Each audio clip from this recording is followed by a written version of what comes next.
Psych.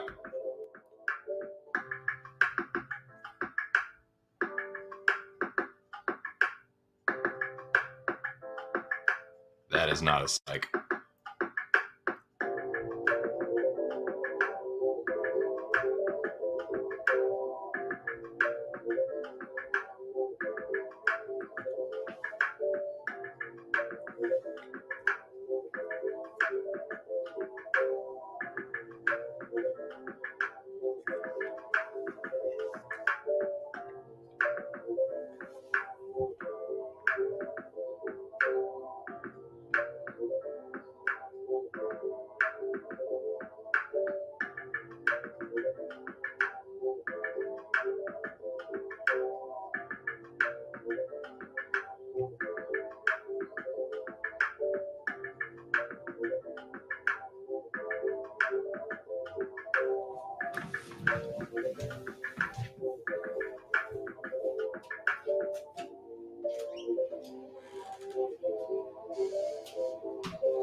Happy 420, dudes.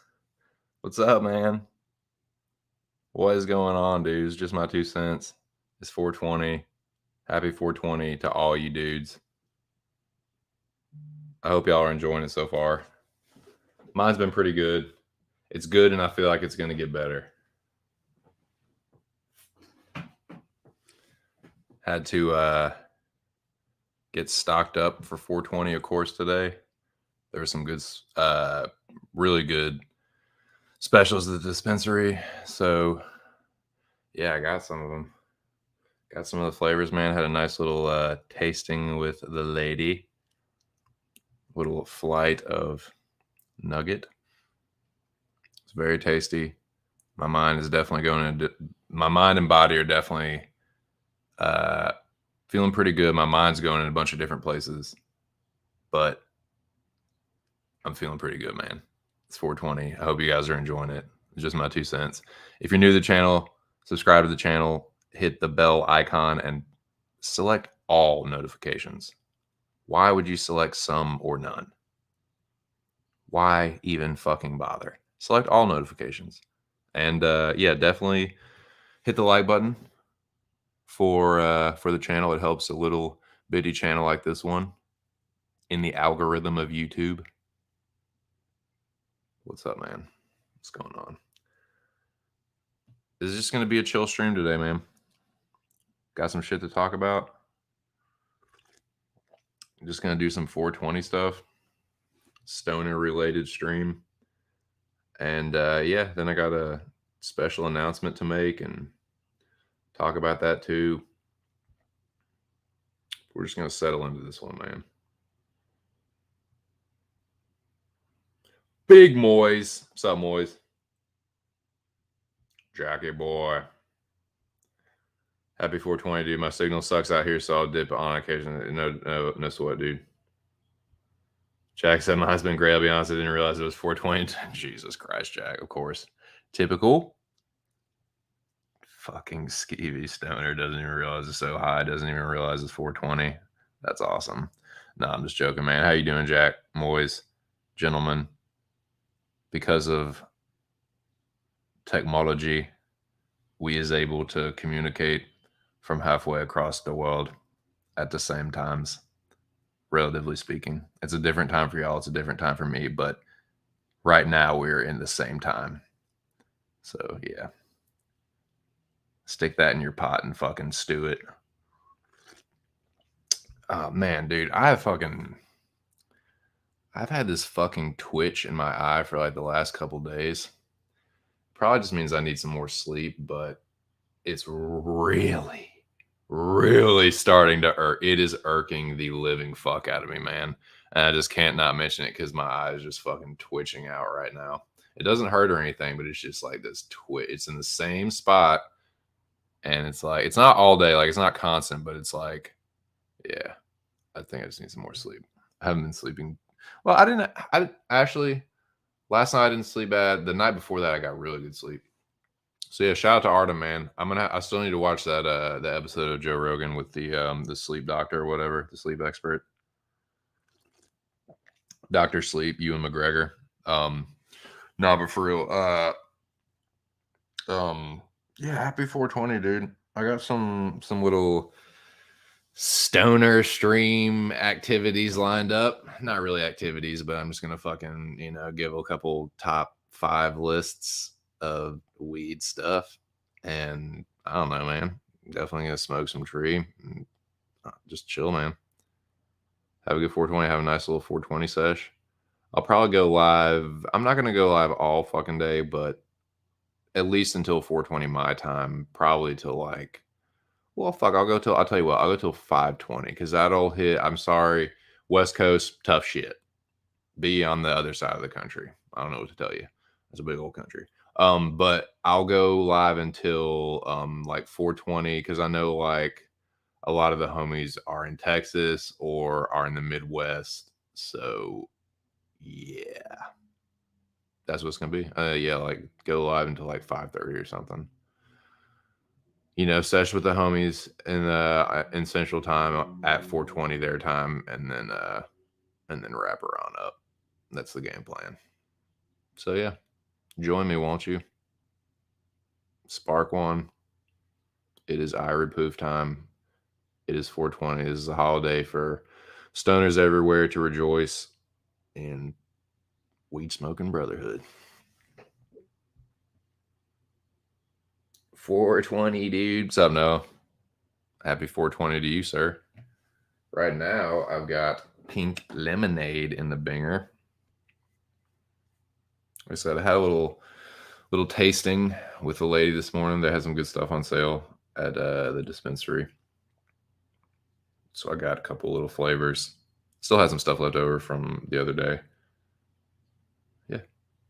But it was like, it didn't have like a ton to spend. This is what it is, but it was cheap. Everything was cheap, dude. Like cheaper than street prices. So that was tight. Not that I know anything about that, but yeah, like it was good, dude. Like fucking, it's like $20 eighths, and it's tight. But yeah, it was started with. I could just scroll up in the chat and see, but I'm gonna jog my memory here. Started with Airborne. Oh, dude, and I'm gonna talk about this too. I'm glad this is perfect for the stream. I found out the supposed genetics from Airborne Skunk, and it segues perfectly into one of the lists. But yeah, I've got some, gonna talk like in my opinion, like my 5 favorite stoner movies.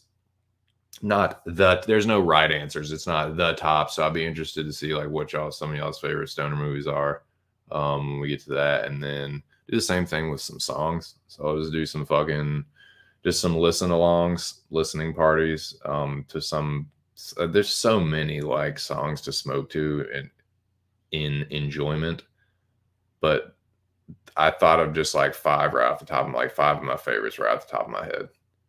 And like I said, interested to hear some of y'all's, I'll fucking listen along. I'll listen along to that shit too.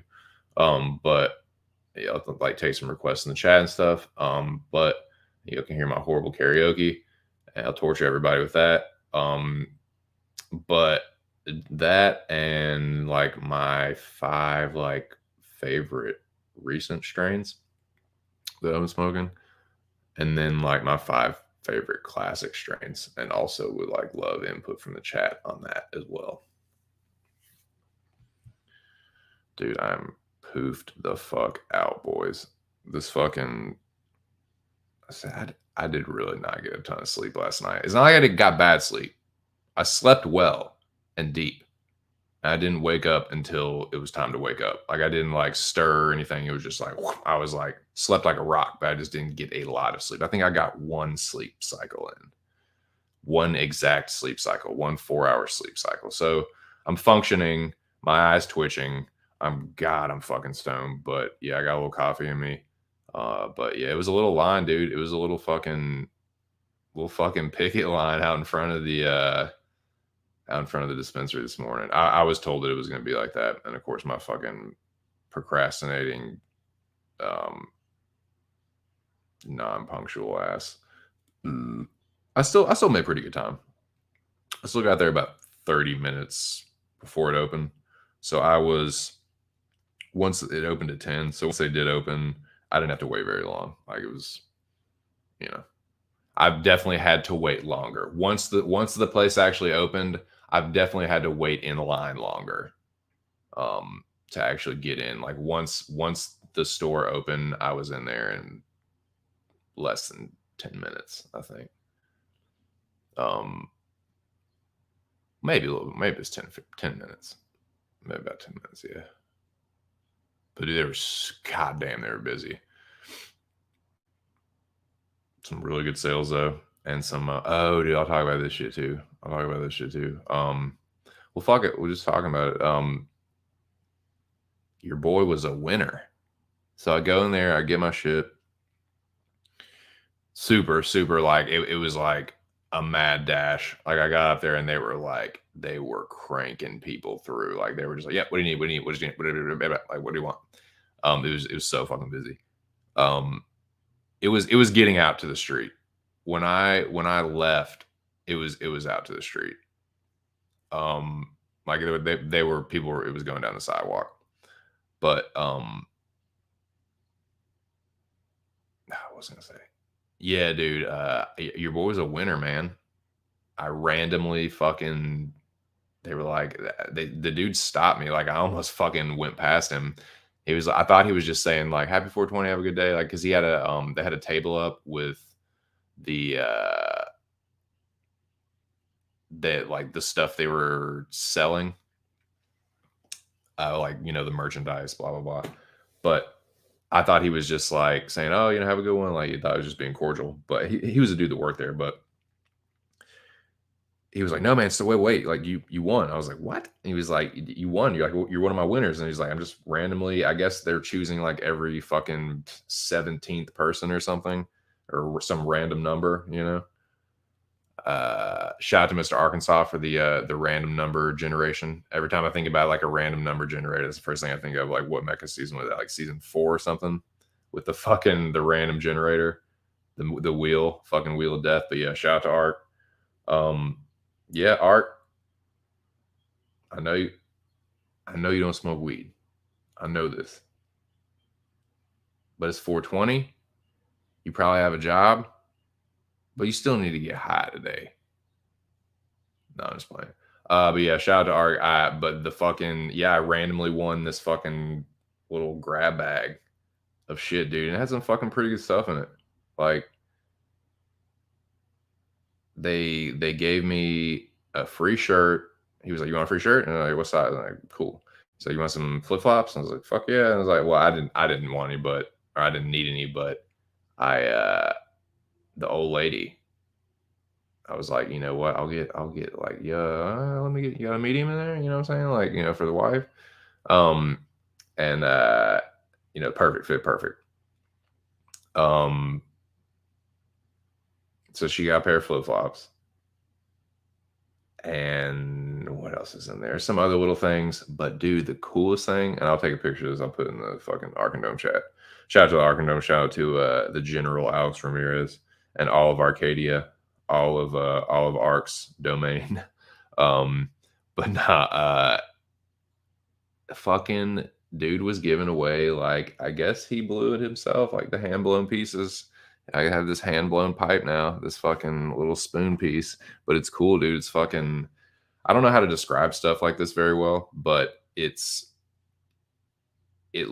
basically like a crazy like insect looking thing. It's a cross between an insect and one of those dinosaurs that has the what is that? Not a stegosaurus, but it's like a brachiosaurus. So what the thing that has the fucking shell on its back, the turtle shell thing, the spiky turtle shell shit.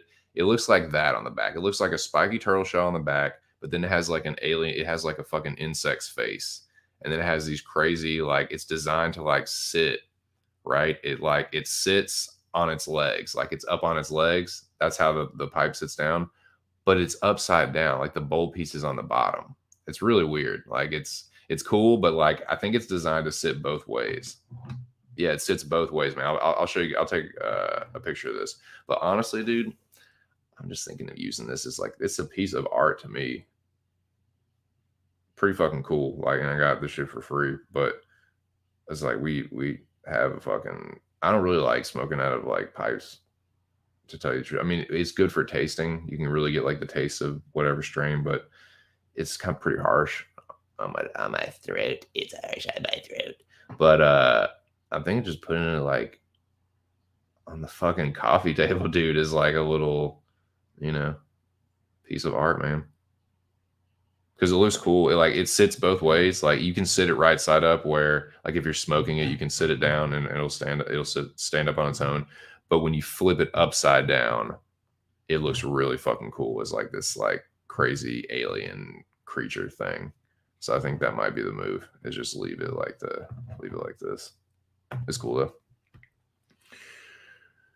Doing time by Sublime. Oh yeah, I'm glad you mentioned that, man. Might be a little foreshadowing, Jackie boy. I don't know. We might see Sublime on one of the lists. We'll see.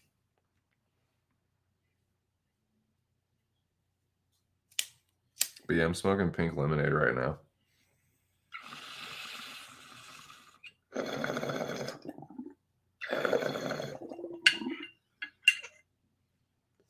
So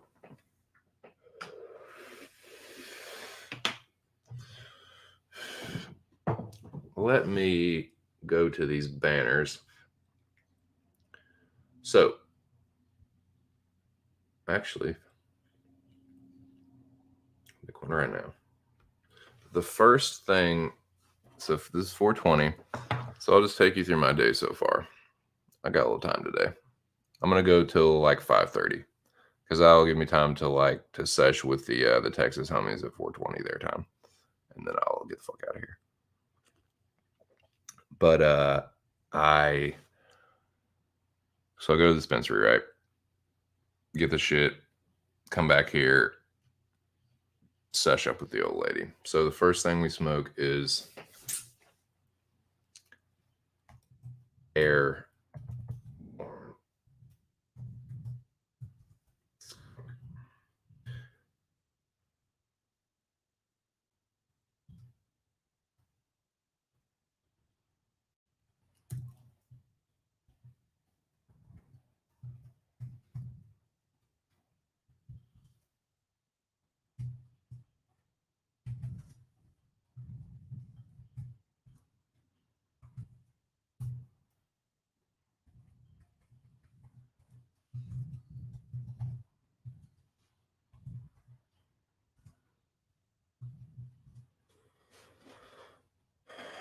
Okay, so the first, why am I? I've been doing this recently, and that's not what you do. There we go. Make a banner, dumb fuck. All right, here we are.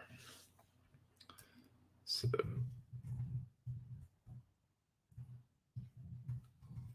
wow,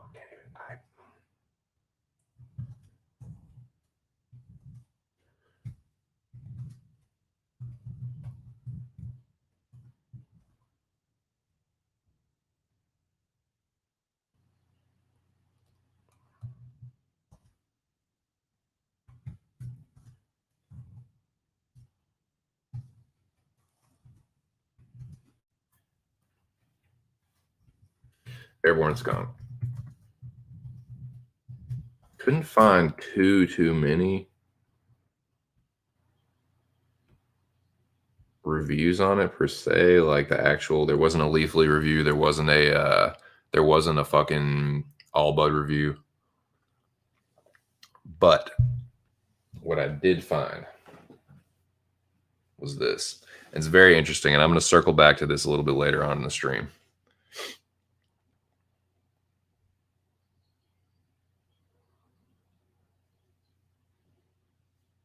But this Airborne Skunk, boys,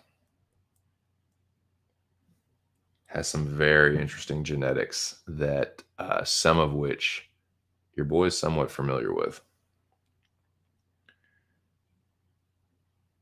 Like I said, you go to Leafly, nothing. Nothing, Nathan, nada.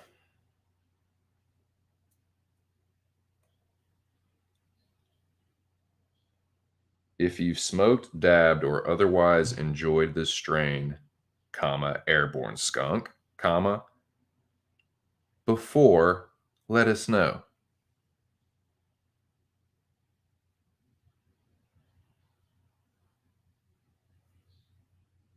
See, what they should have done is put that in parentheses.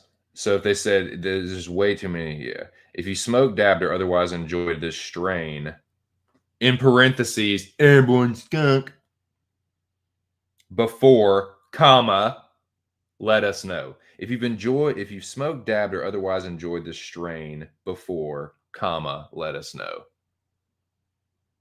That's what it would go, and then put the strain in parentheses. That's what they should have said. It's all good though. But yeah, Leafly doesn't have a review. But what I did shout out to iHeart Jane. iHeart Jane is pretty good, man. So this is an Evermore product. Airborne Skunk by Evermore. Should put that on the screen. Airborne Skunk. And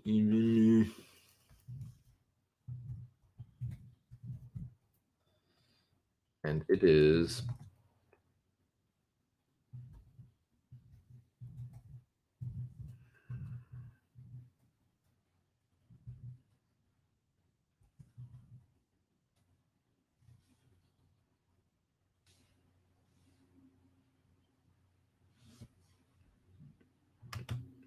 definitely make an emoji on this because one of the supposed parent strains of this strain. Allow myself to introduce myself. So one of the parent strains is a strain of somewhat mysterious origin, but methinks that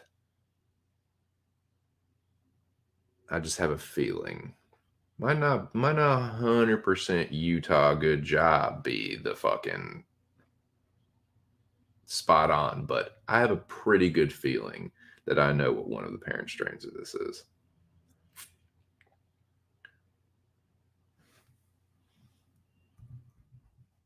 Let's see, you should be able to type in onomatopoeias.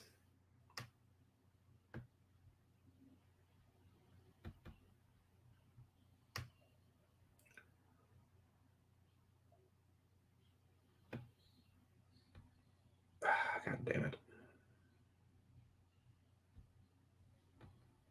There we go.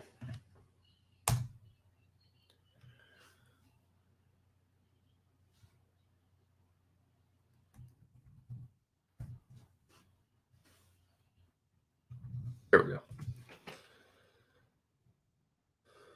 Crossed with that. Okay, let me make sure. So yeah, if you go on iHeart Jane, it has 4.5 out of 5 stars from 14 reviews. And I'm just gonna read you the description. Put this emoji up too. Emoji.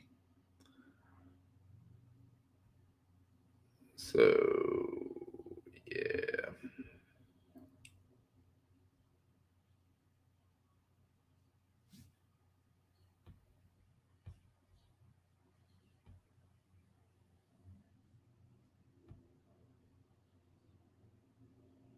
So this strain in particular is a cross of a Virginia skunk of mysterious origin. We are going to circle back to that, but just remember, put a pin in that. A Virginia skunk of mysterious origin. I have a hunch what that supposed Virginia skunk might be. Might not be, but might be. This is all alleged. This is all hypothetical. This stream is intended for entertainment purposes only.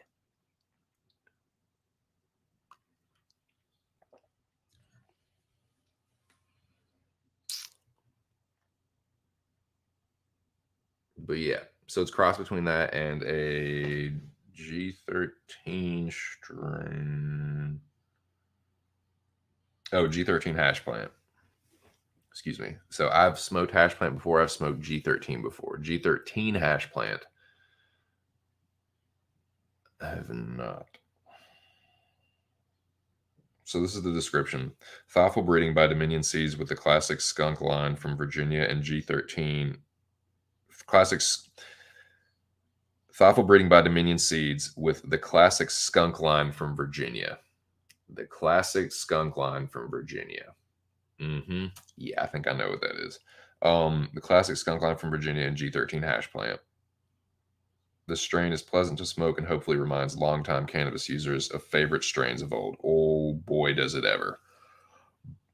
Does it ever, Bobo? I'm going to talk about it a little bit more here in this stream a little bit further on. This is the type of hybrid that can sneak up on you, no shit, and has been said to be good for pain and stress relief any time of day. It was good, man. It was good. But the problem is like, not the problem, but like when you are like sampling different strains back to back to back, it starts to form this sort of like, not like a Rubik's Cube, but like Tetris blocks. Like it's hitting all these different, like all the terpenes are firing, the THC is rocking, like you're all. So the point I'm making is like that the highs and the effects all start to sort of blend together, and it's like, oh, am I feeling this from this thing, or am I feeling it from that thing? So like, if I was to truly give like a sampling and like, oh, this is the, I would smoke it and then just sit like just smoke nothing but that for like an hour or two and see what and describe it and vice versa. But he's like when you smoke them back to back to back to back, and I've heard people like I've read articles where like cannabis cup judges will like have a tough time with that too. Like, yeah, like it's at a certain point, it's just all like at a certain point you just are so fucking stoned that just like you can't really tell the difference between one strain to the next. Like you're so incredibly like satiated with all the different fucking terpenes and all that different shit, like all the different kind of like THCs and cannabinoids and cannabinoid, however the fuck you pronounce that. But yeah, it gets to be like that at a certain point, kind of like the equivalent of like people when they drink, like at a certain point you just like can't get more drunk. You're just like the drunkest you just like it doesn't one thing, tasting one thing or having one more drink or whatever, like as far as you being able to tell like what it is or like what it's doing to you, it's not really like It's all just kind it all just kind of blurs together at that point. But what I did notice is this is the first one we smoked. So yeah, dude, it had me really talkative and lively, and yeah, it really, really reminded me of one of these strains I'm gonna talk about here in a little while. But yeah, man, shout out to the 0 people in the building. So what was I gonna say? Yeah, so that was the first thing. All right, that was the first one we smoked. And the second one was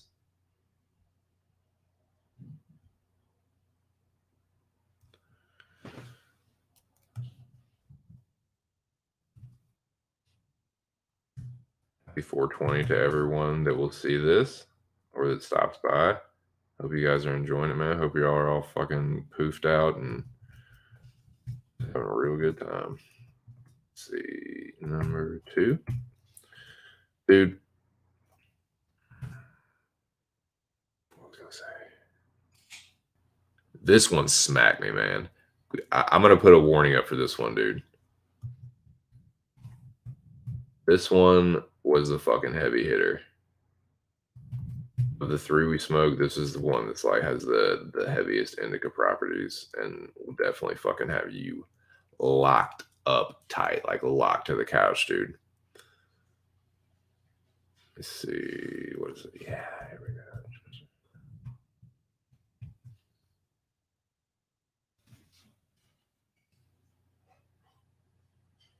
Let me get the description ready. So yeah, this is anyone that's just joining us or that will see this back. This is just kind of what I've been smoking today. Just having a little 420 stream, man, for the fuck of it. Old lady is has to work unfortunately, and yeah, I'm just chilling, man. I've been doing some tape study and some other things that I'm going to talk about here in a little bit. But yeah, dude, it's been a good week so far, man. It's been a good week. I may have to take a phone call at some point. I mean, maybe a text and maybe a phone call, but I may have to take a pretty important call. In which case, I'll make sure that the music stays playing in the interim. But I apologize if that becomes extended, but it's that important. Now, back to flavor number 2. This was yeah, dude. This is the one that'll knock your fucking dick in the dirt for real. Let me pull it up here.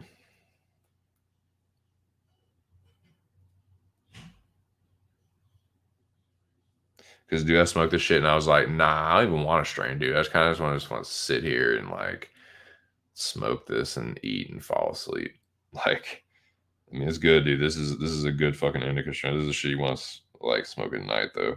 And this is another one where it's like it was hard to find info on it. Like even I Heart Jane, which I was just putting over, they only have the extract, and it's like just the description is a general description of like Evermore and their wax. Like it's like strain specific, all Evermore products, blah blah blah. Evermore will, you know what I'm saying? It's like it doesn't have anything about the specific strain.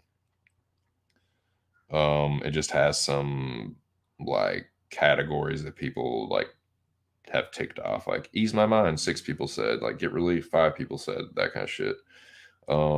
See some people. Excellent. This was really good. Yeah. Okay. Yeah. Great review. Yeah. Nighttime buzz, fine for day and bed. Yeah. For sure. Yeah. Recommend for nighttime use only. Yes. Whoever that was. Yeah. Exactly, dude. Exactly. Recommend for nighttime only. That one will fucking take your mind and body and crash this.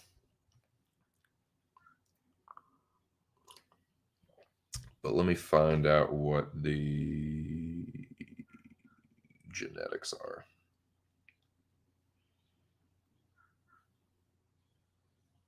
How about Seed Finder? Come on, Seed Finder. Fuck you then. what I think it is Cheshire Kush, and I know it's Miracle Alien Cookies. That's the Mac, and I can only assume that it's Cheshire Kush and Miracle Alien Cookies. Now, Miracle Alien Cookies is Alien Cookies. Alien Cookies is Girl Scout cookies and Alien Dog. Okay, so it's a Girl Scout cookie lineage. It's a descendant of Girl Scout cookies. So it's Alien Cookies crossed with Starfighter and Colombian. Excuse me. Produces creative effects that are happy and uplifting. Definitely. So that is like, it does have a little bit of a headiness to it. That's the Miracle Alien Cookies part. But it must be the fucking Cheshire Kush that like smacks you. Gotta be. Let me see what it says on that. I don't know if I've ever smoked Cheshire Kush by itself. In fact, I'm pretty sure that I haven't. Unless I was doing it by mistake. Yes, Cheshire Kush is a super rare, heavily indica dominant strain, 9010. Las Vegas Purple Kush and Gobstomper. Now that's the one, yeah, that's got to be the part of it that just like crushed me.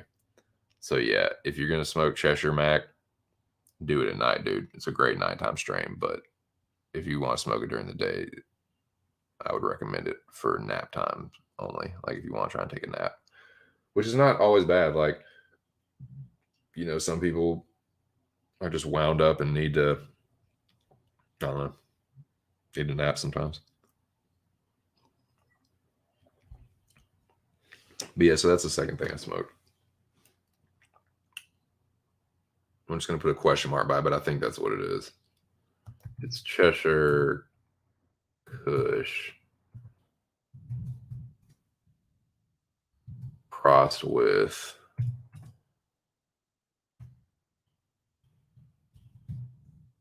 Miracle Alien Cookies.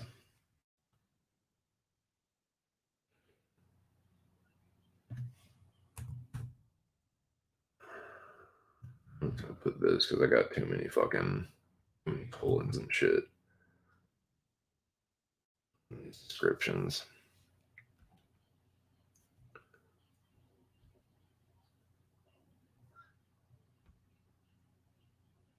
Can't miss your PO call. What? I beg your pardon? Were you saying that you wanted a fist fight? It's cool, dude. We can fight. You want us to come? You want to just fight? No, just playing. What's up, Lobby? Now, what kind of shit are you talking? What kind of ball busting are you doing early? Can't miss your PO call. Sir, I will have you know that I am a fucking square. I ain't no tough guy. I do know how to defend myself somewhat, but I'm not a tough guy, man. I'm not no gangster. I'm just a stoner. So happy 420, Lobby. I hope you're doing well. What's up, dude? How are you doing, man? Lobby in the US and they. Here somewhere, US and they. How are you, Bobo? What's cracking? I'm just talking about the strains that I've been smoking today. Jack was in here and just left. I was hanging out with Jack and he just fucking dipped out like a jabron. No, he said his service is like cutting in and out. I know that Noah is he is like in grad school or something, so he's a busy gentleman. But yeah, man, hope you guys are doing good. Hope you guys are doing real good and well. Whatever the proper usage is in sentences. Dude, this pink lemonade is crushing me too, dude. So yeah, this fucking Cheshire Mac, it will fucking Lobby. It will just take your fucking gherkin and just crush it. Nah, dude, it will fucking, it's a couch locker for sure. But it's good, man. It's good for nighttime, but it's a creeper bud too. But yeah, oh yeah, I did want to modify this. But yeah, man, You probably didn't see this earlier, or you might have. I don't know. It says there's 0 people in here, but somehow I'm talking to you. So, ghost in the machine. Lobby's the fucking ghost in the machine. Um, but yeah, I think all these were Evermore janks, to be perfectly honest with you, dude, because um it was Evermore and there was another company that had really, really cheap eighths. But these are all, yeah, I have the, I don't know why I'm being such a dumbass, probably because I'm fucking super strong. Yeah, Evermore.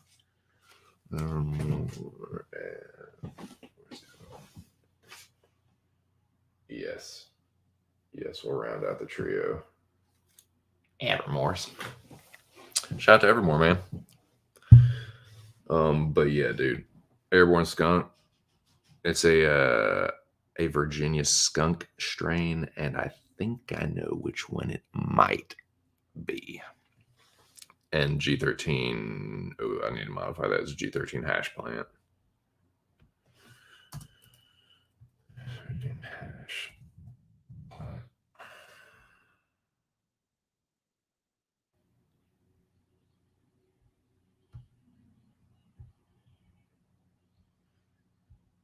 Yeah, I love Miracle Alien cookies, man. I smoked some of that not too long ago, but I've never had Cheshire Kush, but that's the indica part of it.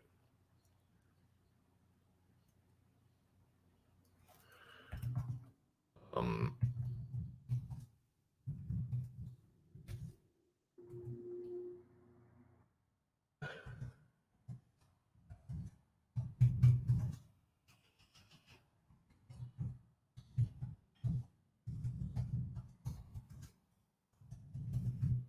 night time use.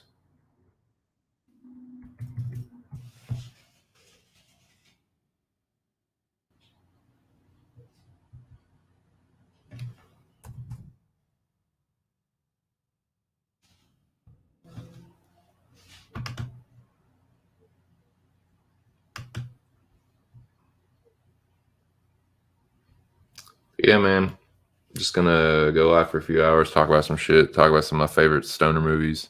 I'm just gonna smoke weed and talk shit and just listen to some of my favorite stoner songs and talk about some of my favorite strains. And yeah, man, this will just be one for the stoners that want to go back and check it out here and there. See if some of their favorite strains are, line up with mine. I got classic strains, like some of the favorite, um, tried and true stuff, and then some of the more recent ones as well.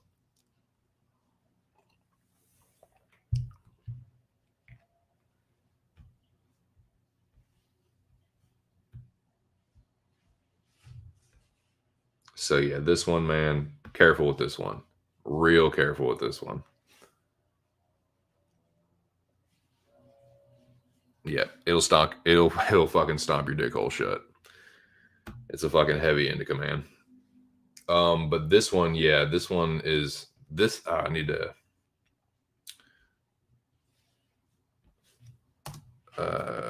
This one got me pretty talkative.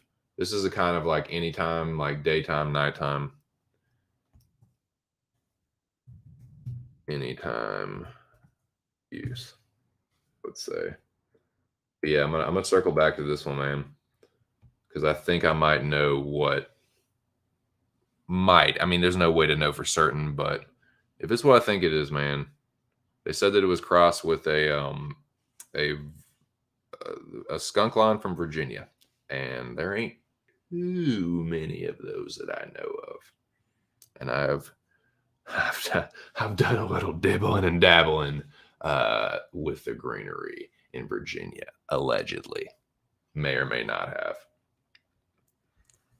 And that certain someone we know thinks they saw that certain someone take the thing, which may or may not happen to be the place we may happen to be or not be talking to a certain someone's right now. I got capiche. So yeah, it's a good anytime man use, good anytime use strain, and yeah, had me real talkative, man. It was the first one we smoked today, but this is the second one. Would definitely not Unless you're trying to take a nap, I would not medicate with that during the day. But we rounded it out with this, and that is what I'm currently. This is the fine collar that I'm currently puffing upon, and it is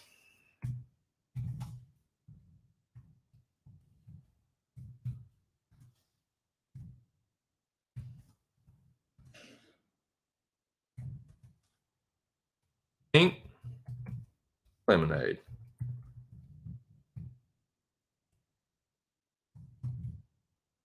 And it is oh so good. You know, I had some of that pink lemonade the other day. It was so good. No, for real though, it's nice, man. I'm liking it. It's creeping up on me too, man. So pink lemonade. Shout out to the two people in the building. What's up, boys? Y'all want to fucking smoke some of this pink lemonade, dude? You want to smoke some of this fucking pink lemonade? Let's do it. Let's chief, man. What's up? Happy 420, boys.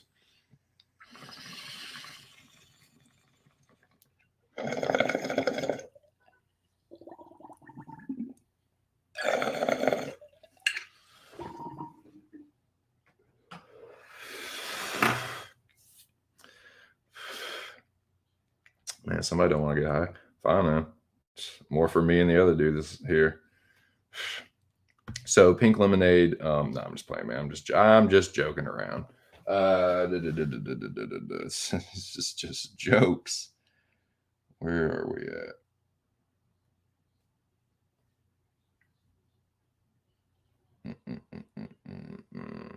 Pink lemonade strain. That's where we're at. That's where we're at. Shout out to the one person in the building. Happy 421 person. Hey, smoke weed every day. This one is a little bit more well known. It's a hybrid strain, cross between lemon skunk and purple kush. Lemon skunk and purple kush.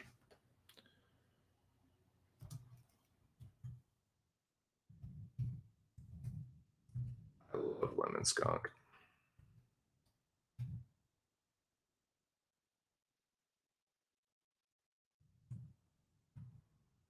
Purple kush. I would say it is. So this is Leafly's description, right? Smells like strain is okay. Used to treat symptoms related to focus, stress, and depression. It produces calming effects that instantly put the mind into a haze while radiating throughout the body.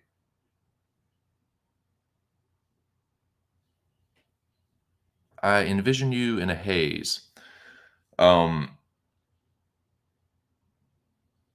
Yeah, it's pretty good, man. Like it's I would say it's like anytime use. Like it's definitely kind of a creeper too. It definitely puts you in a haze. Like it definitely makes you fucking stony for sure. But I'm not like I don't feel like I'm about to pass out or anything. You know what I mean? Know what I mean, bro? So yeah, I'd say it's pretty good. Like it's definitely, dude. It definitely didn't smack me like the fucking Cheshire Mag did. That shit had me ready to like not stream at all. But yeah, I'd say this is an any timer. So let's see, because I know, I mean, lemon skunk is a nice fucking like sativa leaning hybrid. Some might even say it's just like more of a straight up sativa, but purple Kush is an indica. So yeah, this is kind of like a I'd say it's pretty close to a 50-50, honestly. The pink lemonade, it's strong like body effects. I'd say it's more like there's some body effects that are like relaxing and like pain relieving. And then there's some where it's like, motherfucker, sit down and go to sleep. You know what I mean? Like some of them are like really just meant to just like sedate you, and some of them are meant to just, okay, this is for like inflammation. This is just kind of loosen you up, get your like body relaxed, your muscles relaxed, so you can still kind of do stuff. I feel like that's kind of one of these. You know what I mean? Like I don't like I just fucking stroke that thing, and I don't feel like I want to just like conk out. You know what I mean? I feel, you know, here I'm just fucking chattering. That might be the coffee. That might be, I don't know. I'm just fucking crazy. But yeah, yeah. I feel like it's a good any timer.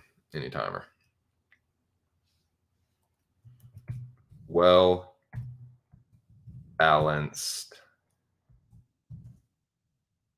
any timer Franken Shaka bra. I will now put an emoji of fire and smoke, which is indicative of me sparking up the weed and then blowing out the smoke. If you guys weren't catching that, that's my little gimmick. That's part of my little gimmick. But yeah, the shit's good, man. I like it. It's very like you can kind of just smoke the shit and kick back and just relax. But you don't feel like you want to like pass out or anything. Jesus Hernandez, Great Value Coffee is my favorite strain. Cheers, dude. Cheers, Jesus. ¿Qué onda, amigo? ¿Qué pasa, güey? ¿Cómo estás, hermano? How are you, man? How you doing, brother? Thanks for the wrench. I am absolutely honored. Gracias, amigo. De nada. De nada, homie. It ain't no thing. I hope you're doing good, dude. This, tell you what, I'm smoking this pink lemonade. Jesus, if you care to partake, sir, shout out to the whole goddamn Texas. Whole fucking other country might as well be. Biggest fucking state I ever tried to drive through. But yeah, man, what's up? What's up, Jesus? What are you doing?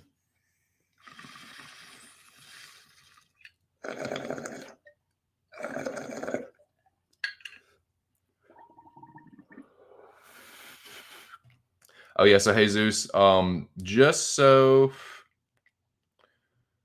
this is just kind of the general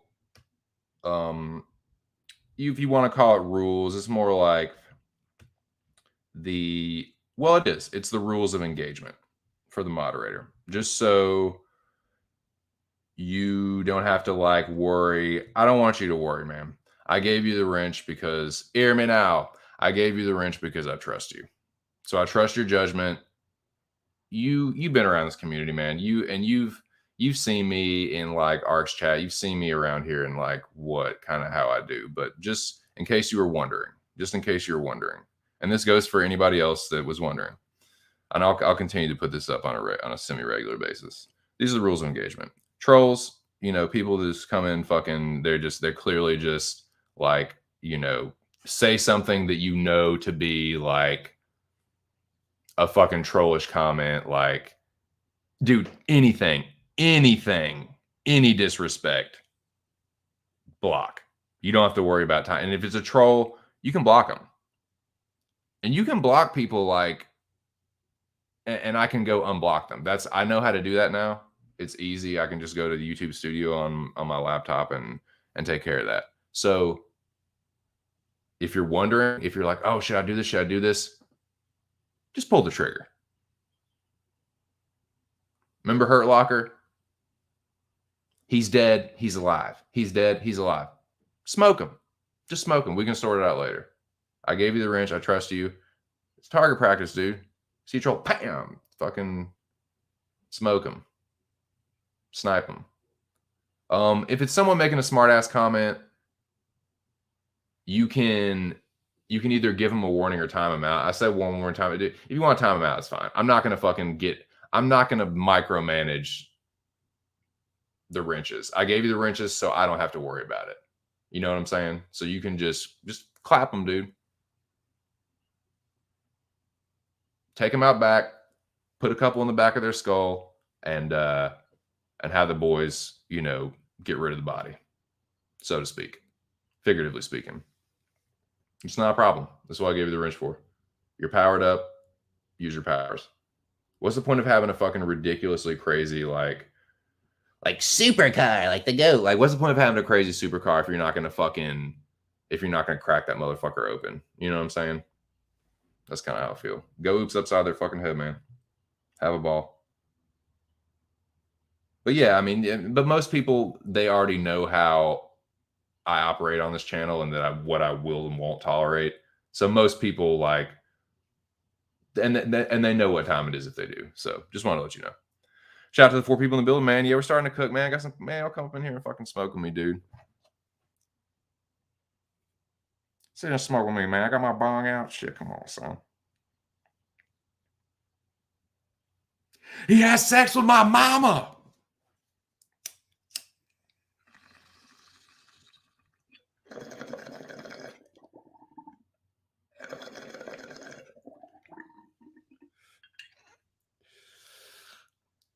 All right, man. But then I gotta go. I understand. God, if you listening, help! Don't worry, we're gonna get to that. We're gonna get to that shit later. Well, we got 4 people in here, man. What should we get to some lists? Should we get to some 420 lists? 3 people now. God, man. So fuck me. Whoa, what just happened? What the fuck just happened? Oh, okay. That shit was fucking wigging out, dude. 2 people dropping like flies. Good Lord have mercy. Shit, boys. Well, yeah, let me just fucking do that, man. 2 people in the building. I'll tell you what order I have. I don't even know why I'm asking y'all. This is not a fucking democracy. This is a fucking dictatorship. This is my fucking announcement. So yeah. Let's just do some songs, man. Let's just fucking turn some music on, man. Let's warm this bitch up with some tunes, man. Hop in the car. We're gonna hotbox this bitch. All right, it's time to hotbox. We're hotboxing. We'll do. All right, this is what we'll do. We'll hop in the car. We'll take a fucking. We'll hit the block. Go to the fucking store. Get supplies, munchies, and then we'll fucking come back. All right. Bet.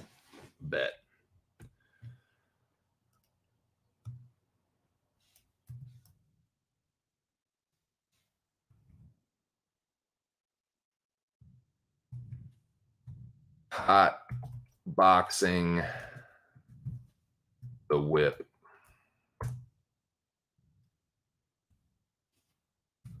With your old bud TC.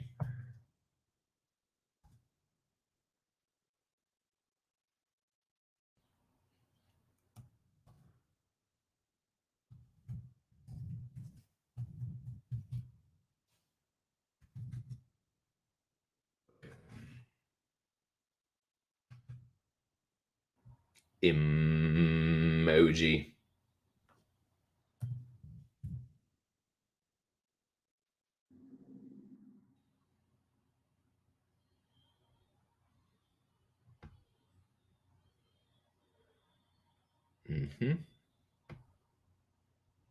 Most used.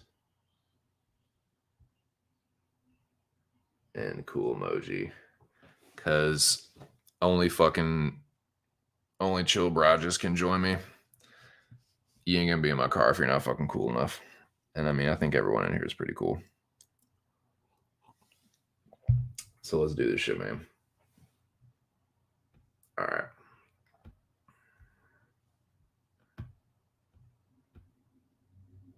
Let's do this.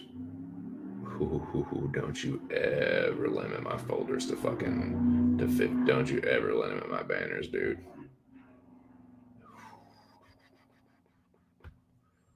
We'll see about that. You limit me, I'll limit you. Rate me, I'll rate you.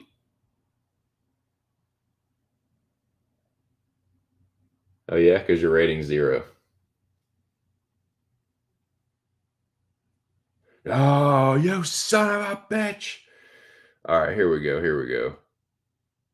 I gotta fucking delete some of these things. All right, I'm gonna delete this one. That pisses me off. That pisses me right off. She told me she wanted to see you. What? Maybe she meant 10 o'clock at night. Okay.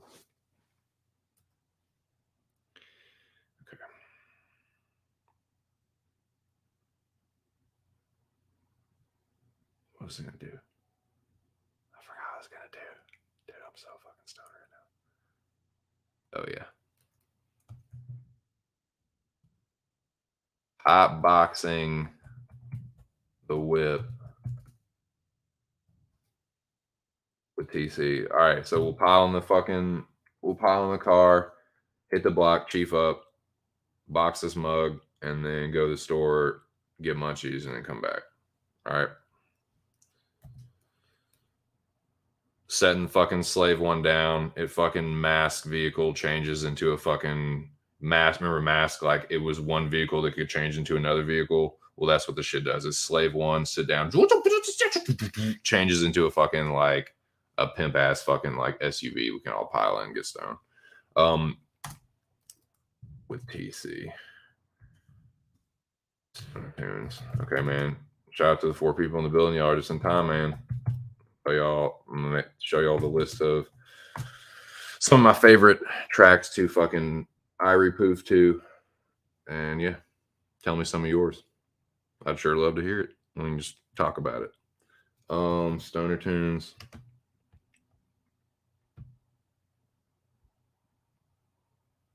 Car emoji. Light the smoke emoji. Blow the smoke out emoji. Cool emoji. X.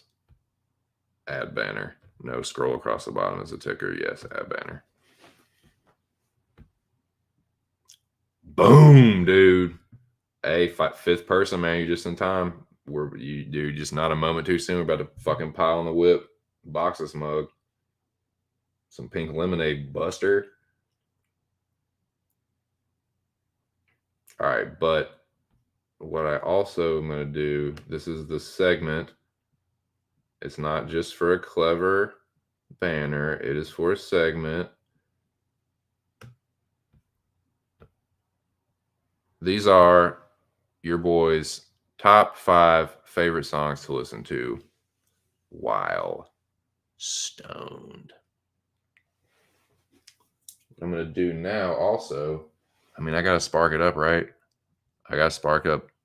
Actually, you know what else I have? You know what else I have? I have this fucking golden strawberry. This fucking golden strawberry pre-roll. And we're about to fucking roast this thing. Without further ado, man. I'm not going to play the songs, actually, because I don't want to have to take this down. I want to leave this up for every stoner out there. Happy 420, man. There's 5 people in the building. Yeah, I just changed Slave 1 into a big SUV mask style. What y'all know about Mask, dude? That fucking show back in the day, that animated show where the vehicle... Dude, I had the Mask toys. Me and my brother both had the Mask. My favorite was the helicopter that changed into the motorcycle. That shit was pure. But yeah, man, I got this golden strawberry, dude. We're gonna fucking spark it, dude. We're gonna spark it, boys. All right. This is the perfect one to start it off with, too. Okay, here we go. Let me, oh my God, I'm going to throw a hug. God. Jesus Christ, I'm going to fucking Christ, boys. Hold up. Let me, I got to find my headphones so I don't get fucking copyrighted. But I'm about to fucking turn this on. So yeah, it's a listening party, man. It's like kind of like anybody was here for the Weezer shit the other day. It's a listening party, dude. So I'll let you know what song it is if you have the ability to, listen along, and we're hotboxing, man. So pile on the whip. We're gonna go to the store. We'll hit the fucking, but we gotta smoke this thing first. Cross joint. So now I got this golden strawberry fucking dude. I'm about to spark it up. So let me. I gotta grab my headphones though. So the powers that be don't fucking shut me down. God, I'd throw up right now. All right, I'll be back. Hold on. I'll just fucking hold on.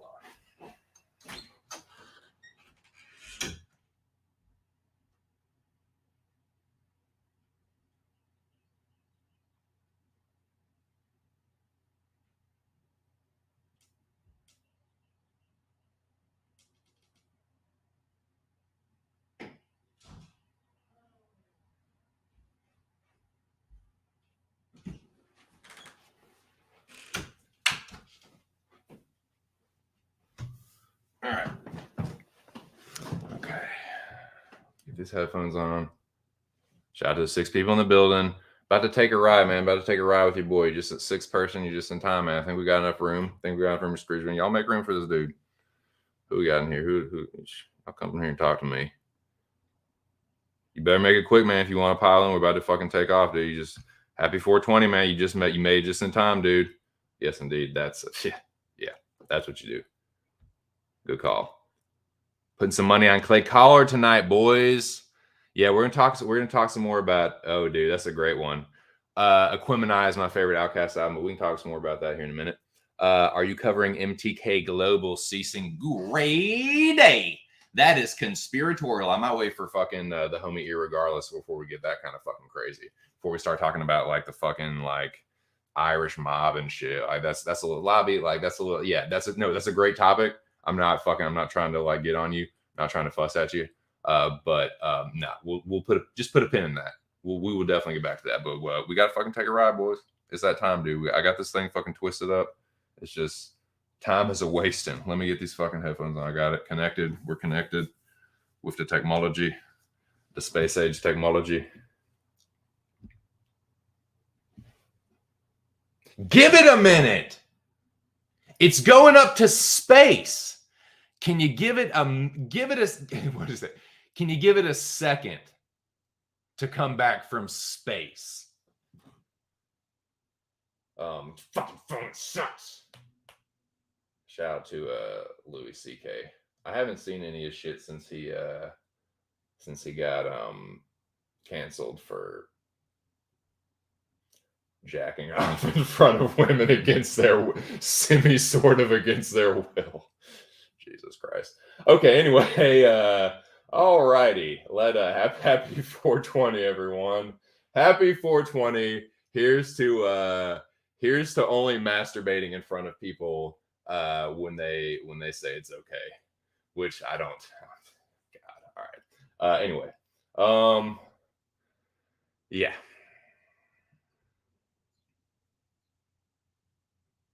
Let me spark this thing up first, man.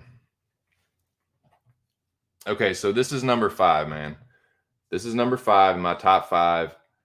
Dude, there's no right answers here. I would, y'all drop in the chat. What are some of y'all favorite? What, like, if you had to make a list, you don't have to like make an order, but just throw out one of your favorite songs to listen to, Stone, and then so on and so forth. Throw out another one the next time when I go to number 4, whatever. Them bitches wanted it. They knew what was in those drinks. I know. Stupid whores. No, I'm just playing. These are just jokes. Okay, sir. Let's not make a let's see. You just take something and you run with it. That's very yeah. What the fuck, Artem? You piece of shit. No, I'm just kidding. What's up, Artem? Happy 420. Do you smell? Are you a fucking? Well, I mean, you have no choice, man. If you hop in this car, you are gonna catch a contact, dude. Because we are boxing this motherfucker out, and we're about to leave here, man. We're about to fucking, dude. That is I fucking love Fastball, Zach. I love that. Not just that song, but yeah, that is a great road song, dude. But I got a good one for you too. This is a road song. This is a perfect one to kick off the fucking road trip. We're about to hop in the car. I got this golden strawberry spark. I'm literally sparking it right now, like as we speak. Wherever you are, it's 420 somewhere, I guess. Probably right. So, man, happy 420. This is my number 5 song to listen to, Stone. And I mean, this is just off the top of my head. If I sat down and thought about it, this list could be totally different. But I just thought of 5.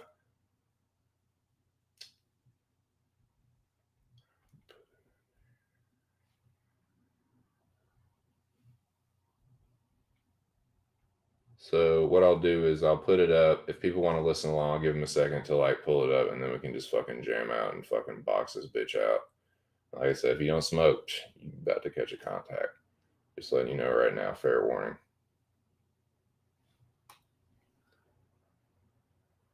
Okay, here we go. You guys ready? Guess it's just one person. More for me and you, dude. All right, here we go. Let me get it up. All right, here we go. Boom. 1 second, I'm about to get this thing started up. I got it ready. It's going to give people a second if they want to join me, you know?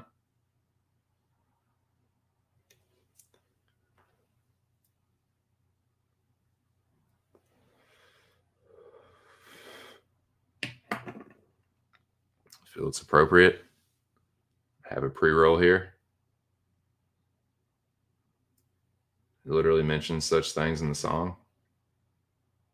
It's definitely one of my favorites, man. And off the top of my head, it just, when I was thinking about this list, it just fucking came to me, man.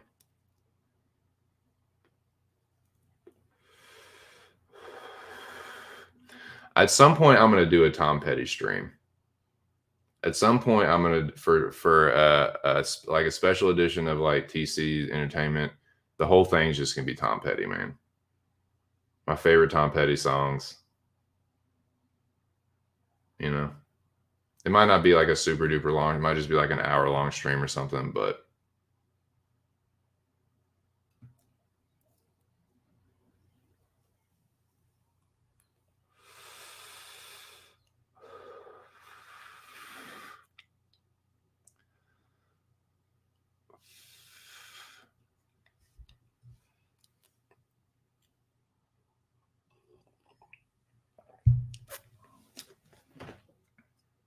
happy 420, man. It's a holiday for us stoners, dude. I'll tell you what, things are a lot different now than they were 20 years ago when I first started smoking. Over 20 years ago at this point. I literally started smoking in the year 2000.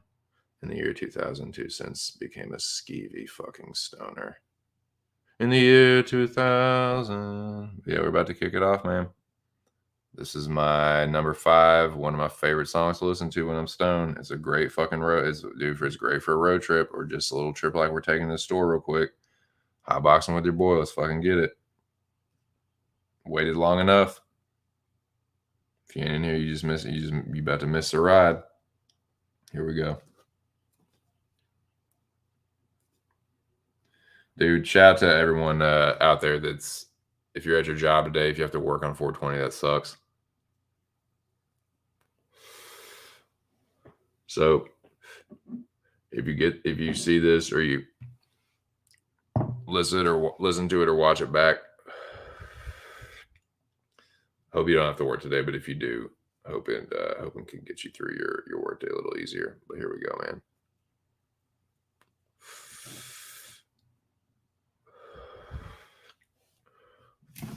You Don't Know How It Feels by Tom Petty.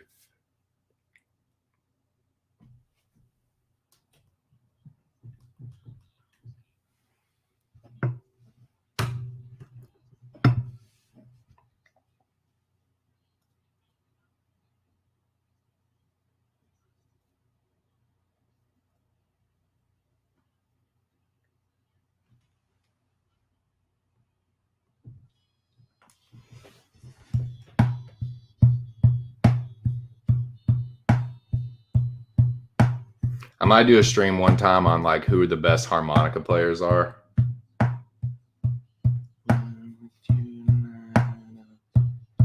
R.I.P. man. That one was tough, man. Petty was tough. Came out of nowhere. This could be a song where, like, if you're teaching someone drum lessons, it's a very easy beat to play. Be a great song to cover. Let me get to the point. Let's roll. Another joint and a radio loud. I'm too alone to be proud. You don't know how it feels to be me. Great fucking song from a great artist. I am going to do that, man. I'm going to do a fucking Tom Petty stream. Just like all petty and the Heartbreakers.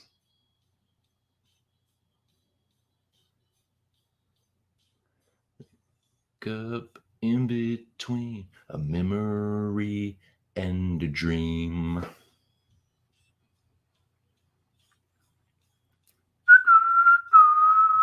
Let's get to the point. Let it roll. Another joint. Head on down the road somewhere. I gotta go. Man, fucking great song, dude. I love this song.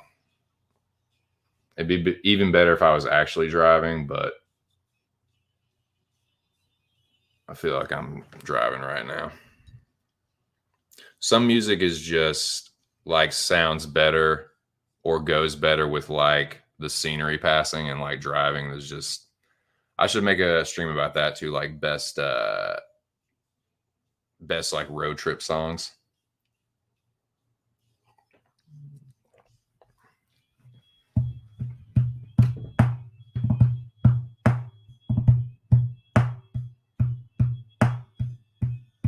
But like I said, this would be a great song to cover. Anybody that has a cover band, like the hardest thing to do would be to like emulate Petty's voice. The guitar parts don't look like they're too incredibly hard. Maybe the harmonica too, but the drum beat is incredibly easy. It's like one of the easiest drum rudiments there is. One of the most basic drum rudiments. So, yeah. If I had a cover band, I'd fucking cover the song for sure. Or I would suggest that we cover it. It's a crowd favorite. Like, there's a lot of Petty songs that go well with like smoking and drinking too. Like, just being in a bar. Like, I would think that like this song would be just a fucking no brainer for a cover band.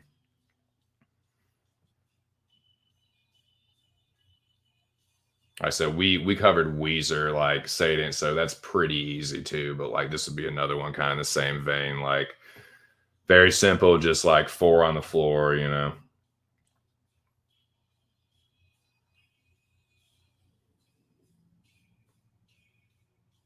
Cool video, great song. Petty's the fucking man, dude. He's another like all American motherfucker, like kind of just like who hates Tom Petty? If you hate Tom Petty, there's something wrong with you. Like he might not be your favorite, but like if you're like fuck Tom Petty, like dude, seek Jesus. Like just you need to go back to the Lord. Like there's something wrong with you, dude. It's not Petty, it's you, bro. R.I.P. man. Man.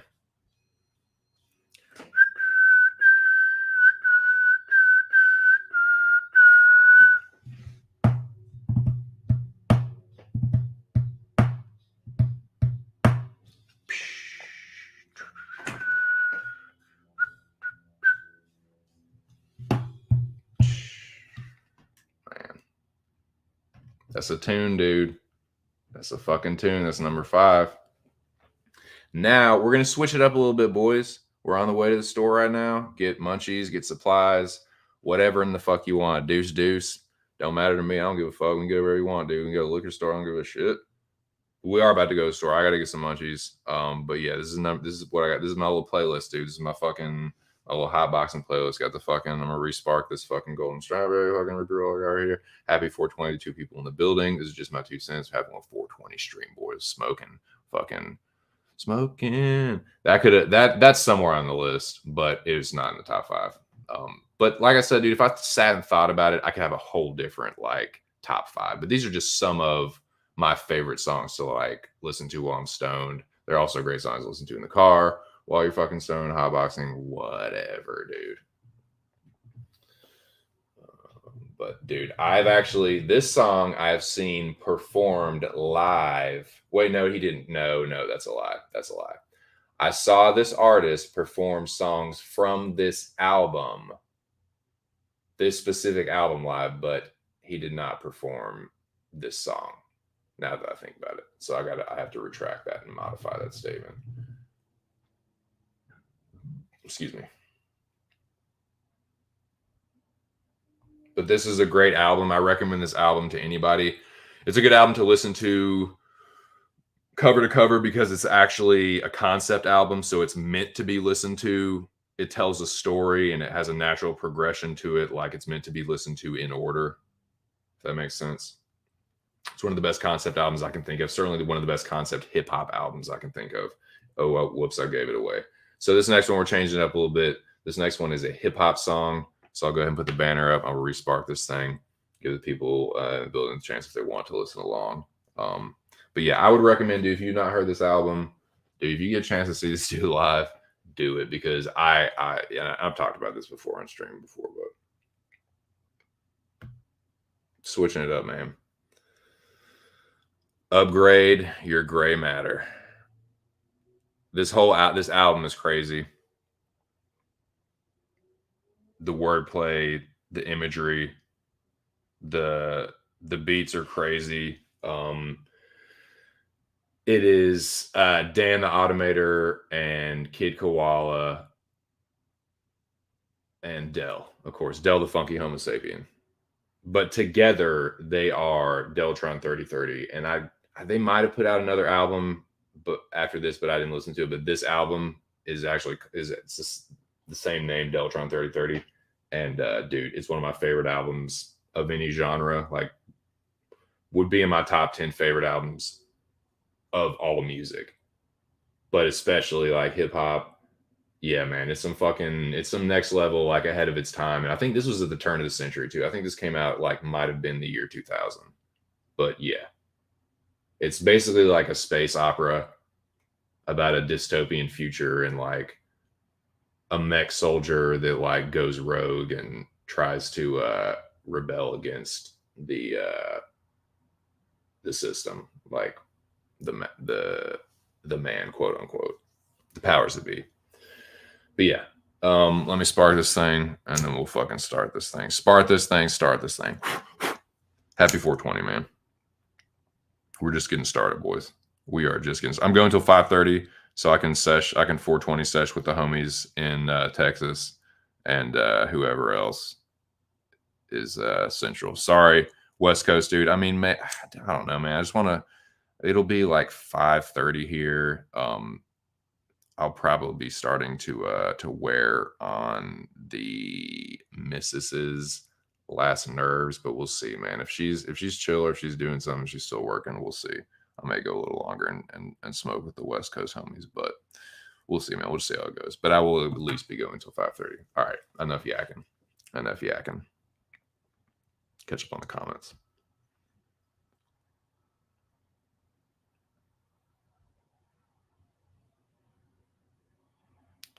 Smoking in the boys' room. We doggies. Ride 'em, cowboy. No John Denver. I got your John Denver right here. Smart Alec. Wiseacre. No, I'm just playing. What's up, Lobby? Are you trying to fucking smoke, dude? You trying to catch a fucking ride? Or you, because I'm about to fucking peel out, dude. I'm about to smash out and go to the store real quick. Box this car out. And listen to the fucking Upgrade. But yeah, if you can see these. Oh, you Mountain Time? Well, yeah, Mountain Time. Well, shit. Oh, shit. Well, goddamn, now you're going to make me feel bad. Now if I don't, yeah, hell. I just got, like I said, I got to check the lady's temperature. If she's cool and she's chill at 5:30, then yeah, I'll go till like 6:30. But like it might be getting hairy for the boys on the West Coast. I might just not make it, boys. We'll just see. But yeah, man, shout out to the boys and girls in the Mountain Time as well. I think Miss Devil's Arizona, so I think she's still West Coast. But yeah, isn't New Mexico, like New Mexico, Colorado, what's on top of Colorado? Wyoming? Is Wyoming right on top of Colorado? Or is it something else? Or is it Idaho? I can't fucking remember, man. Whatever. It's not important.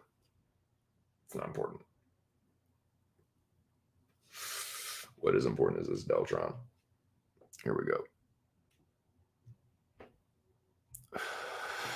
About to listen to Upgrade. It was one of my favorite songs to listen to, Stone.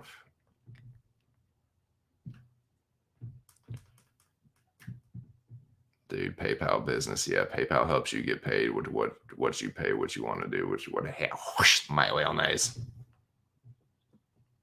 Advanced programming and quad rendering. Plus scripting language. We offer advanced job placement assistance. Go upgrade your gray matter, because one day it may matter. Because one day it may matter. Gray matter, because one day it may matter.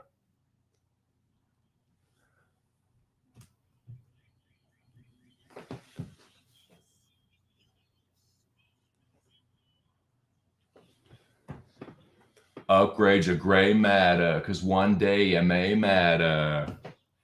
You to upgrade, fuck say, time to load. Salivate over what I collaborate with high-tech wizardry and breathe new life into the industry. Hard drive for the hard 3030 with a global apartheid. Sensitivity ate the energy. Brain chemically contorted with no coordinates to your ordinance.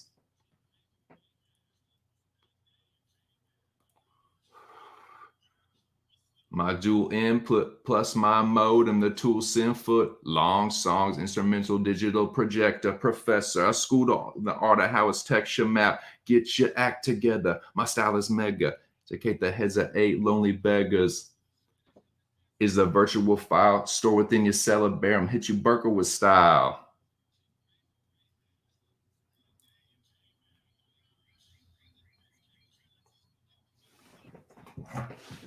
I'm telling you, man, listen to this fucking album. Listen to the whole thing. It takes you through the whole story.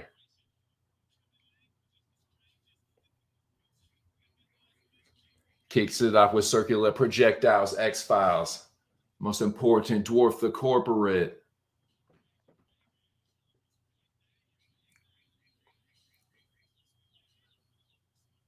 What you used to saying, I loosen the frame with shock announcements, T- and counting, effects controlling bouncing, star-studded, they flooded like fountains, a new machine, real artists, a few between, you better lube your screen. I love that fucking line, dude. It's so fucking cold.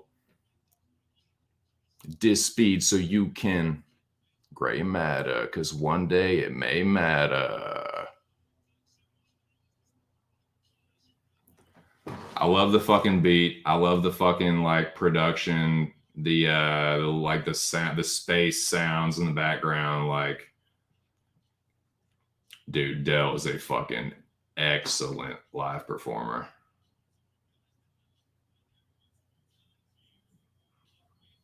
But yeah, this song is awesome. Memory Loss is another one of my favorites on this album.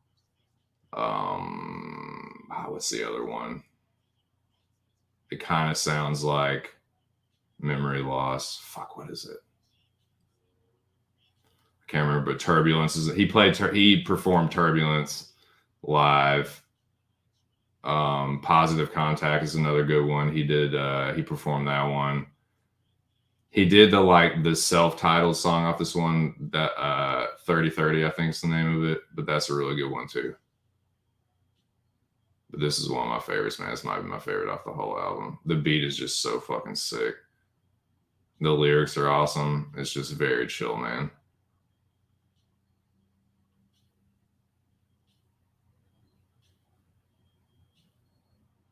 A new machine, real artists are few between. You better lube your screen. Yeah, I love Dell, man. He's always been one of my favorites. He's one of those underground guys that just like pops up over the surface, like in conversation. You know what I mean? Like, he's had like kind of a hit or two. You know what I'm saying? Like, if you can call Bob Dobalina a hit, I guess that's like his most well-known song to general audiences. But yeah, that whole album is fucking really fucking good. There's some other Dell songs I like from other albums too. What is it? My Brother George, or whatever that song. It's called something like that. I like that song. I like I Miss My Brother Jordan. I think it's called something like that.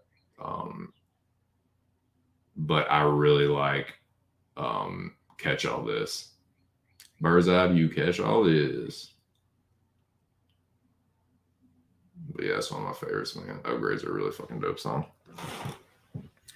Now, happy 420. Shout out to the people that have been dipping in and out, man. I appreciate you guys stopping through.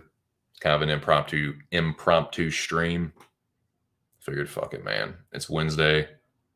It is in fact 420 in the year of our Lord 2022. My eyes twitching. It's been twitching the past few days. I don't know why, but it doesn't matter. Let's keep going, dude. We're moving into the top 3, boys. The nightmare is almost over. My fucking horrible karaoke. TC's karaoke nightmare. That's what I should call this.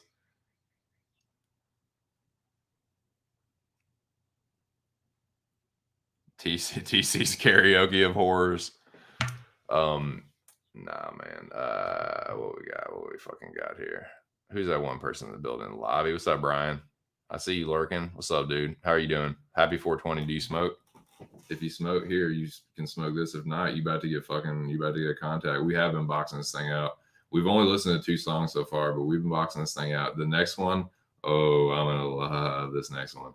The next one, boys, and I will do a fucking stream about this shit at some point. But this next one is from my favorite band of all time, and it's one of my favorite stoner songs. I mean, this band I'm about to tell you, they have a bunch of stoner songs and a bunch. I mean, they're a stoner band, but this is one of my personal favorites.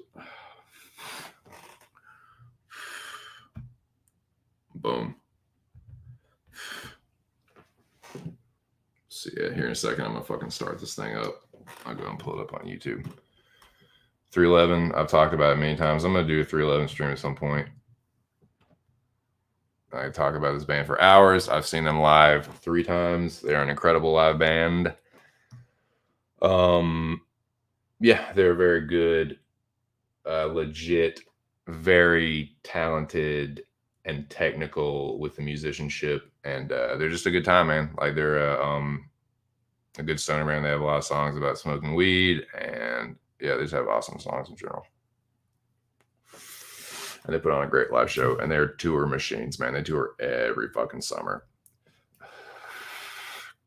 We're gonna try and go see them this summer. But yeah, this has been one of my favorites. This is off their first album, actually. There's some really good songs on their first album. I would say this one and Visit are probably the most well-known, but I like Unity. Unity is one of my favorites. This is off the album Music, which is 311's debut album. It came out in 1993, if I'm not mistaken. But yeah, man, this is 1993.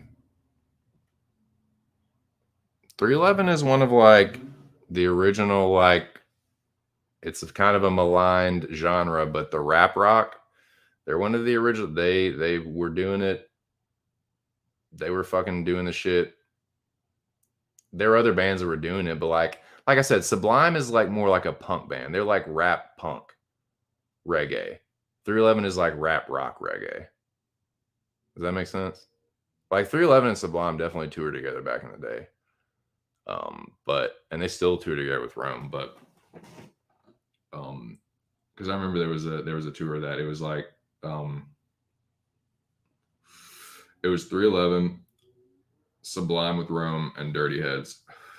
I've seen Dirty Heads just by themselves, and I've seen 311 3 times, but that would have been a cool tour. But yeah, I'm pretty sure 311's tour in the summer, and if you get a chance to, go see them, man. It's a great live show. It's a very like the fans are chill, dude. Like, it's a lot of positive energy at the shows. I've been to shows, like the last time I saw them was in Short Pump.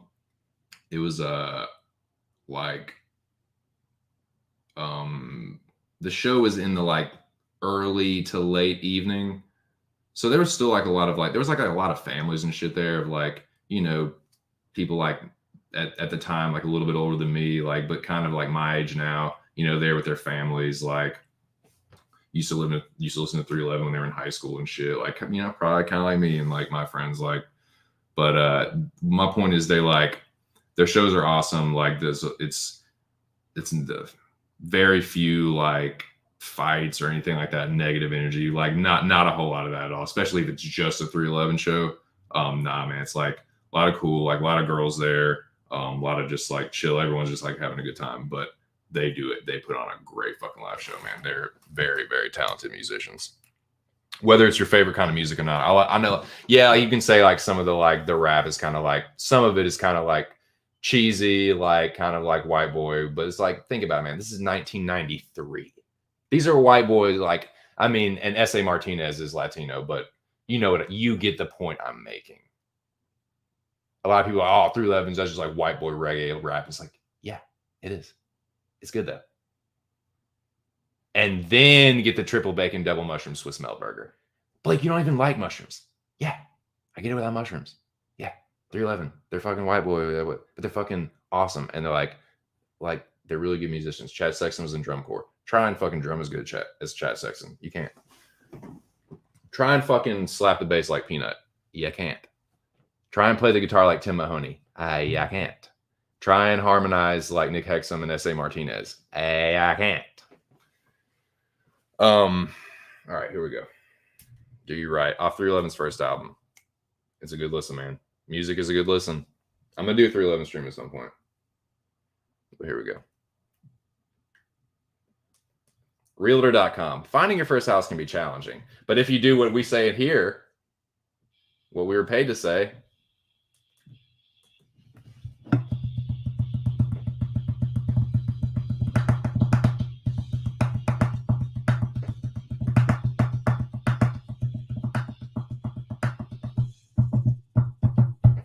pass on the combo, kicking back in the sand in the sun. To be alive is loving, where the shore meets the sea, man, I'm humming.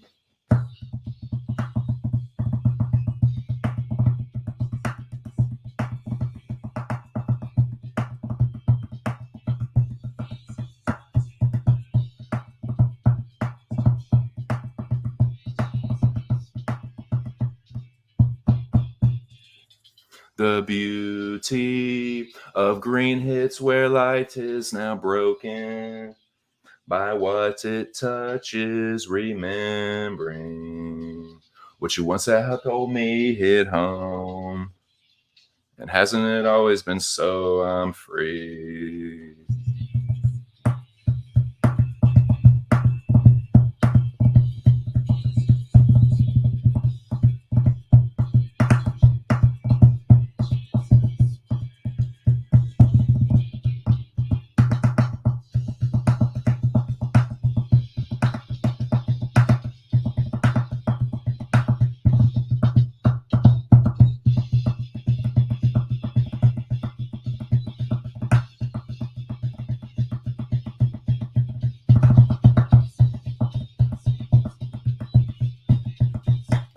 Do you right? Can't get enough. This is the stuff life's about, and it trips me out. Wanna do you right?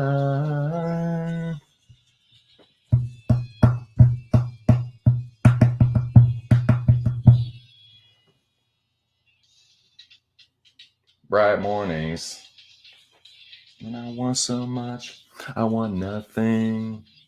Just this life and no more I'll come with. In this world, there's only one for me. She's waiting. I'll soon come.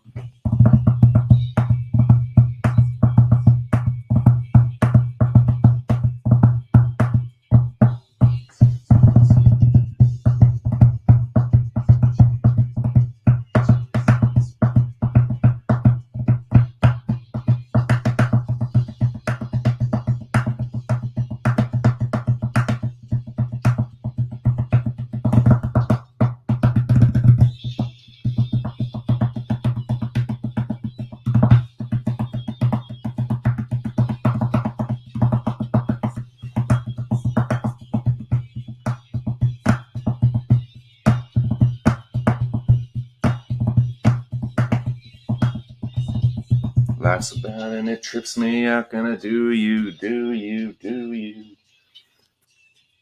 Free from the burn, and that's price. And free from the burn, the dimmy price. No buzz it, no buzz it, no buzz it.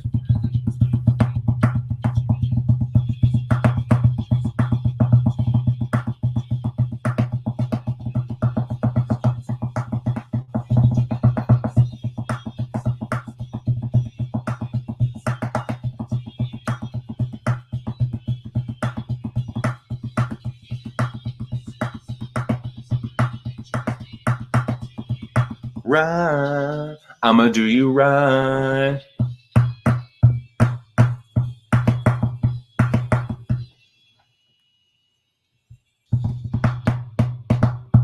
Ooh.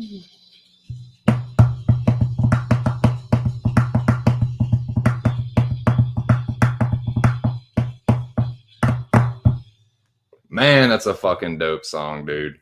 That is a dope song. It's off 311's first album. If you get a chance to see 311 in concert, dude, especially if you fucking smoke weed, dude, everyone there is gonna be chiefing up. It is a fucking good time. And whatever, if you were listening to that, whatever you think they sound like there, they do sound better live. There's actually some like songs that I will specifically like listen to a live version of it because it sounds better. Like, especially like off it used to be like when you bought the Blue album, they had well, when you used to be when you bought the Blue album, they had like a bonus track, and it was like 3 unreleased tracks that like when they had the little bonus thing, it was like live versions of them. And it's like Tribute, Gap, and Firewater, I think. But yeah, dude, like Tribute especially is like there's a live version. I think that might have been the only one they actually recorded. But anyway, my point is, if you get a chance, see 311, dude. If you like fucking, if you smoke weed and you like that kind of music, man, just go see them, man. They're good. They're really good.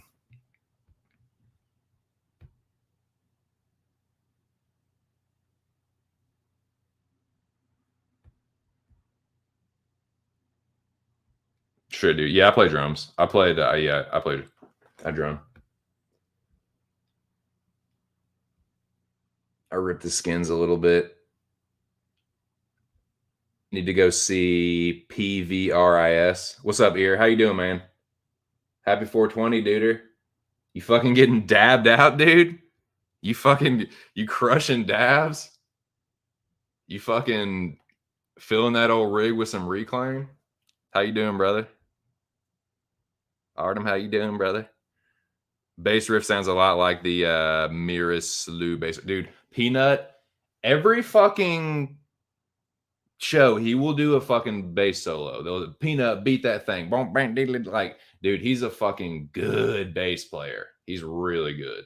And him and Sexton, the drummer, there's some songs that they have written together where you can tell, because like and if you play music, you already fucking know this. Like the drummer and the bass player kind of like work in unison. Like that's kind of like you're kind of like that's kind of like your partner in crime. Like not like it has to be the exact same beat, but like the bass line and usually like the bass drum, like the floor bass drum, are usually meant to like play off of each other. So the best, like a lot of the really good songs, and in particular some of the 311 songs that they wrote, like you can just tell like the bass line, the bass and the drum are like playing off of each other. But yeah, Peanut's a really good drummer, and Chad Sexton was in drum corps. And drum corps is like you have to try out for drum corps. It's basically a competitive drum line, like high school drumming, like the drums like fucking Nick Cannon, like the drum line shit. Drum corps is the competitive version of that for like basically. I'll put it to you like this. The best drummer that I know personally that is like my bud that I like chill and smoke with and like that I consider like a buddy of mine or a friend of mine. He was in he did not go to UVA, but he played in UVA's marching band. He was that good of a drummer. He like tried out and he like would go to their fucking like games and like he would be dressed up. He would go out and play with the UVA fucking like marching band, and he was a drummer, and he was a really really fucking good drummer. But we were talking about drum corps, and I was like, dude, so like, what do you fucking have to like? Is it like really like? He's like, dude, if you're in drum corps, he's like, this is me. He's like, dude, you know me. Like, he's like, you know, like, I have to practice for hours and hours and hours just for the UVA drum line, just for like a regular, like, you know, college, you know, drum. He's like, drum corps, bro. It's your whole fucking life. Like Travis Barker was asked to try out for drum corps. The drummer for Alien Ant Farm was in drum corps. Like, you can just tell, dude, like, drum corps, like, especially like the snare drumming in particular, you can just like, that's just your life. You're just like eight to 12 hours a day is spent drumming, snare rolling, like drum lines, like that's that's just your life. Drumming is your whole fucking life. You have to try out for it, and there's like different teams and stuff. But the drummer for 311, Chad Sexton, he was in drum corps. I think he was in like the Blue Devils, or I can't remember the fucking name of it, but yeah, dude, he's a good fucking drummer. And there's some other, I think it's the drummer for, there's some other pretty well-known band. Maybe Puddle of, I can't remember. It might be Puddle of Mud. I can't remember. Malaguena. So I'm trying to think of a good song for a bass riff. You might not like the whole song, but Wake Your Mind Up by 311. It's off the From Chaos album. The bass line in that is fucking awesome. It's towards the end of the song. Even if you don't like the rest of the song, like the bass, like it's like the second half of the song, Wake Your Mind Up, the drumming and the bass. I think they wrote it together. I think Peanut and Sexton wrote that one together. But it's awesome, dude. It's just a little taste of Peanut's prowess. But all right, man, we're getting down to the nitty gritty. But yeah, happy 420, boys. We're right in the middle of this. I mean, it's almost over, man. The torch is almost over, and then we can talk about some movies and stuff, and some actual just like tree strains and stuff like that. But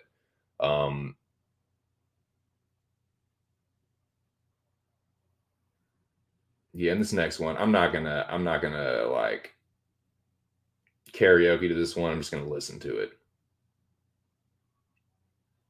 for the most part, and just kind of talk about this this artiste. This dude's one of my favorite. This dude might be my favorite rapper. I'm certainly wouldn't say that he's like the best rapper ever, but he might be my favorite, man. He's just a weed smoker. He's just a pretty like, he's obviously a talented, very talented rapper, but like he raps about it all the time. He's pretty much just like a regular dude. He's like likes to smoke weed. Just regular old dude from Houston, you know, chill dude, you know, just the dude, man. Feeling fine, killing time, you know, smoking weed, feeling fine. The Lightville 79, you know what I'm saying?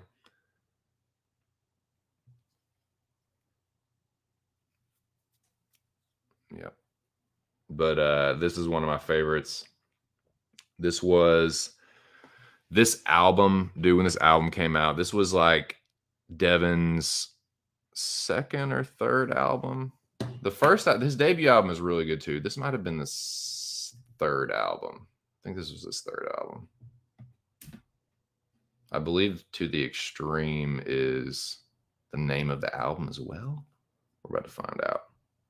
I think I got him in it. You're about to find out. Devin the Dude.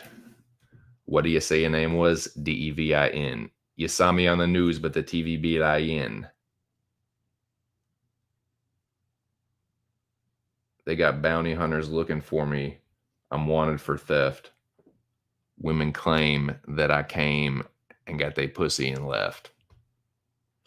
I'm just an old fool from the old school, like my Adidas, because all day I drink and smoke. It's like I need it. Man, I see. I'm thinking about that song. That one is almost like, nah, this one is pretty good too. See, but there's just several Devin songs, but like Mo for Me is what I'm singing right now. That could be on there. Um, dude, See What I Could Pull could be on there too. Like Devin's got a lot of really good smoking songs because that's like what I mean. That's what he raps about, man. Just what that's why I fuck with Devin to do because like all he does is fucking rap about. All he does is fucking rap about like smoking weed and like fucking women and like getting caught up with like with women and shit and like the trials and tribulations of being a player. God damn it. Like that's goddamn me. Like that's what he raps about. The trials and tribulations of being a fucking player and just smoking weed and just being a dude that like can't catch a break. Like that being an average dude that can't catch a break. That's like Devin the dude. Like that's he just feels like a more like relatable like hip hop artist than some other artists of his generation. You know what I mean? Like some of those dudes just like, yeah, he's just like larger than life, like just seems unapproachable, like, probably you physically wouldn't be able to like approach him without like security. Like Devin the dude feels like someone you could just like, if you respectful, could just like, yo, what's up? Like, like not saying you could just walk up and smoke with him, but like he probably wouldn't be like too opposed. You know what I'm saying? Like I just feel like Devin's just like a more chill, like dude, for lack of a better word. But yeah, I'm gonna get this thing started here in a second.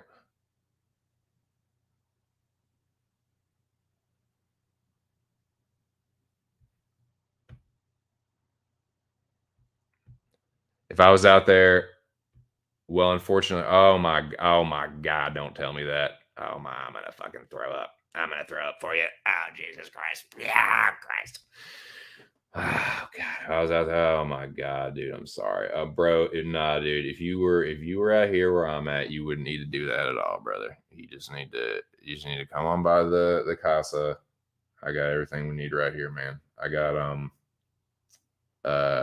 you don't have to go back and look at it now, but I never asked you to do that. But what I got today is I haven't smoked any of these before actually.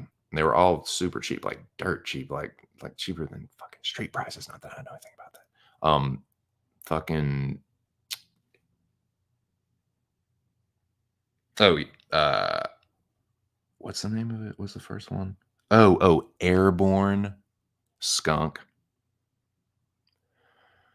Cheshire Mac, and Pink Lemonade. That is the fine collie that I'm puffing upon in this 420. And dude, I'm really fucking sorry that this shit is the dude isn't like. I'm sorry, man.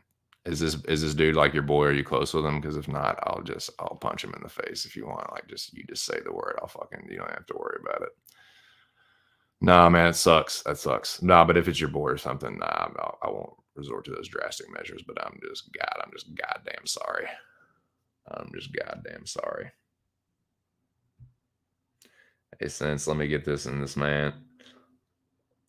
Hey, Sense, let me get this in this, man. I got you on gas money. I appreciate it, dude. Oh, yeah. Let me get you in this and this and this. Get this and this and this for me. I got you on gas money. Nice, dude. Yeah, for sure. Don't relate to busting the cap and fools. Oh, me. Oh, gratata. No, I don't know nothing about no gratata. Yeah. No, I'm not a fucking tough guy. I can't really relate to the fucking gratata.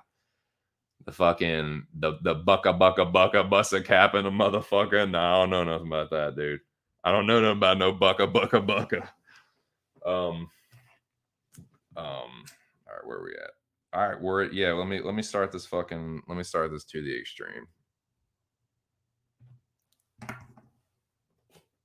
This one reminds me of my homie that is no longer with us, man. Trev, love you, bro. This one's for you, dude. This is my homie Trevor got me into Devin the dude.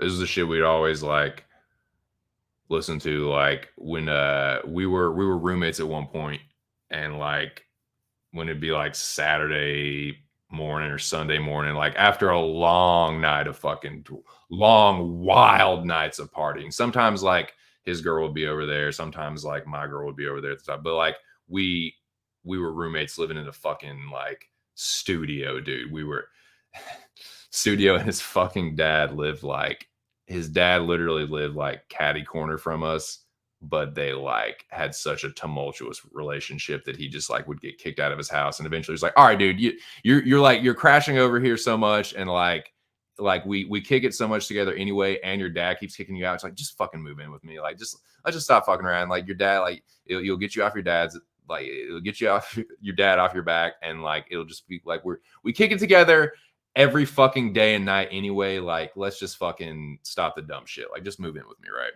So but yeah, we used to always fucking in the mornings do the morning, like especially like the mornings after, just like bump some Devin, get stoned, do like what, like go out to the store, like to like meet up with some people and get like fucking some brunch or something. But yeah, always bump some Devin. But when this album came out, dude, I remember he bought that shit up. He snatched that shit up from fucking Best Buy or whatever, and this was on there. This is probably my favorite song of that album. I'll get started here in a second. But yeah, this one's for you, Trev. Love you, dog. I'll be there at some point, son. Wherever you are, I'll see you soon at some point. Hopefully not soon, but at some point is what I mean. All right, YouTube to the extreme. But yeah, Devin is a Houston dude. He's one of my favorite rappers. But yeah, my boy Trevor got me on to Devin.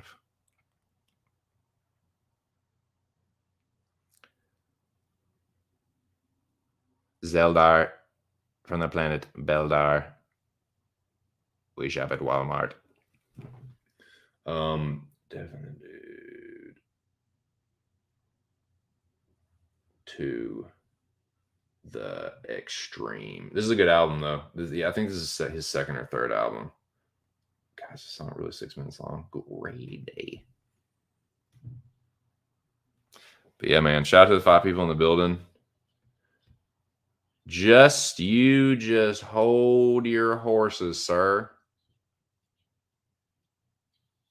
Sir Lobby. I hereby dub thee Sir Lobby. Sir Lobby of the fucking chop busting order. The order of busting 2 senses chops.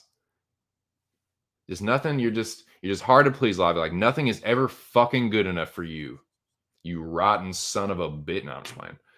No, I'm just playing. Shout out to Lobby, man. Shout out to Lobby for keeping me honest, keeping me on my toes, man. Smart ass motherfucker. No, I'm just playing. No, you are a smart ass motherfucker. You know you are.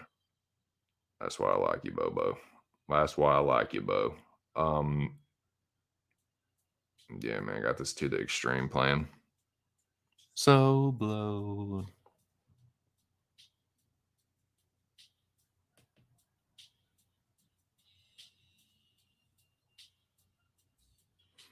Ha!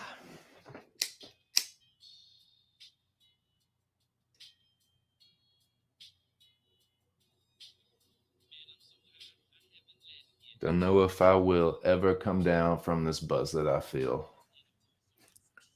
As if they didn't know, 9 times out of 10, I'm ready, steady, staying blowed. Alpha upper do beat, you do you, I do me. It off. Shit, I know they smell me. That's what they say when I leave. What is he smoking as you show is just weed? Yes. Seldom come out. My health goes together somehow. I'm hooked on nothing but love, so it's hard to say fuck what people thinking of. I dip in, I dip out. I go here, I go there, and now steady getting blowed, yeah. Smoking weed, feeling fine. They're getting blowed. Making dudes understand that I'm pedaling so slow. Devin. Gonna keep stepping, steady staying on the scene. doing what I want to do, but some say that I'm taking it to the extreme. Happy 420, everybody. Happy fucking 420.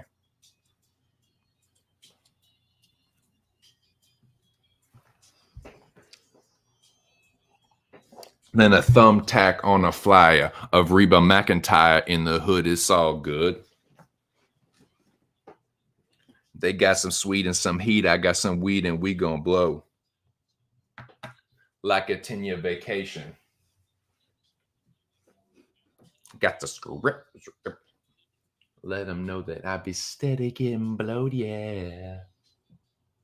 Smoking weed, feeling fine, steady getting blowed.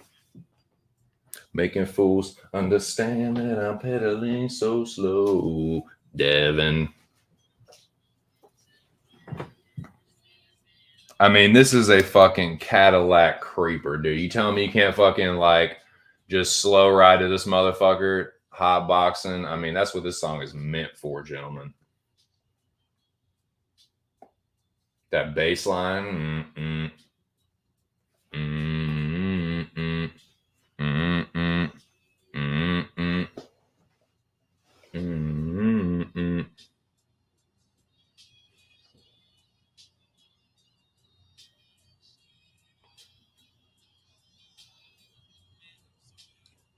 Oh, yeah, Devin. Cloud 10 was all right, but I'm damn near at 11.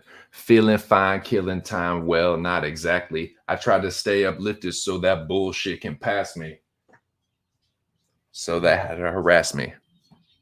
Some think I'm dumb, some think I'm trashy. Don't give a fuck. Cause I be steady getting blowed, yeah. Ask me who got the good shit. Yeah, I probably know. Your boy probably knows. Your boy did what used to be. It was that.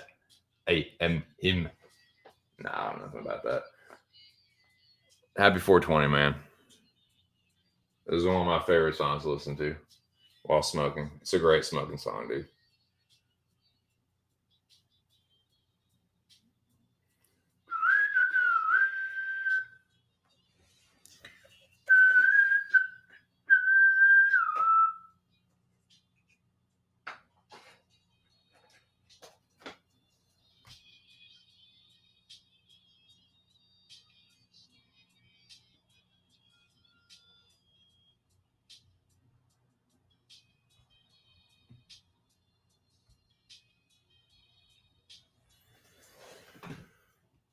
Get a high off life.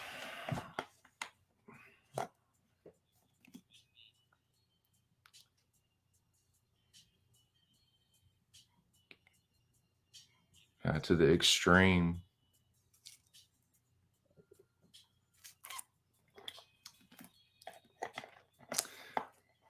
Well, that brings us to number one. And I mean, because I won't get high. Man, yeah, shout out to Devin the Dude. The Dude, man. Shout out to my boy, RIP. Without him, I might not have found out about Devin. I definitely wouldn't have found out. Because, see, I hate being like this guy. It's like, oh, dude, like, I knew. But, like, no, I did, like, I was listening to Devin the Dude before a lot of people were. Not saying everybody, but, like, yeah. I was listening to Devin the Dude right before this album came out. Like, I knew about all the fucking, like, Doobie Ashtray, Lackville stuff. Like, me and my boy that I was just talking about, that's just, like, what we listen to. You know what I'm saying? Like, when, like, the smoke had clear, like I was saying, like, when we were just, like, riding around smoking, like, the morning after a fucking party or something, like, you know what I'm saying? Devin was what we had in rotation on deck, whatever.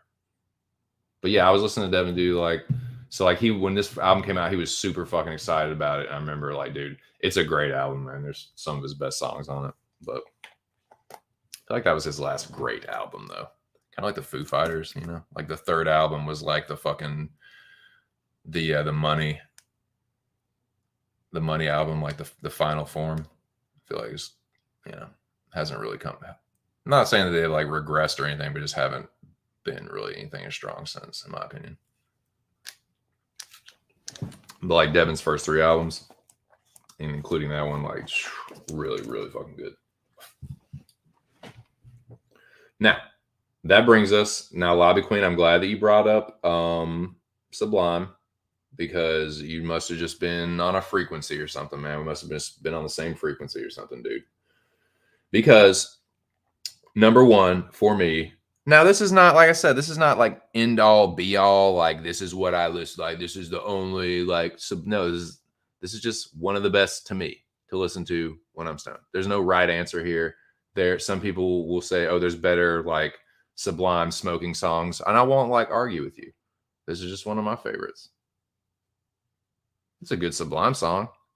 I feel like it's just like I get like this one just charges me up, dude. Like I like it just like gets stoned. And it's like this is like the happy stoner song. You know what I'm saying? Like the one that's like, yeah, dude, like my fucking song is like my stoner spirit animal, dude. Like, I don't know, man.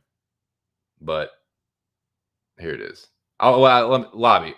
I'm pretty sure that's you. I'm pretty sure you are the one person that I'm talking to right now.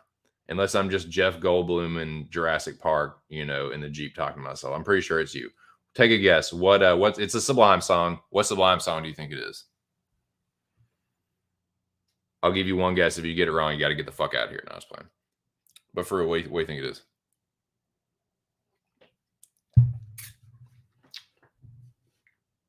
As my eye twitches. I'm pretty sure it's Lobby. If it's not, fuck me. I'm pretty sure it is though. Oh, it's Ear Lurking. Ear, what do you think? What Sublime song do you think it is? Nice, dude. Nice. Well, fuck you then, Lobby. Rat bastard. No, I'm just playing. I'm just joshing, man. Lobby better be able to take a joke. As much as he fucking busts my chops, like, nah, he better. I better be able to joke with him like that at this point. I better be able to fucking joke with you at this point. Oh, we're gonna die for our own arrogance? Maybe. You want to? Let's do it. Yeah, I will. Um, no, but Lobby and Ear, what Sublime song do you think I'm about to play for you gents? What do you think we're about? Because we're almost to the store, dude. We're almost to the store. We can get fucking the pick and we're almost to the pick and pack. We can get wherever you want, man. I mean, shit, I'm not paying for it, but y'all can get your I'm gonna, you know, I'm driving. I'm fine. Oh, Bad Religion cover. Um, no, what Sublime song do you what I'm giving Lobby, what Sublime song do you think I'm about to unveil here? It's a Sublime song, so you were right with the Smoke Two Joints. That's a good one. But that's not the one that I have selected. But it's a good Sublime song. But what do you think it is? It's one that really like, dude, just because like when I smoke and listen to the song, I just get pumped up, dude. I just get like in a good mood. I don't know. It's just like, yeah, I just get charged, dude.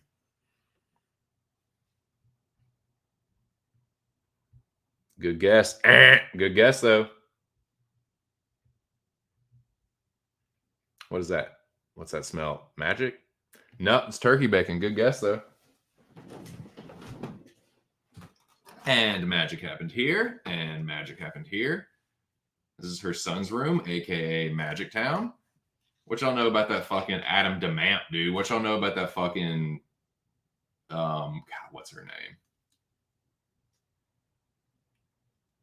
Sharon is as old as my mother, and her and my dad have sex on the regular.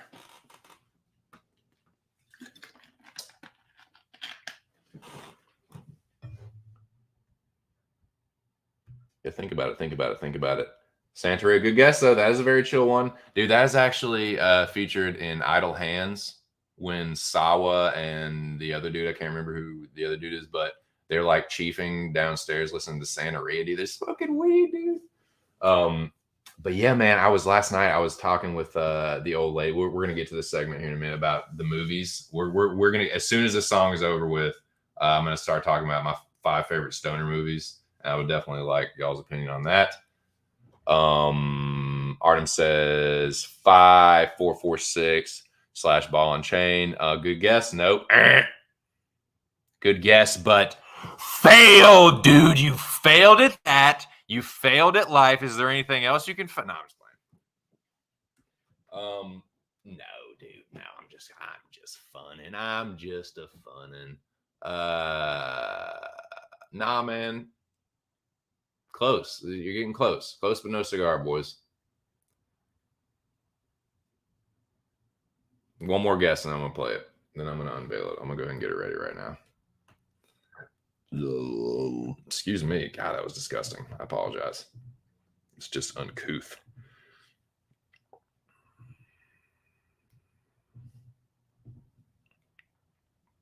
See if we get one more guess. Artem's thinking one more guess. Who's gonna be? You each get one more guess, and I'm gonna rock and roll. See if one of you can get it before I. Oh, you know what I should do in the meantime while y'all are fucking.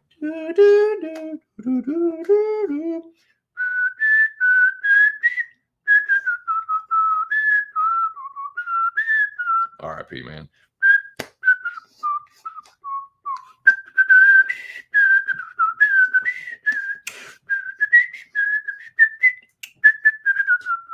You know, and they speed it up. Fucking Jeopardy. Wait, I already got some ground up. Fucking silly ass. You silly ass schlub.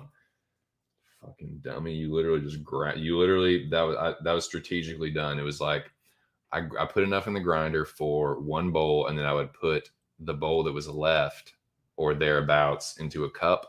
And then I would do that with the next strain, and do the next strain. Put $1 and I got a car. Put $1 and I got a car. Put $1 and I got a car. Put $1 and but like, so I did that, and so there's like, it's a nice little blend, dude. It's blended up in a cup, and I'm gonna fucking just like smoke it now, and then tell you guys while you fucking guess. Doing time? Nope. Failure. I'm gonna put this. I'm gonna just. You fail forever. You'll never succeed. Let's go. Let's go get stoned. Good guess. Nope. Here we go, though. I'm about to tell you. It's all good, boys. It's all good. No, there's no wrong answers, but you are all wrong. You are all horribly wrong. Horribly wrong. But it's all good, boys, because it's 420. We're about to get more high. And yeah, dude, I'm about to fucking listen to this song. But it's just a Sublime song. It's not the best Sublime song, quote unquote. You know, I'm sure some people would think there's better Sublime songs, like, but it's a good one, man. It's a good, like, pep you up. You know, it's not necessarily about smoking weed, but it's got some reggae shit in it, man. It's got some reggae shit, some dance hall shit, some fucking. What's the other fucking not reggaeton? What am I thinking of? What's the fucking? It's another like style. Dub, not dub. It's a name of like a subgenre, or like one of the precursors to reggae. It doesn't matter, man. It doesn't fucking matter. It doesn't matter, because this is the song I'm gonna play.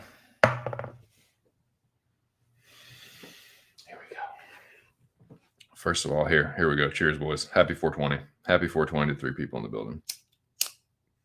This is a mix of Airborne Skunk, Cheshire Mac, and Pink Lemonade. So we're talking about, let's see if I can remember all the lineages without looking. Airborne Skunk is a Virginia line of skunk crossed with G13 hash plant. Cheshire Mac is Cheshire Kush crossed with Miracle Alien Cookies, of course.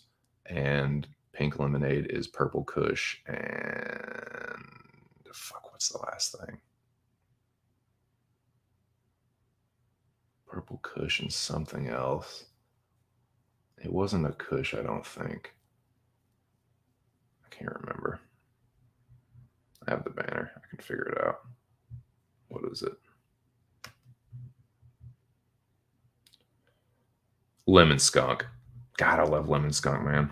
Sunmed had some Lemon Skunk. It was like, I think that was one of the first things I got from this dispensary. But yeah, Lemon Skunk. I never would have remembered that. That it never. I was gonna wait. Oh, it'll come to me. No, that never would have come to me. So yeah, but I am now at the point where I want to unveil this and then give everyone a chance if they want to listen along. You know.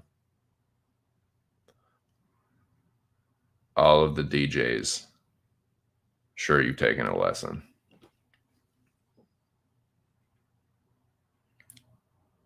Start talking trash, and I'll come with my fucking Smith and Wesson. Not really though.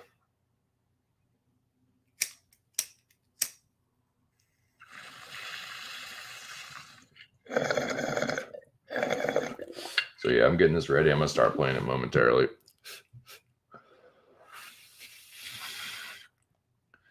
What Happened is another good one.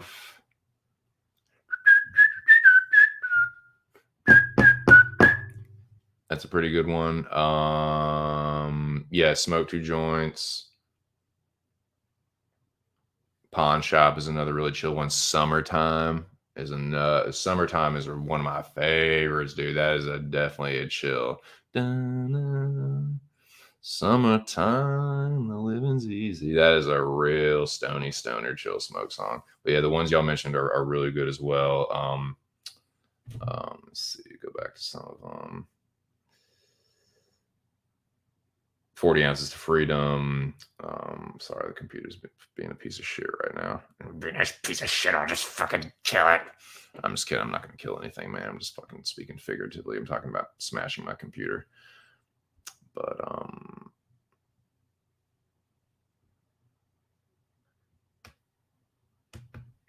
comments. Pop quiz. Who did the original Summertime? Got Redheaded Stranger. That's a good one too, man. Derek. That's a good song. I don't know who did it. I don't know. I fail. I fail that one. Failure. You failed. You lost a scholarship. You can't go.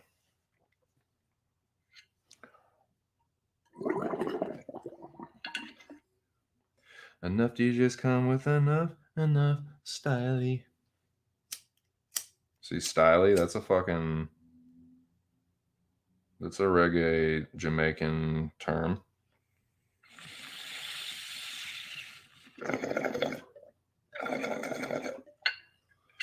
All right, let's start this drink. Enough bullshitting. Enough fucking about.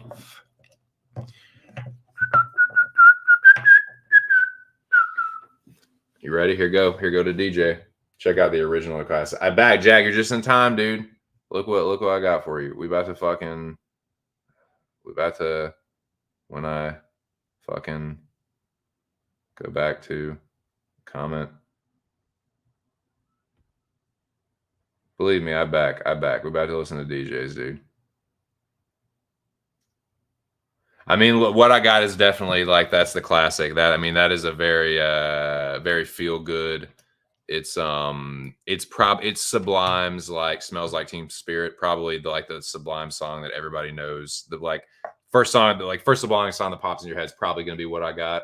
It's a classic, man. It's still a song that you would think would be really like played out, and sometimes it is, but for a song that would normally be super duper played out, it's still just like, oh man, it just makes you feel good. Just kind of makes you feel good inside. But no, this one's kind of like that too. This one makes me feel just like I want to just like fucking happy go lucky, whatever. But that's what I feel about DJs. But I'm gonna play it right now. I'm just gonna play it right now. This is DJs by Sublime. One of my favorites. One of my favorite like stoner songs to listen to when I'm stoned. But there's no right answers, man. So obviously I know what fucking Sublime songs you motherfuckers like to listen to when you're stoned. That's tight. Kind of tricked you on that one, didn't I? No, I'm just kidding. But yeah, man. Oh, Lewis. Oh, damn. Original Summertime. That's crazy. Talking about holding people's heads underwater. Great day. With my Smith and Wesson.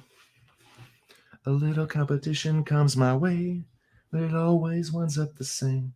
But the stone that the builder refused shall be the head cornerstone. Ain't nothing wrong.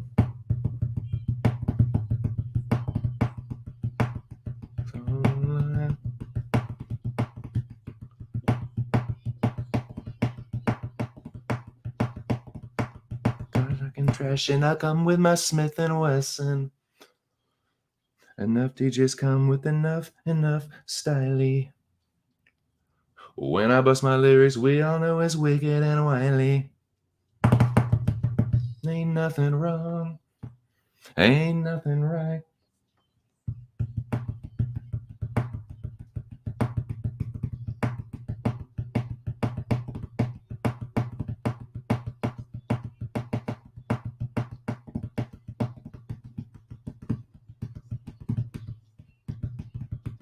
Oh, I've said it's been a real long time. I love that little I love how the guitar kicks in right there. Whatever they call that, a riff or something.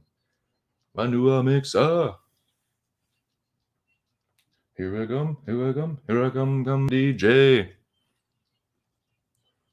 But I know we got a Ghost Rider.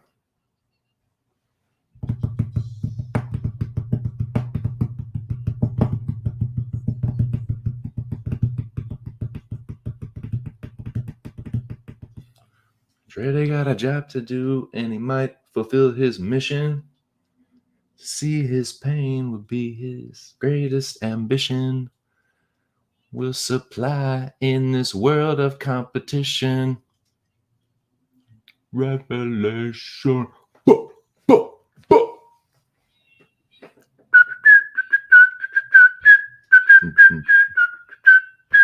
This is my jam, dude. I fucking love DJs, man. But yeah, this album is fucking. It's a Happy Gilmore classic movie. 40 Ounces to Freedom classic album. The next segment, if you must know, sir, is movies. Favorite stoner movies. Yeah, Jack. I Don't Cry When My Dog Runs Away is taken from when Brad's dog ran away. Yeah, Lou dog, and he couldn't do anything but still himself and cry. Yeah, I know, it's very sad. It's a very sad story. Star Talk, yep. Yeah, yay. Lobby knows, man. Doing time, yeah. Okay, yeah. Yeah, DJs is my jam. But yeah, that's all I got for y'all on that one, man. I'm not gonna torch y'all with the fucking karaoke anymore. Jack's like fucking casual. It's doing time.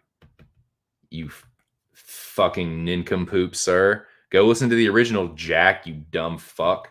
I'm just pretending that y'all are both like, ain't nothing wrong, ain't nothing right. Yep.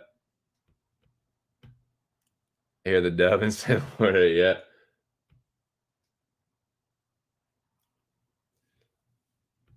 Yeah, man. Brad, no, dude. So yeah, my wife saw Sublime with Brad when she was like, I think she said she was like 13, but she said she saw him at some festival. Like, dude, Baltimore, like, there's a lot of big musical. I mean, Baltimore is like pretty much south of Philly. It's the next biggest city you hit. And until you get down to like Miami, it's pretty much the biggest city like on the East Coast, south of, like I said, like Philly. So a lot of good music comes through there and has for years and years and decades and decades. But yeah, I guess she saw Sublime at some festival when she was like 13. And I was like, oh yeah, Sublime. But no, she was like, no, with the original guy, like Brad. I was like, what? It's like, that's crazy, dude. That's crazy. There's only, I'm not saying it's like 3 people on earth, but like there's not too terribly many people can say they saw, like, it's like saying you saw Nirvana live with Kurt. It's kind of like that. I think Brad passed like a couple years after that. Or you'll wind up in jail. Wah, wah, wah, wah, wah. Watch a whole bunch of Skeevies. Nice, dude. Nice. Yeah, for sure, man. I mean, they're my favorite. They're some of my favorite movies, man. Nice. So we'll see if Half Baked made the list. I saw Radiohead. Nice, dude. Nice. That's tight. That's fucking tight. Dude, I'm telling you, man, there's been a couple ones that I've missed out on that I'll regret for the rest of my life. One of them was Stone Temple Pilots. I got a chance to see Stone Temple Pilots with Scott Weiland in Virginia Beach Like I had the whole thing set up. My boy was like, dude, I'm gonna be there. I got this extra ticket. Like I don't have the person that was gonna go with me, bail. Like, do you want to go? I was like, yeah, dude. Like I was like, I can't remember why I didn't end up going. There's some fucking dumb reason, like that I will regret forever. But yeah, I could have seen him. It was like, I want to say this is like mid 2000s, like maybe, fuck man, let's see exactly. It was right after this one album came out. It's like one of the last. It was like right before he was in what's that one fucking Velvet Revolver? Before he was in Velvet Revolver.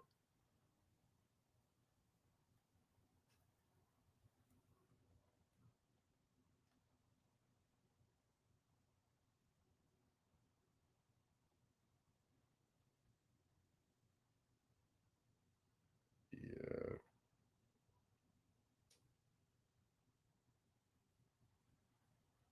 Yeah, so I think it was like mid 2000s, like 2007 or something.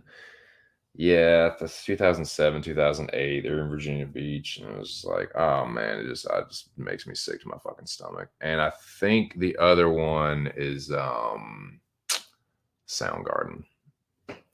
Soundgarden. Same kind of deal. Got the chance to see him. I feel like, yeah, it was like Norfolk, or like, yeah, like Virginia Beach. Those are the two. If it's Virginia, if it's not DC, those are the two places that be. I mean, Charlottesville, dude, I got to give Charlottesville credit, man. For being the size of town it is, it has a very, very solid music scene because of Dave Matthews Band, obviously. But it just does. But other than that, like, I mean, some people go to Roanoke or whatever, but like, I don't know, man. But that was the segment, dude. That was a segment. Surprisingly, dude, I've gone 2.5 hours without having to piss or anything, or really like I had to go grab something, but I haven't really taken that many breaks. Lobby says Dazed and Confused. Nice. See if that makes the list. Nice, dude. Nice. This horse is butter stuff, butternuts. Classic. Happy Gilmore, classic movie. Dazed and Confused. We'll see if that makes the list. Like I said, I wrestled a bear once with Krista Cameron. Nice. She isn't dead, but she left the band. Dang. Grandma's bored. Nice. Nice. Well, yeah, these are some good guesses, dude. We'll see if they make my list. There are no right answers here, but I'll tell you what my 5 favorite ones, and I will tell you what the criterion was. I need to take these headphones off because they are still slowly driving me motherfucking insane. There they go. God almighty. I'm sorry for taking the name of the Lord in vain. Shout out to the righteous champion, Charles Pupehead Smith. I'm sorry, Pupehead. I just, I apologize. It's like I said, dude, I did admit though, like it is one of my worst sins is taking the name of the Lord in vain. But anyways, let's talk about stoner movies, man. So I'm just get through my list real quick. I'm not gonna like spend an extensive amount of time, but I'll just tell you my top 5, and then we'll just kind of talk about all of them in general. But this was my criteria, man. So I wanted to make a distinction because there are some movies that are not on this list, some of which I might prefer to watch when I'm stoned. Like there's some movies that like just make me laugh more, but they're not necessarily quote unquote stoner movies. They're not like about like weed or have like the main character smoke. It's not necessarily quote unquote stoner movies, but they're movies that like, let me give you an example. Like 21 Jump Street or Superbad or like Step Bro. Like, you know what I'm saying? Those aren't quote unquote stoner movies, but people do smoke weed in them. But do you catch my drift? The movies that are on the list that I made, the top 5 list that I made, are like fucking stoner movies. Like they're comedies that are about centered around smoking weed in some way. The movie has weed in the story. It is incorporated into the story. It's not just some like, oh, someone's smoking weed at a party. You know what I mean? Like Teen Wolf. Would you call Teen Wolf a stoner movie? They smoke weed in Teen Wolf, and like he helps Styles find his weed, but I wouldn't call that a stoner movie. You know what I mean? So that's kind of like how I made the distinction, because dude, if I didn't, it would have been really difficult. Really, really difficult. Like 21 Jump Street is one of the funniest movies to me. Like when I get stoned and watch, I just tee-hee, like, I laugh like a little fucking schoolgirl. Like, but I wouldn't say that's a quote unquote stoner movie. So that's kind of, just wanted to, if people are like, oh, how could you leave this out? Like that's, other than that, dude, like if I didn't do that, it would have been really fucking difficult, really hard. But these are my 5 favorite straight up stoner flicks.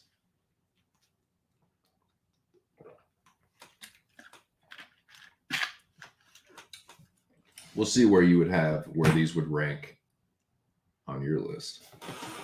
Dude, I watched High Fidelity, and I remembered like one of the reasons that I just love making like little lists. So yeah, shout out to that movie. I mean Cusack he's kind of a D-bag in real life, I guess. But I always liked his movies, and I love High Fidelity, man. But yeah, I'm all about some fucking top 5. So this is top 5 favorite stoner movies for it. Your boy. Here's one that probably won't be on the list. Puff Puff Pass. I don't remember being particularly good, but I had a couple things going for it. Nice. What do you remember? What year it came out, Jack? Yeah, you know what I mean. Like that's strict. Yeah, strict. Exactly. Like just stoner. Like you know what I mean. Like so it's tough. It was like okay. Like what was another one that could kind of be like in between. Bill and Ted, right? So like, dude, it is so fucking clear that they're stoners. Like it is so fucking obvious and clear, but they never smoke weed. Never smoke weed once. No one else smokes weed in the movie either. But it is so fucking obvious. Whoever wrote that movie, stoned as fuck. Dude, like they look so fucking high that they just look and act like stoners and talk like stoners, like Cali stoners. Like it just, I don't know, but it's not quote unquote a stoner movie. You know what I mean? But Bill and Ted is another example. Like that's one of my favorite comedies.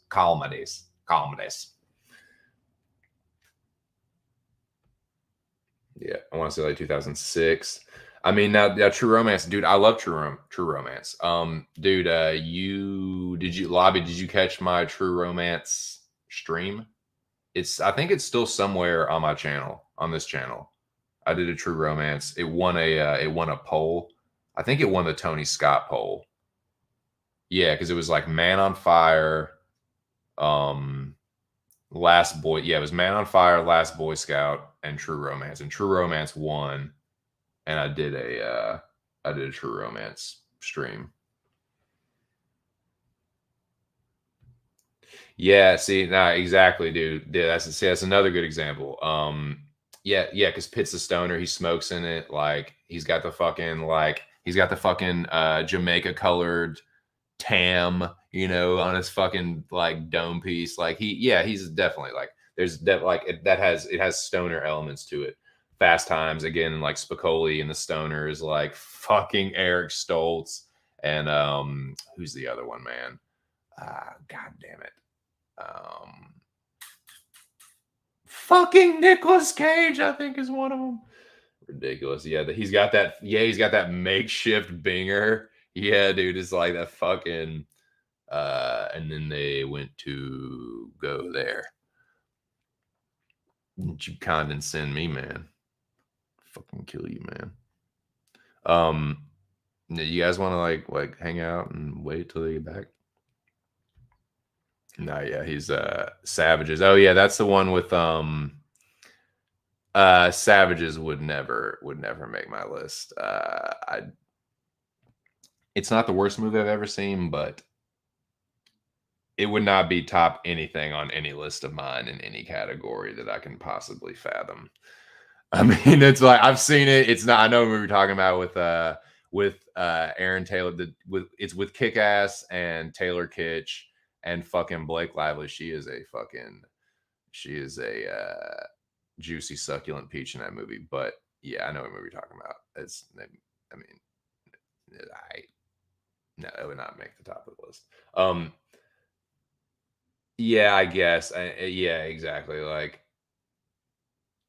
Blow has weed in it. Like, isn't he like a fucking? Doesn't he like sell guns before he? Like Lock Stock. You know, is Lock Stock a quote unquote stone? It's hilarious, dude. I love watching Lock Stock, getting stoned and watching Lock Stock. It's my favorite Guy Ritchie movie. I fucking love that movie. It's awesome. But is it a quote unquote stoner movie? I guess that's kind of that's a borderliner. It's not on this list. I could potentially see slotting that somewhere though, because Statham definitely Chiefs. It's about like recovering the stolen tree from the guys that stole it originally. But yeah, like Lock, Stock is another kind of like in between. You know what I'm saying? Like y'all get what I'm saying. So it's not that easy, is it? 30 minutes or less. Eisenberg is smoking weed when he's driving around trying to deliver the pizza. But that's not a quote unquote stoner movie. Although it kind of is. You know what I mean? Like it's kind of that style of movie, but it's not. I don't know. So this is strict. Like, dude, they are smoking the whole time. Like it's all about like revolves around weed.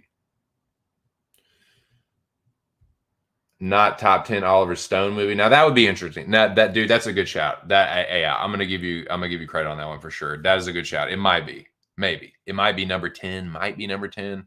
That's it. Dude, that's not a bad idea. I might do that here at some point. If we run out of shit to talk about. It's a good guess. It's a real good guess, man. We'll see if that made the list. Let's get to it, man. Let's get to it. Let me fucking so boys, this is I'm gonna pass this around. This is the mix of the that first one keeps escaping me. Airborne Skunk, Cheshire Mac, and Pink Lemonade. Pink Lemonade, Cheshire Mac, Airborne Skunk, Cheshire Mac, Pink Lemonade. Unique New York. How now, brown cow?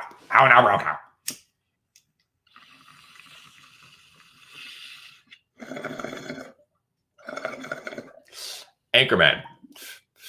Fantastic movie. Not quote unquote stoner movie.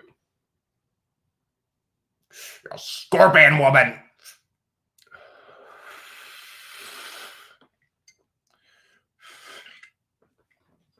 But a movie that I love to smoke weed and then watch and then just laugh. I will smash your face into a car windshield and then I'll take your mother Dorothy Mantooth out for a nice seafood dinner and never call her again. You know what I'm saying? Like, come on, man. Come on, dude. Come on. Always Sunny. Not a quote unquote stoner show, but it is like always like in my top 3 go-to. It's a rotation. Top 3 go-to with those kind of shows is usually a rotation of usually 3. It's usually Sunny and actually, hold on. Maybe that's another little list I could do while we're at it. Cheshire. So Jackie Boy, Cheshire is Cheshire Kush. Cheshire Mac is Cheshire Kush crossed with Miracle Alien Cookies. Mac. And it is, dude, the Cheshire Mac will fucking knock you on your ass, dude. It will fucking stomp your dick hole shut. It's a very heavy indica leaning hybrid. I would recommend it for nighttime use only if you get your hands on it. It's fucking chronic though, man. It's a creeper. It really creeps up on you for sure. Like if it was like a little bit of a like kind of like a little burst of uplifting when you first smoke it, but then the creep, dude, like the indica creep, like yeah, it's got a very, very like sedative and couch-like properties too. Like it doesn't, unfortunately, these were 420 specials, so they didn't like it doesn't have all the like the terpene stuff on it.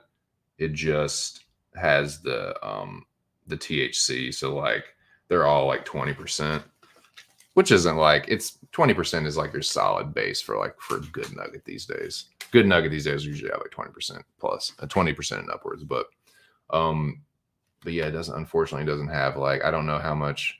I would say it has a lot of myrcene in it though. I would say there's a lot of fucking myrcene, probably a good amount of limonene. But yeah, it's heavy. But the pink lemonade's pretty well balanced. The skunk is definitely more on the sativa side, I would say, just based on the high. Like, but yeah, it's fucking. I'm just smoking a blend of that. I'm gonna hit it again, and we'll talk about these movies, man. 21 Jump Street and Anchorman sequel, 2 films I've enjoyed and laughed at the most. Dude, like those are 2 really good comedy sequels in a genre where the sequels, dude, there are good sequels now. I'm not saying there's not good sequels in movies. We talked about one of them the other day. Terminator 2. Aliens. I'm not saying all these movies are superior, but these are all great sequels.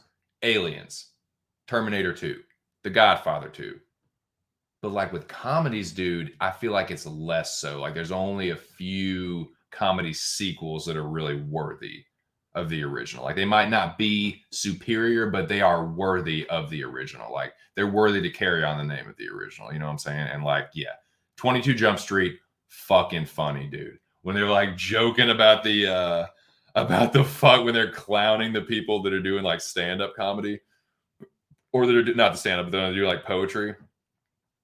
And they're like, well, why don't you just like write the jokes down? And they're like, oh, well, that's stand-up. He's like, why don't you do that? Like, that's funny. Like, yeah, dude, like fucking clowning the poet. What does he say when he goes up there? Oh God, I can't remember it. Jonah Hill's little fucking like bullshit slam poetry. So fucking funny. But yeah, 22 Jump Street and what was the other one he said? Anchorman 2. Yeah, those are fucking good. Fucking James Marsden is hilarious. What's that? What'd you say? No, I heard you say something. What'd you say? Oh, no. Like fucking like he turns to the side so like Burgundy can see him, and he's like looking at his boys behind him and just like busts out laughing. So ridiculous. No, I'm just joking. Welcome to the team. Fucking Jack Lime. If you lose, you have to be called Jack Lame. Ron, is there any way that we can just not call him that anymore? He's really struggling with it. I'm sorry, but I can't. It's a bet. It's a bet. Speaking of bets, we don't talk about some bets now. We're not quite there, but we're going to talk about it. So we got Pineapple Express. Interesting. Harold and Kumar go to White Castle. Interesting, man. That's a good one. The Wash. Oh, that is Snoop Dogg, right? Friday. Nice, dude. Nice. Well, we'll see if we'll see how that aligns. That's a good top. That's a very, very solid top 5, dude. We'll see if any of those made my top 5. Damn Ear, I haven't seen. The Ear got one I haven't seen. I got that. Let's see. I got one that I don't think we get a mention otherwise, and I absolutely fucking loved it. Stay tuned. Yes, indeed. Yes, indeed. I was high as fuck watching Anchorman sequel. I laughed all the way through and then forgot. Oh, dude, another one. This is another one. Oh my God, this is another one. I feel like this is kind of a stoner one, but again, like the whole thing isn't about that. But this is, dude. This I think you could definitely call this, and this is one of my favorite ones. Jay and Silent Bob Strike Back, dude. I was so goddamn stoned when I saw that movie. It came out in 2001, so I'm like 17, like junior year in high school. Fucking. I would, dude, me and my buddy. I think I saw that with my brother, actually. Wait, no. No, it was me. No, it was me and a couple of my buddies. So fucking stoned. Just crying, laughing, like cackling, laughing. Step Brothers was another one that so in theaters, Step Brothers, Jay and Silent Bob Strike Back.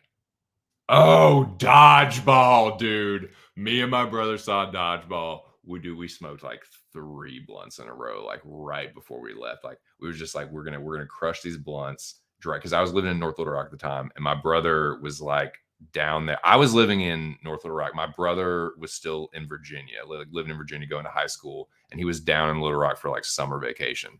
So he came down. He had like we had like partied the night before, and he crashed at my place. Um, and like we knew we saw that dodgeball was coming out. We're both big Stiller fans from like heavyweights and Cable Guy. He directed Cable Guy, but like just like a bunch like we're both big fans of Ben Stiller, right? So we were like, dude, when dodgeball came out, it looked absurd. We're like, we're gonna see this shit. And yeah, we got blunted the fuck up. And this dude that I was like cool with at the time, he gave us a ride, dude. I remember I gave him some gas money, and he like gave us a ride over to, I think we saw it at the Riverdale Theater. Yeah, that I don't know if that theater's still there, but yeah, we saw it shit at Riverdale. Like we drove just right over the bridge, North Little Rock to Little Rock. Is like when you cross over the bridge, it's like right there. Like you fucking not right there, but it's pretty close. So it was a very short drive. The point is, we were incredibly stoned, and there was nobody else in it. I think there might have been one other person in there, dude, but it was just like me and my bro, just like high as a kite, just fucking ridiculous white good men. Fucking in this temple that I built with my hard work, and yes, a generous donation from my father, Earl Goodman Sr.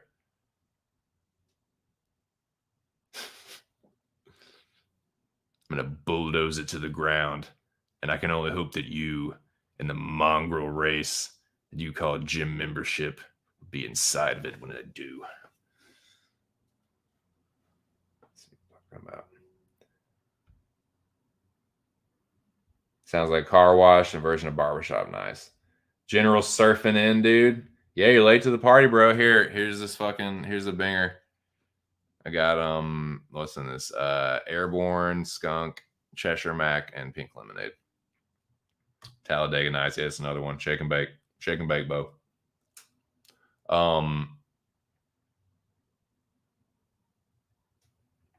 Joni loves Chachi. I fucking love that movie, man. Yeah, Dodgeball. See, that's yeah. If I was to do like a top comedies, that would Dodgeball would be in. Definitely would be in the probably would be in the top 10. I probably put Dodgeball in the top 10. Just movies that make me laugh like continuously, like still hold up well. There's not much besides Stiller in that movie, but he pretty much like carries the show for the most part. And there's some decent stuff, I guess, here and there, but it's pretty much like a one man Stiller show. It's really fucking ridiculous and funny. You know, some cultures only eat vomit. I read about it in a book. Nice, good guess. Shake and bake, Ricky Bobby. All right, boys. 5 people in the building. Let's fucking get pooped out and fucking look at these movies. Hold up.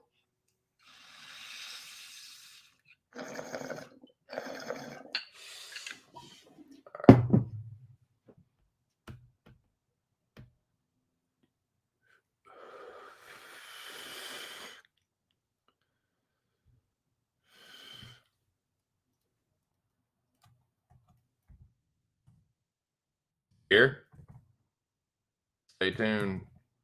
Home stereo.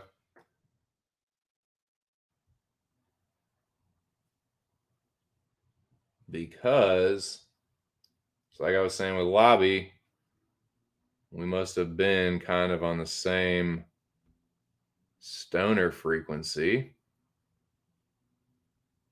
Getting it ready here. All right, hold on.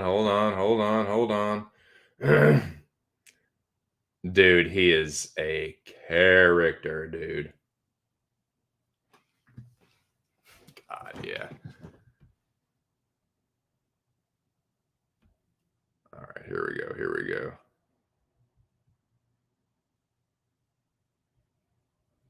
what we're doing, boys. Top 5 stoner. I'm gonna get her ready. And number 5 of my top 5 favorite. Like I said, this is strict. This is not just comedies. This is strictly stoner comedies. Like the movie is about weed and they smoke weed in the whole fucking movie. Here we go. Can I get a drum roll, please?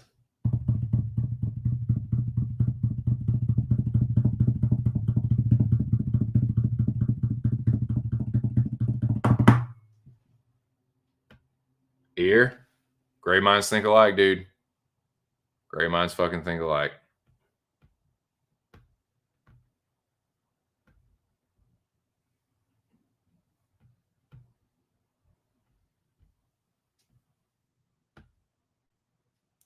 Yep. Watched it last night, actually. Ole put it on.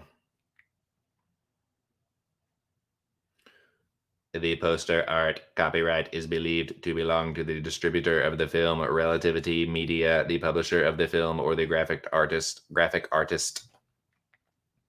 Yeah, it's a fucking good one, dude. I'm a sucker for Danny McBride, and like Rogen's pretty funny. Like I definitely I like Seth Rogen. He's dude, his character's kind of a fuckhead in this movie, honestly, dude. Like he's a very unlikable character.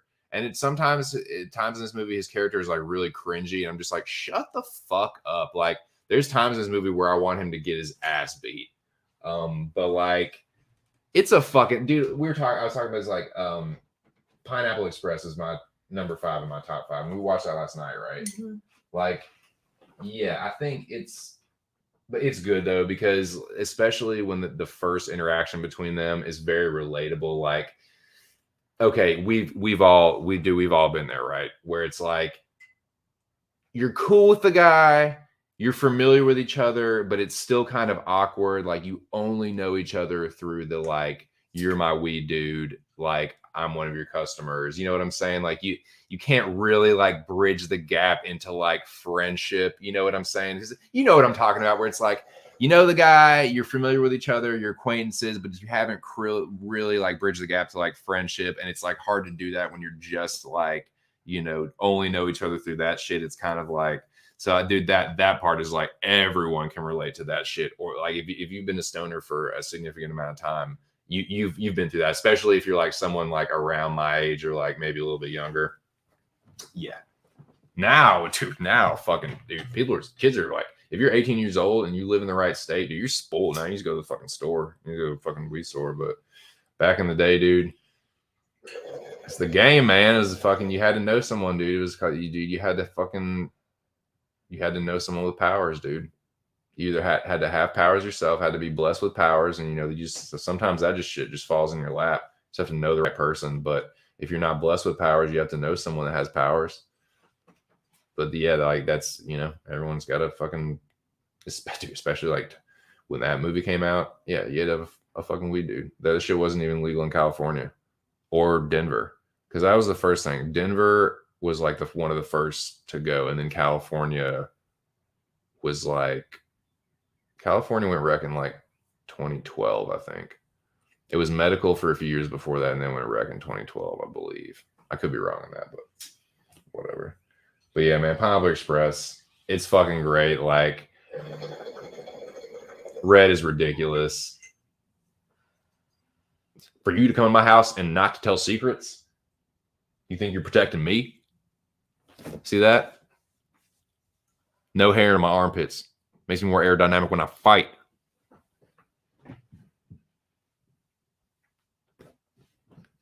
Yeah, Red's ridiculous. Franco's pretty funny as Saul, man. Like he's a guy that's gotten in some hot water. Like he's kind of he's maybe not the most savory character. It's, you know, starting to look that way, but he's fucking hilarious in this movie. Like he fucking nails the stoner. Like the likable, like friendly, kind of a like dummy, like weed dealer. Like, yeah, aloof, exactly. Very aloof. It's like guys in school like handsome and like funny, like quote funny movies, like Jeff Goldblum. It's like, what? Fuck Jeff Goldblum, man. Don't get down on yourself. You got a great girl. You got a great job where you smoke weed all day. Wish I had that. It's like, what? You do have that. Like, you have one of the best jobs in the world. It's like, oh, yeah, I do. Like, thanks, man. Yeah, it's a fucking, yeah. So it had to make my top 5. Very, very, got a very high rewatchability. It's a movie you can throw on. You don't necessarily have to like focus in on too much. You can kind of like jump in and out.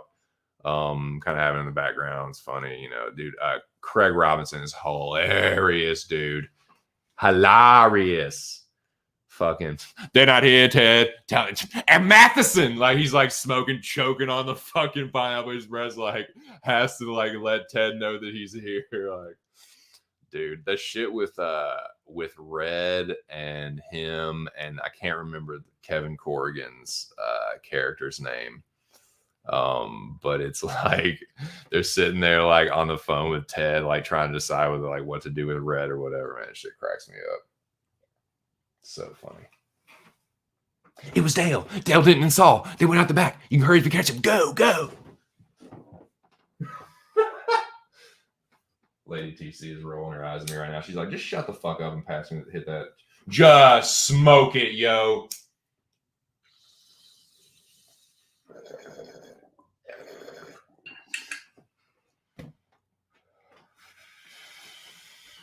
Yeah, very funny movie. Very haha, very funny movie. And it's a stoner comedy, man. It's a straight up stoner comedy. I mean, the literal title of the movie is A Strain of Weed that the movie is centered around. So there you go, man. That's my number 5. Go back to the StreamYard and see these 16 comments that I need to straight up catch up on. Straight up. Sorry, that was a little bit of an outburst. I apologize. Up. I feel like I said up 20 times and it just came out. I apologize. That's what that fucking Cheshire Mac do. Affects your brain. What was I gonna do? Yeah, let me put this. I don't want to share this anymore. I wish to not share this anymore. There we go.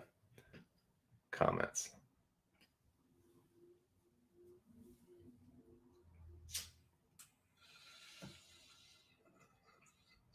Drum roll. Yeah, man. Oh, man. See, dude. Okay. That is a perfect example, dude, of why Ark is the fucking man and no one can do what he does on a consistent basis. I can do a fraction of what he does sometimes and it takes the fucking life out of me. It literally sucks my soul like the soul-sucking machine in Princess Bride. Seriously, it's like, I just sucked 1 year of your life away. Like trying to stream like he does. For real. But this shit too, managing the chat while you're streaming. I can do it, but I'm not a good multitasker. Like I just look at chat and I look at the comments in the chat. And I go to the banners and I just look at the banners. And I come back and then I look at like he can do all the shit at the same time while streaming, bringing people in and out, keeping the chat. So like, yeah. Shout out to Mr. Arkansas. The rabid dog himself. Ark, if you're listening, TC's ready. I know I've been saying I'm gonna step it up in Ark FC. I'm not gonna fucking keep saying that, but I'm just saying I am ready. If you want to give me another fight, give me another chance. I will continue to win. I can at least say that I will continue to win. And hey, man, it's kind of becoming like a heel thing. You know what I'm saying? Like, but we'll get to that later. Let's get to number 4 though. I'll catch up with the comments and we'll get to number 4. But the drum roll is the snare crescendo. Yep, I think that's where Ear had his. I'm gonna design playgrounds. Little kids can take shits.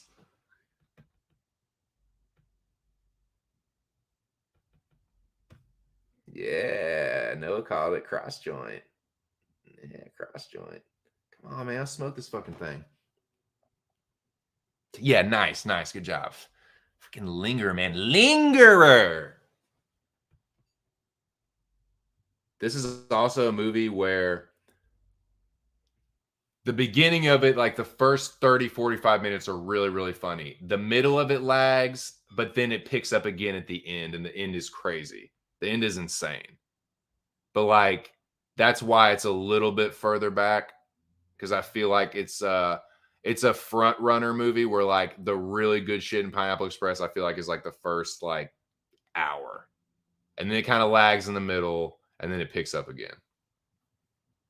It's kind of a wavy kind of movie in that regard.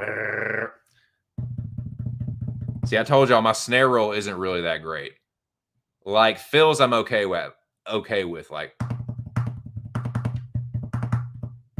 but like the roll, like the fucking where you're just like I don't know, man. It's never been my strong suit. Like the snare roll has never been my thing. But yeah, drum roll. Yeah.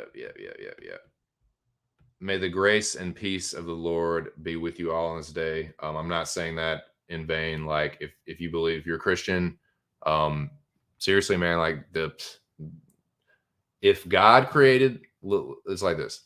If God created the earth and the animals and the plants, then he created this. So it's like Smokey said, take advantage, man. Take advantage.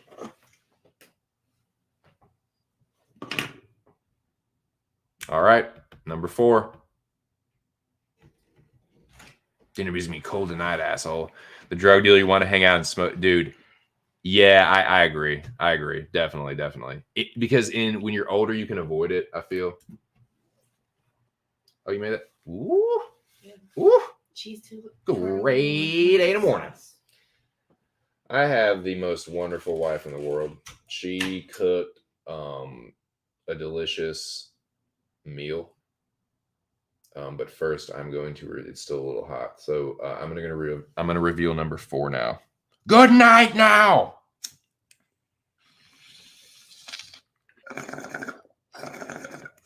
Ooh, that needs to get cleaned out. That was the sound of. I need to get proper screens. I need to have a better. That was the sound of ground flour getting sucked into the downstem, which is no bueno. But whatever, it's all good. So number 4, man. Number 4 in my brickweed with seeds. Bullshit. Oh, back in the day, yeah, dude. Back in the day, fucking ounce of swag for $50. Buster allegedly blessed. Best is blessed. Oh yeah, I heard something and I saw something and then I heard something. Dopest dope you'll ever smoke.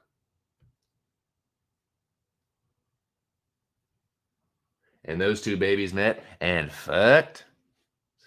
This is the product of baby fucking.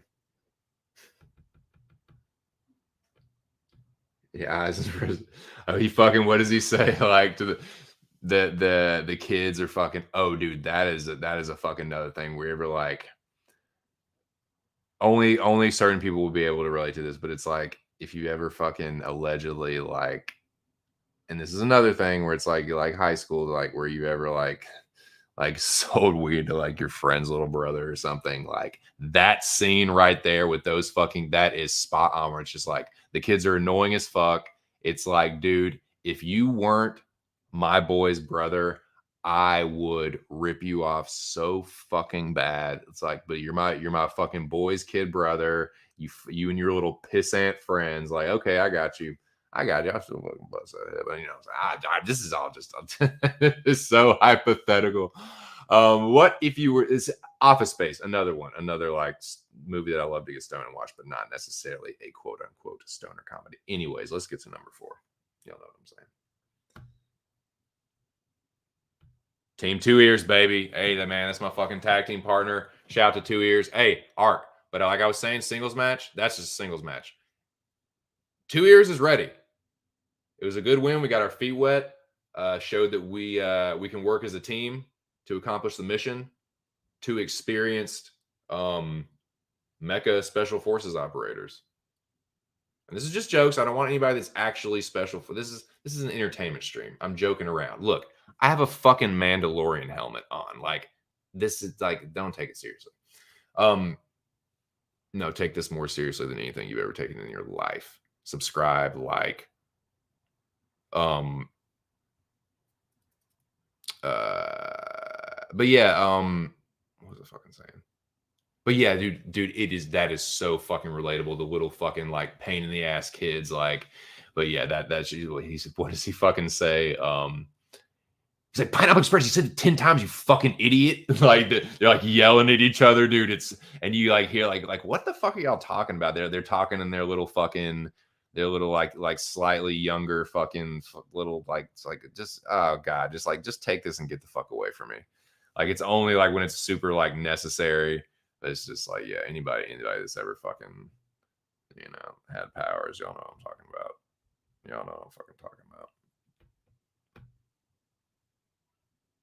Yeah, exactly. That, but if I didn't, dude, it would have been so fucking hard because like 21 Jump Street would have been on there, Office Space would have been on there, Bill and Ted would have been on there, Fast Times, but those are not like they're not smoking the whole time. Like they never smoke in Bill and Ted, I don't think, but like they're clearly fucking stoners, and like that is a stoner comedy if there ever was one. You know what I mean? So I had the strict criterion so I could narrow it down because like and I was coming up with it last night and I was like, dude, I will be thinking about this forever if I don't have some kind of like way to separate the wheat from the chaff on this.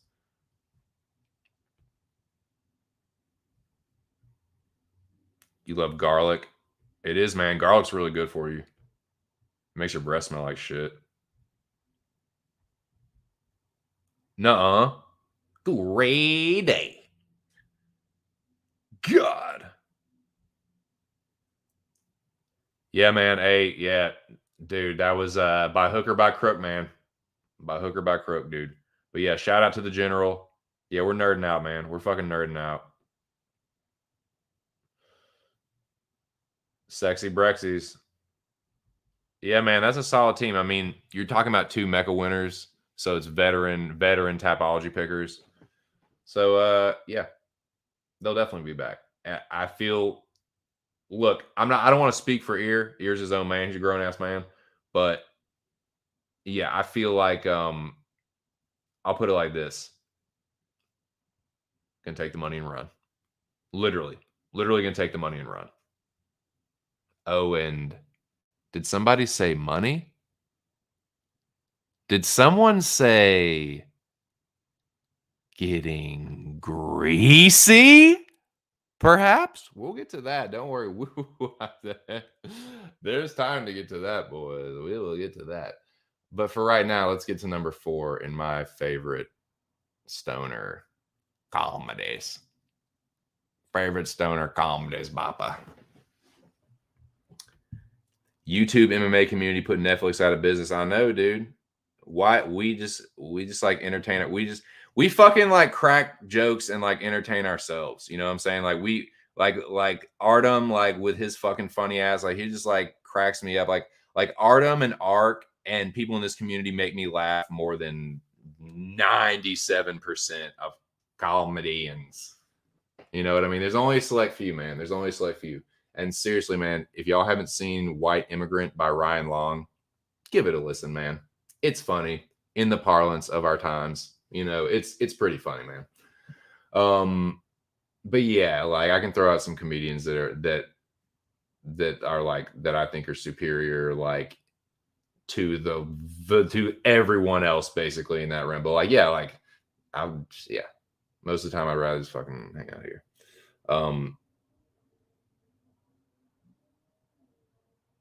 Can't remember who came up with that name, but I give them credit for it. Nice, yeah.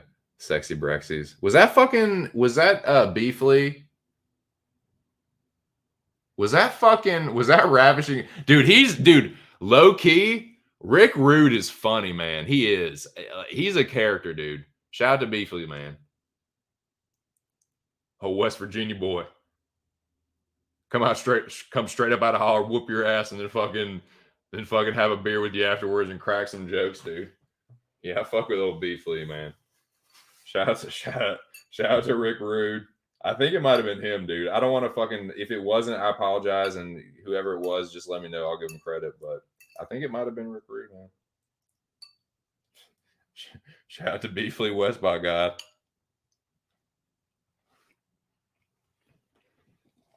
I used to live pretty close to there at one point. Forgive me, I'm eating a little bit. I know it's incredibly rude. I lived like less than, it was definitely less than, I don't know if it was less than 50 miles, but it was definitely less than 100 miles. Could have gotten there in, yeah, I would say just like about less than an hour and a half, I could be there. At one point where I was living. Oh, boy, I was living up in the mountains. It just made me think of that.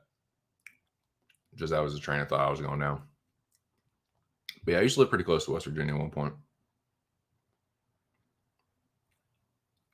And literally in a cabin. It was a big cabin, but it was a cabin.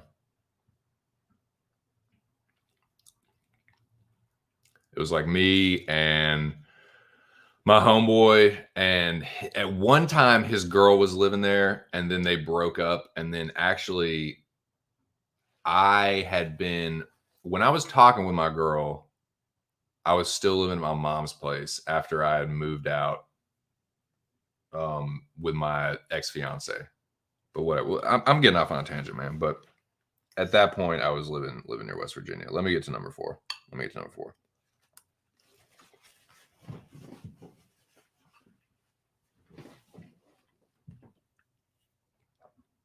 Yep. Dude, Ravishing Rick Rude is a fucking character. He knows it. Beefly, you know it. Don't you dare try and tell me. Like Beefly, that's a dude you want. That's a dude you want on your side. Probably hilarious at parties. He's a dude you want on your side. Like if you get into it, you get in the fucking dust up, start scratching gravel. Yeah, fuck with old Beefly, man. Shout out to him. He had a good win too. I think he was the one that ran Scroat's bitch ass off, dude. Shout out to him even more for that. Fucking Scroat.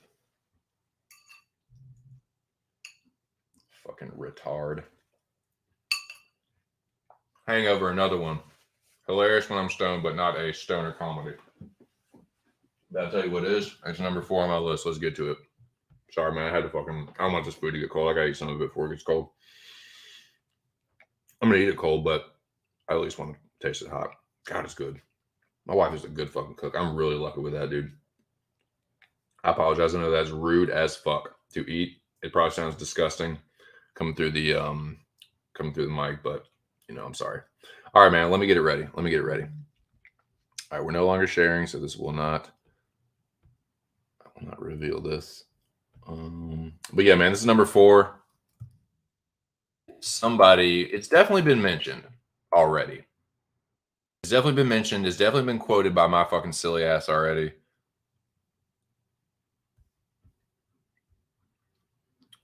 But any guesses what the next one is?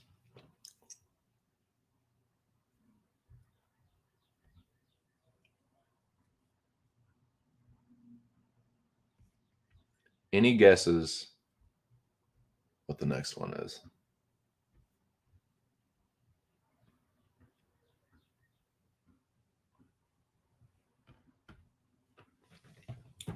Oh yeah. That is. If you think you've seen the last of Jack and Alex, you have not been paying attention. You have not been around here long enough. If you think that Jack and Alex are fucking one and done, nah, dude, nah. Minor setback for a major comeback, I think is the expression. I think that's the expression, boys. But you know what? I digress. Okay, Jack guesses how high. Not a bad guess. You're fucking wrong, Jack. No, that is incorrect. Good guess though. All right. Let's just get the show on the road. Let's get this fucking dog and pony show on the road. Only way is up. All right. Tell you what, man, you better not sleep on. If you sleep, I don't know what other. They need to make.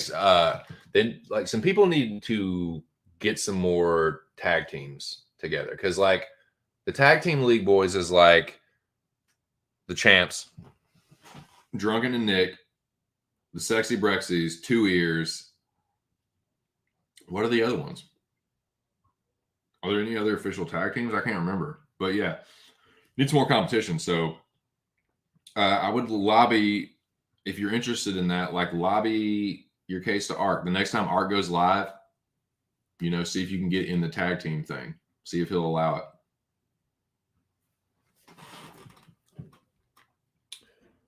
Ramirez guesses Cheech and Chong's. That's a good guess, dude.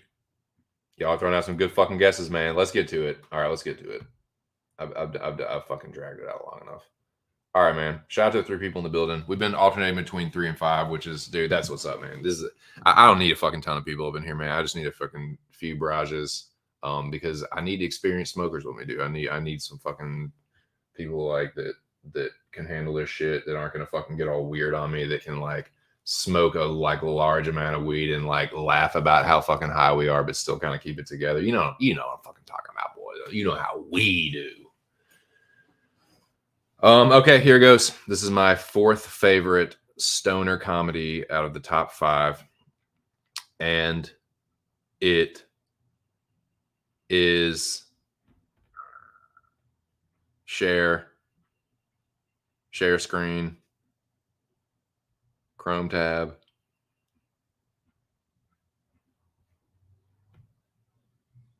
It is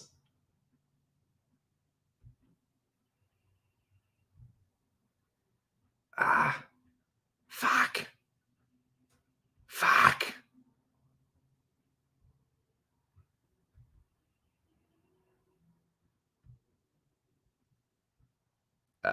I'm not gonna be able to do that. I'm gonna do this. Drum roll, please.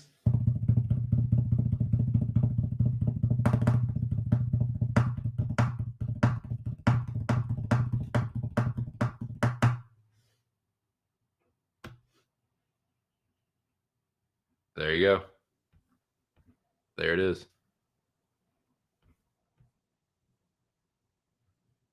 Yeah, I think I would have had to take Alex's comment off, but now I can't even fucking. Yep. Can't remember. Ear, you had Friday in your top 5, right? I'm trying to remember Ears. I'll find it. Now I can change it. Now I can fucking change it. Boom. Cool.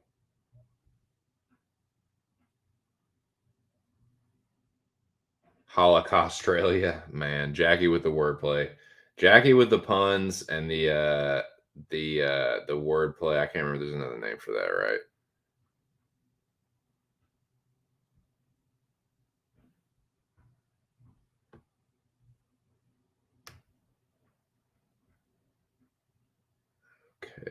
Okay. Hey, here it is. Yeah. So Friday was Ears number 2. Nice. Dude, yeah, this is my brother's like favorite fucking movie of all time, dude. He not only like stoner comedy, like comedy, just movies in general. I remember there's one point where we were both like back at our mom's place, and I would hear Friday, like before I went to, like he would play it to go to sleep to every fucking, he didn't switch it up. Like for a while, he didn't switch it up once. Then it was Happy Gilmore for a while, but dude, it was Friday for months. That was all I fucking heard. But yeah, man, it's definitely up there, dude.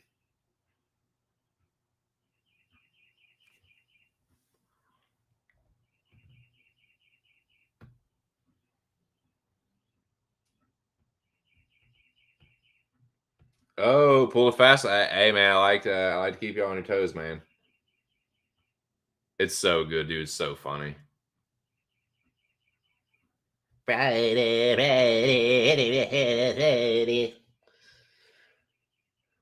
Nice. Sexy Brexies.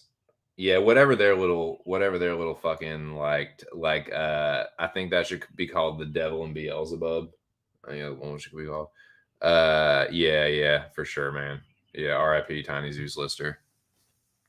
Yeah, it's a fucking good one, man. I got mind control over Debo. You'd be like, shut the fuck up. And I'll be quiet. But when he leave, I'll be talking again. The weed be letting you know. Evil alert.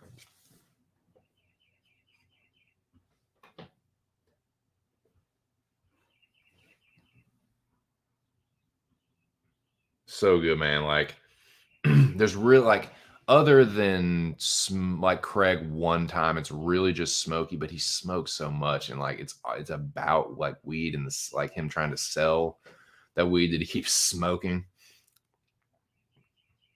Like, how you gonna sell weed but you smoke it? I don't know. That's my only problem.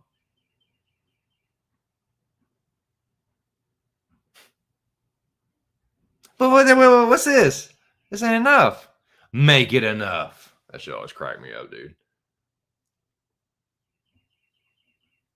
What you gonna do? Number one or number two? Number two.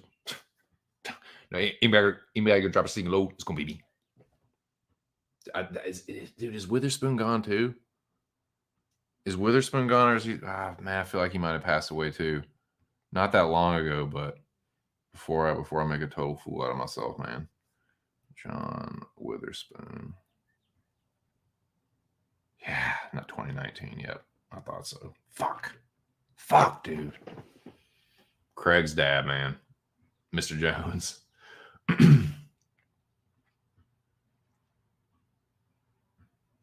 Every time I come in the kitchen, you in the kitchen, in the goddamn refrigerator, eating up all the food.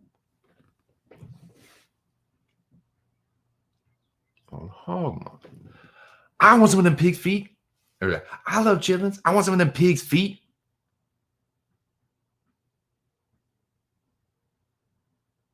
Talking about taking out the fucking trash. Knock him upside his head with a left hook. There's so many good characters in that movie, man. The characters, like the side characters, are really, dude, there's so many good side characters in that movie. Think about that shit. Craig's dad, Debo, Worm, fucking Hector,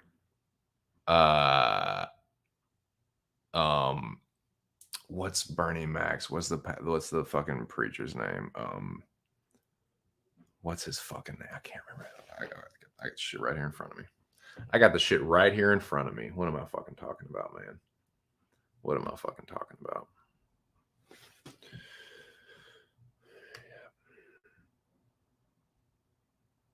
Yeah, Pastor Clever.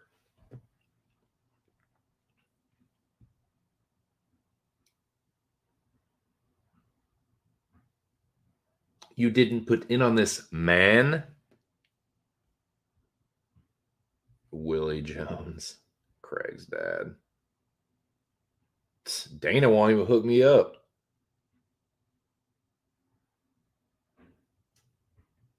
Like a bunch of spiders just have a meeting on his head. Cracks me up, man. Oh God, dude, Ezel. Good Lord, man. You know how much you get for a slip and fall in the stove? Man, you stay out that crack, man.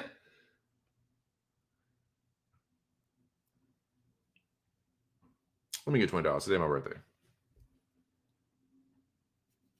Today your birthday? What's the day? Man. My neck and my back.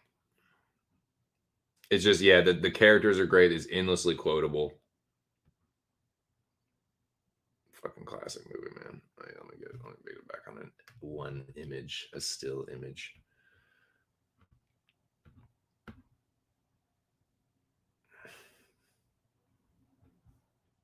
I'm not smart enough to do any better right now. I'm sorry.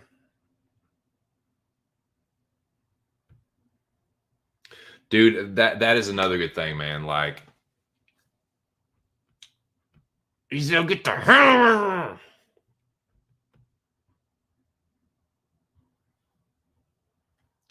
Don't go in there for about 45 minutes. I grab a dog, I just choke it, kick the shit out of it all day, my foot up and all that shit, pat, pat, pat, pat up his ass. That's my pleasure.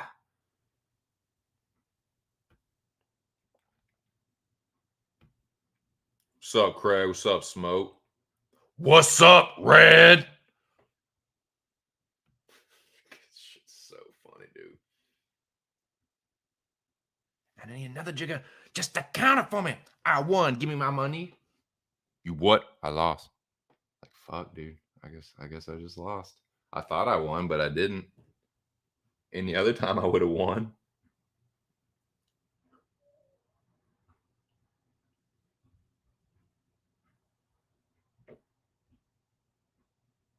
So funny, man. It's such a classic movie.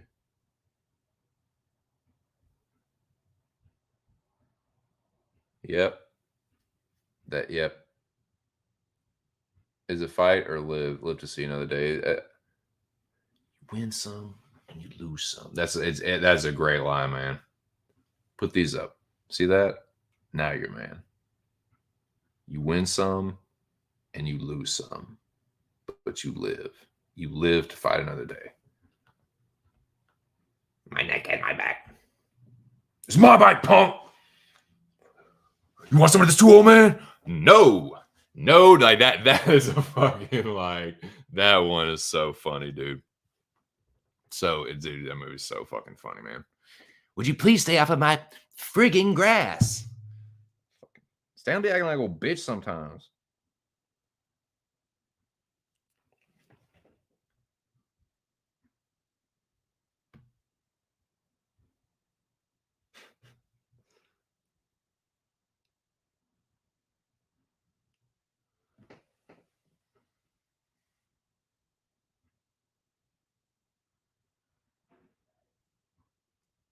Is he gonna kill us, man? He crazy. Come on, let's sit together. Just like gets him like explicitly involved in it, and it's like we have to stick together, dude.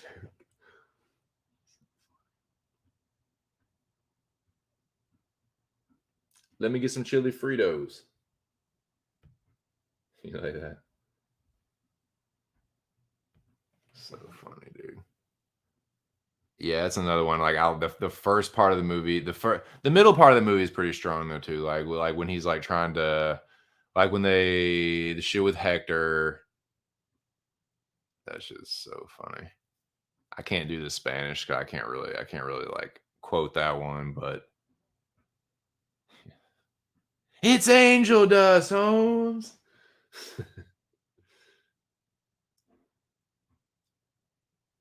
Smoke dog, baby. All right.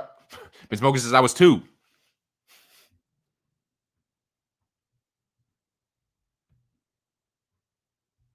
Yep. Yeah, that's one of my favorites, man. So this next one, um,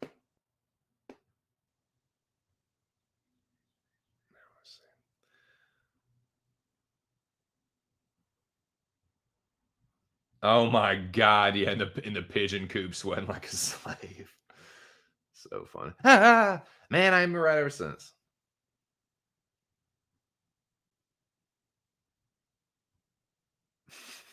Running down the street like Hector's like behind him in the fucking lowrider on fucking hydraulic, just shit's so funny, man. Fucking ridiculous. Like imitating the pigeon, like it's like ingrained in his like DNA now. It's so ridiculous, dude.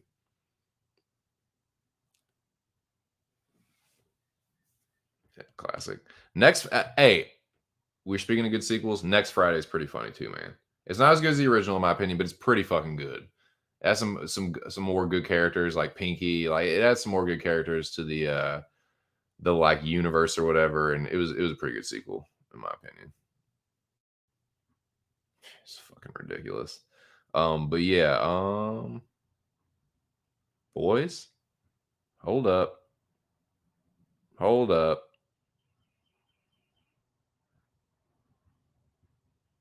I know y'all smoke weed. I know this. But it's Friday. It's about to be 420. We gotta get high again, boys. I was trying to think of something more clever than that, but I just couldn't off the top of my head. I'm sorry. God damn it. I apologize. Can you ever forgive me? What I can do is repack this old Kringer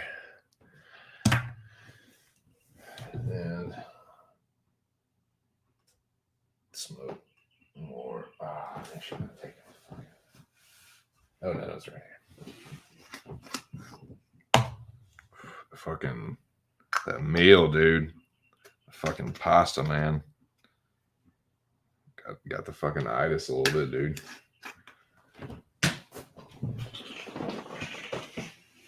It's that fucking sauce. It was like she made this meat sauce, but she made it with like like ground sausage, like spicy ground sausage. It was really fucking dank, but it gave me a little bit of the fucking kind of like when you eat like fucking barbecue, or you eat like fucking like it's like a heavy like steak. You know, you get the fucking itis, dude, and you just want to. So I gotta pick back up. And dude, you know what I should fucking do? What was the kind? Yeah, dude. Yeah. I'm gonna do this. Skunk, dude. The airborne skunk, because the skunk gave me a little bit of a fucking little pep in my step. It's good. A god, a cow, a man, a horse, a dog, a rat, a woman, and a little. No, I'm just joking. I didn't fucking make that shit up. It's just a fucking Borat joke. You want to fucking blame anybody, blame Sacha Baron Cohen. Dude, Ali G is fucking hilarious. Ali G is one of my favorite characters. That show is so fucking good, man. That show is very underappreciated.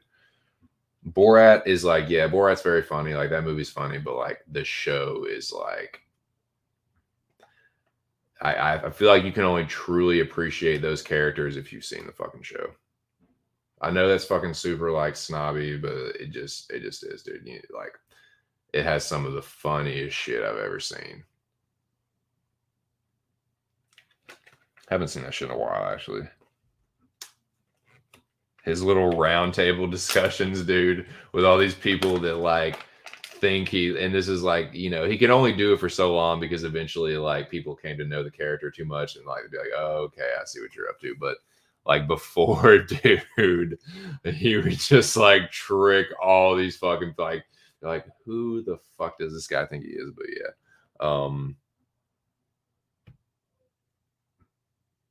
Searching for my 3-compartment grinder. Where's the Keef? Where's the goddamn Keef? Man to blame. Where'd you fucking put it, whore? Where's my goddamn Keef? Hell yeah, bo. Where's my fucking Keef? Give it to me, you whore. I know you're lying. Don't you fucking sass my spine. I'm just kidding, dude. That is not how I talk to my wife, dude. If I tried to, she'd just be like, shut the fuck up. Like, you're a fucking idiot. Like, shut, you're stupid. But like, nah, dude, if she even thought I was kidding, nah, she don't play that shit. She's a Baltimore City chick. She does not play that. This is just jokes. She's number one. But no, yeah, that's pretty funny, dude. Pretty good.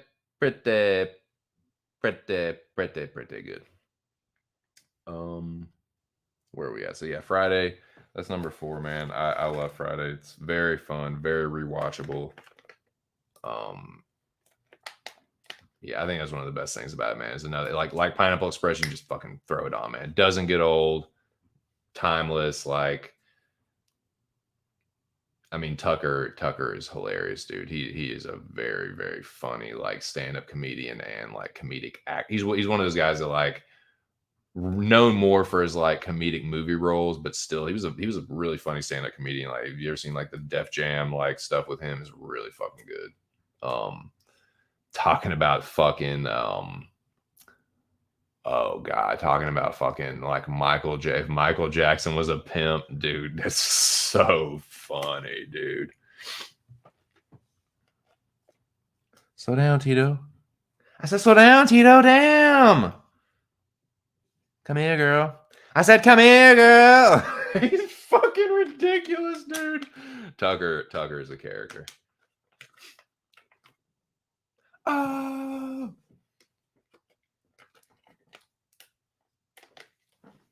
Dude, my wife does not like skunk strains very much anyway, so I think I'm gonna be able to just kind of just hoard this fucking airborne skunk to myself. And like I said, man, if you stick around, I'll show you what I believe. Ear, I'm glad Ear's in the building. Maybe we can get a little conspiratorial with this one. No, I mean that in the best way. Your boy likes to. Your boy, Ear, dude. You know your boy likes to dibble and dabble, and like I'm willing to believe. You know, I'm willing to be persuaded on certain things. But nah, man, it's not really conspiracy. But I have a hunch about a certain thing. Um, and it has to do with the origins or the genetics rather of this strain that I'm grinding up right now. Um, it is put it up right now for the people. But yeah, Friday is dude. It's classic movie.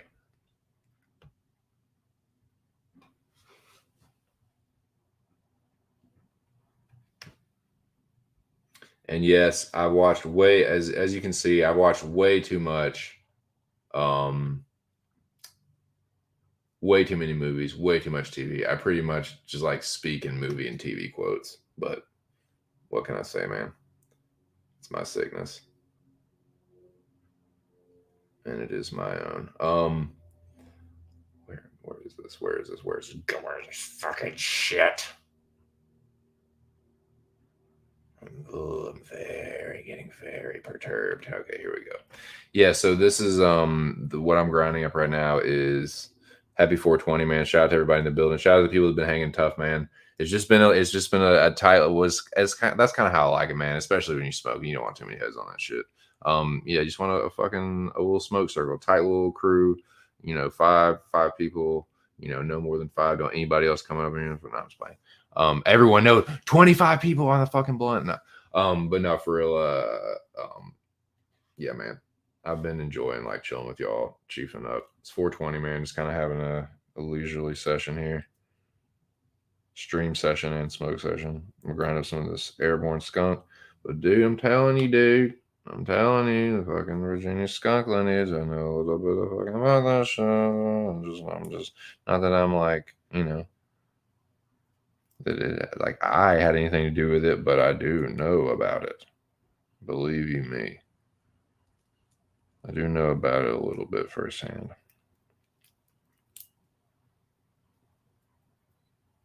But yeah, a mysterious Virginia skunk lineage, and then crossed with G13 hash plant, which is G13 and hash plant, obviously. Obviously.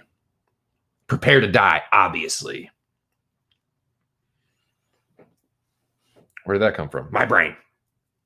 Watching Scott Pilgrim. I think I told you I was watching Scott Pilgrim. That's another movie where I like to get stoned and watch it. It's hilarious. It cracks me the fuck up, but it's not a stoner comedy. That's like a hipster musicians. Scott Pilgrim is for musicians.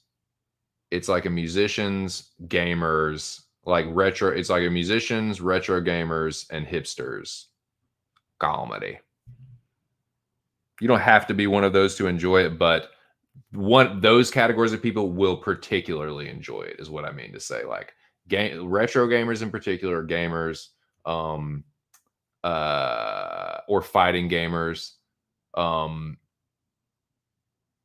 hipsters, and musicians. Because dude, the musician shit. Oh, dude, the stuff with the band and like where he's like they're trying to get signed and like the lead singer is all about like, dude, his life is just like getting the band off the ground, dude, and all the other people like I would definitely be the Scott Pilgrim of the group. In fact, I literally got fucking kicked out of a band because I wasn't serious enough about it. They were like, dude, we're trying to do this. We're trying to get signed. We're trying to get the Avett brothers to like, you know, let us open for them in North Carolina, like all this shit. Like, okay. Like, yeah, sure. And I'm just like half-assing, like I'm fucking this, and I'm with my like ex-fiance at the time. Like, I'm just spending way too much time with her, late for practice all the time. I'm like clashing with the lead singer and he's going on his power trip. It was a fucking mess, dude. But I was like the Scott Pilgrim of that group, like for real. But dude, so some of the shit in Scott Pilgrim is just like, man, it hits home and it's so funny. Goes back in. Steve, the new lineup sounds great, man. You guys are so much better without me. He's like, yes. Dude, I fucking love that movie, man. Steven Stills, the talent. Um, but yeah, that I love that movie, man. That would be if I was to make a like top 25 or 20 comedies or something, that would be on the list for sure. It'd be in my top 20. It might not be top 10, but it would be top 20 for sure. Love that movie, man. Chris Evans is hilarious in that shit. You really think you can goad me into doing a trick like that? There are girls watching. Like looks over. I got my own skate company essay.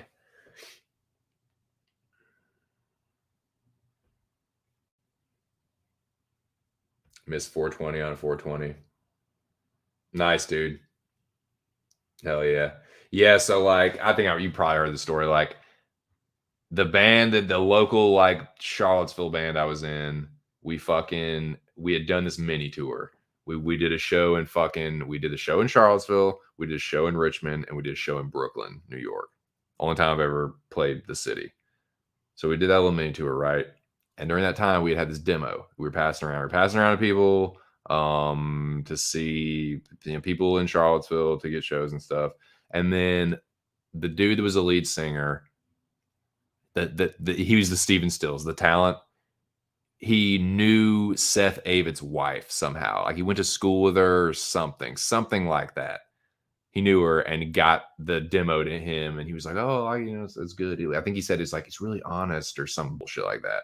But he was like, and then it was like, okay, is this gonna be anything? Are we gonna like, are we gonna fucking, get be able to fucking, open for the Avett brothers in like, Asheville or something like that's worth thinking like, like, and then I get kicked out of the band, and then dude, I'm just saying, I don't think anything ever became of those. Like, because I fucking saw the dude that played fucking guitar. I saw him when I was living in Richmond, and I think I was working Chipotle.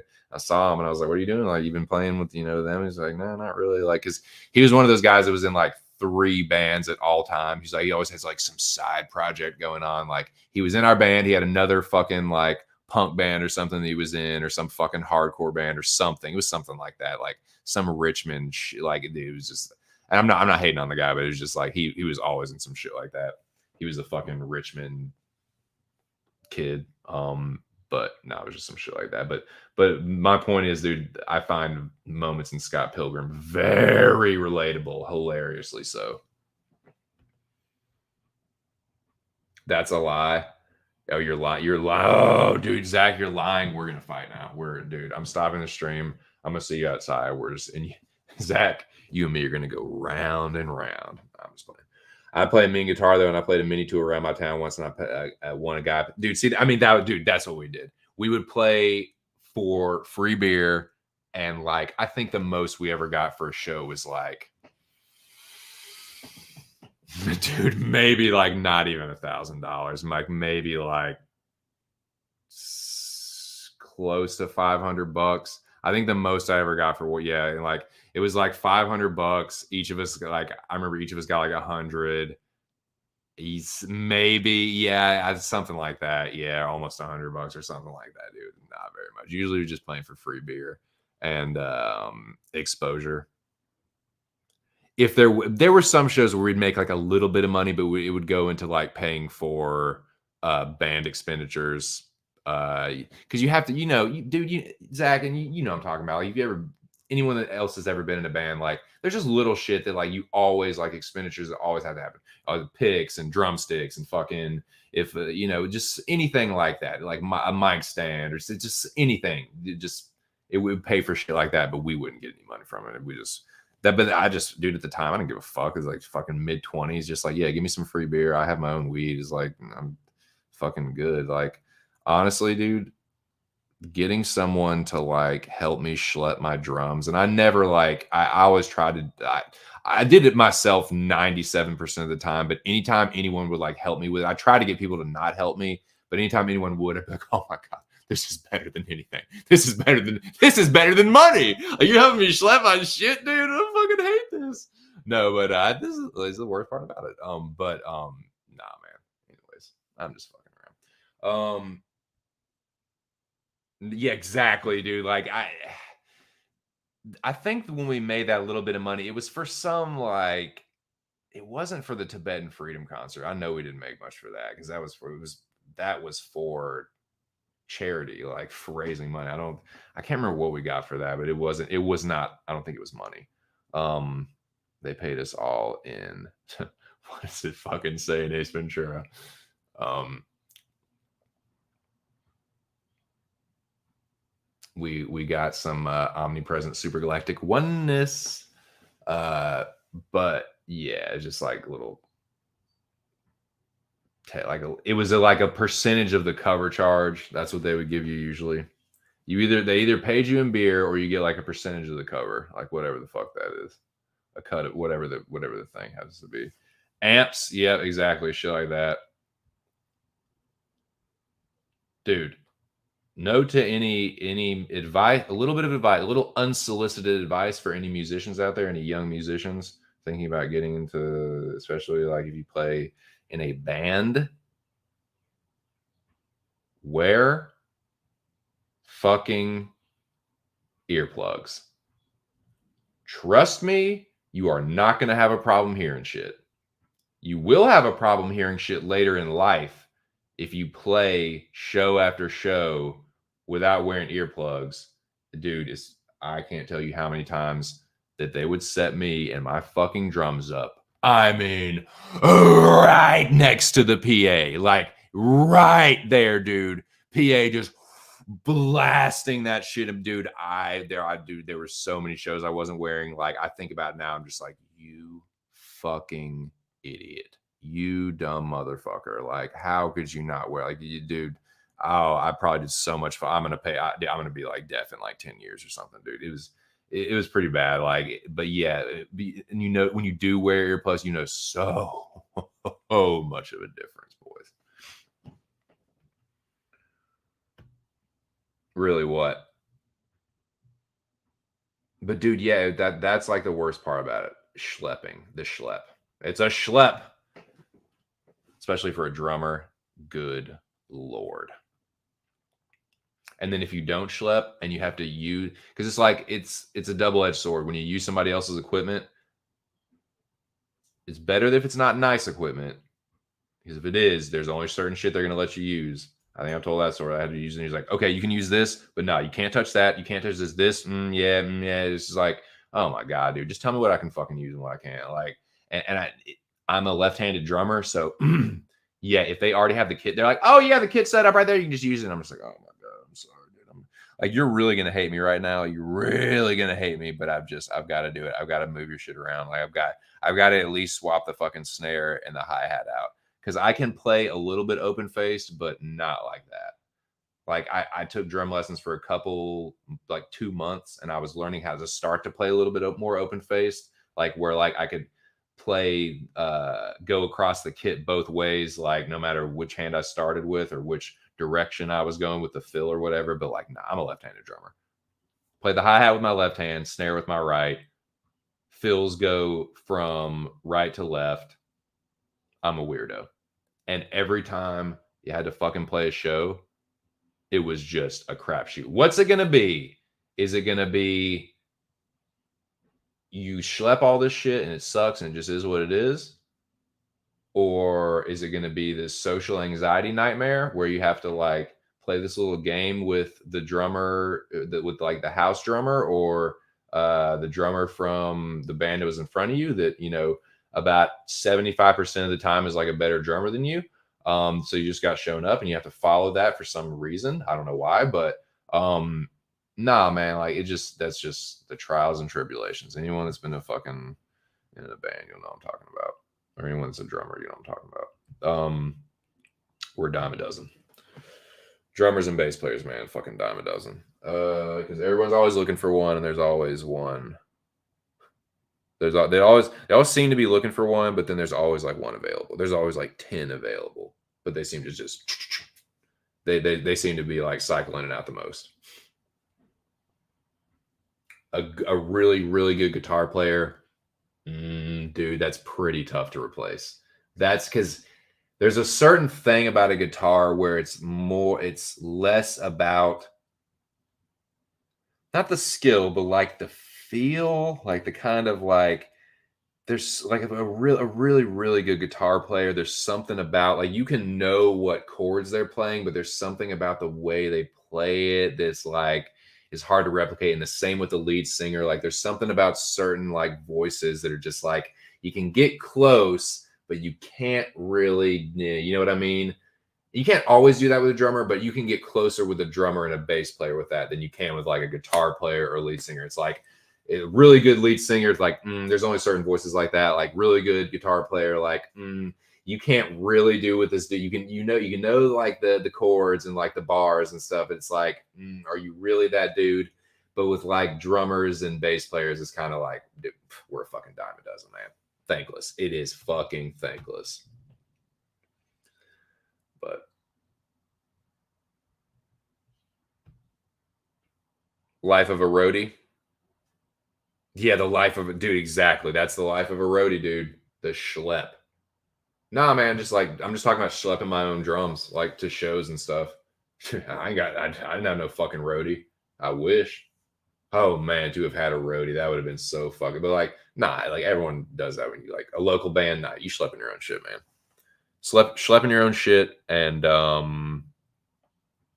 was pretty good about my stuff. Like I kept all my I was pretty rough on my like my toms and my bass drum and stuff, but I had a case for my snare and I had a case for my cymbals, a traveling case for those at least. I had a pretty decent snare, pretty decent pearl snare, and then I had some pretty good Zildjian cymbals that I don't know where the fuck they are. I think they're at my mom's place still. Maybe up in her attic in Old Virginia. Can't remember exactly. But yeah, I agree with Noah. No, it did not. So I broke up the band. Yeah, like she broke up the band. No, it wasn't her. I'm not going to blame her. It was me. It was me. But she was the one. Like she was taking up most of my time.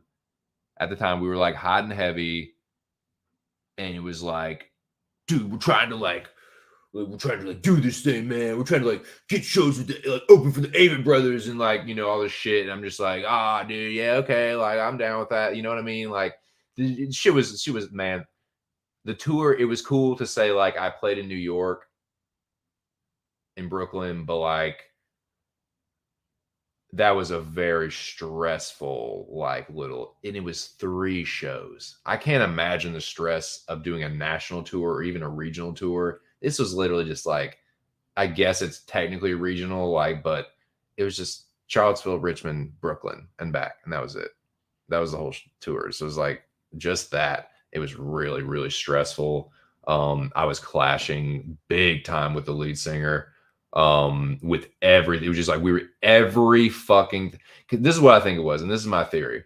I think that he had been looking to kind of replace me for a while, but this was the problem. People in that town, Charlottesville at the time, and Virginia's a small state.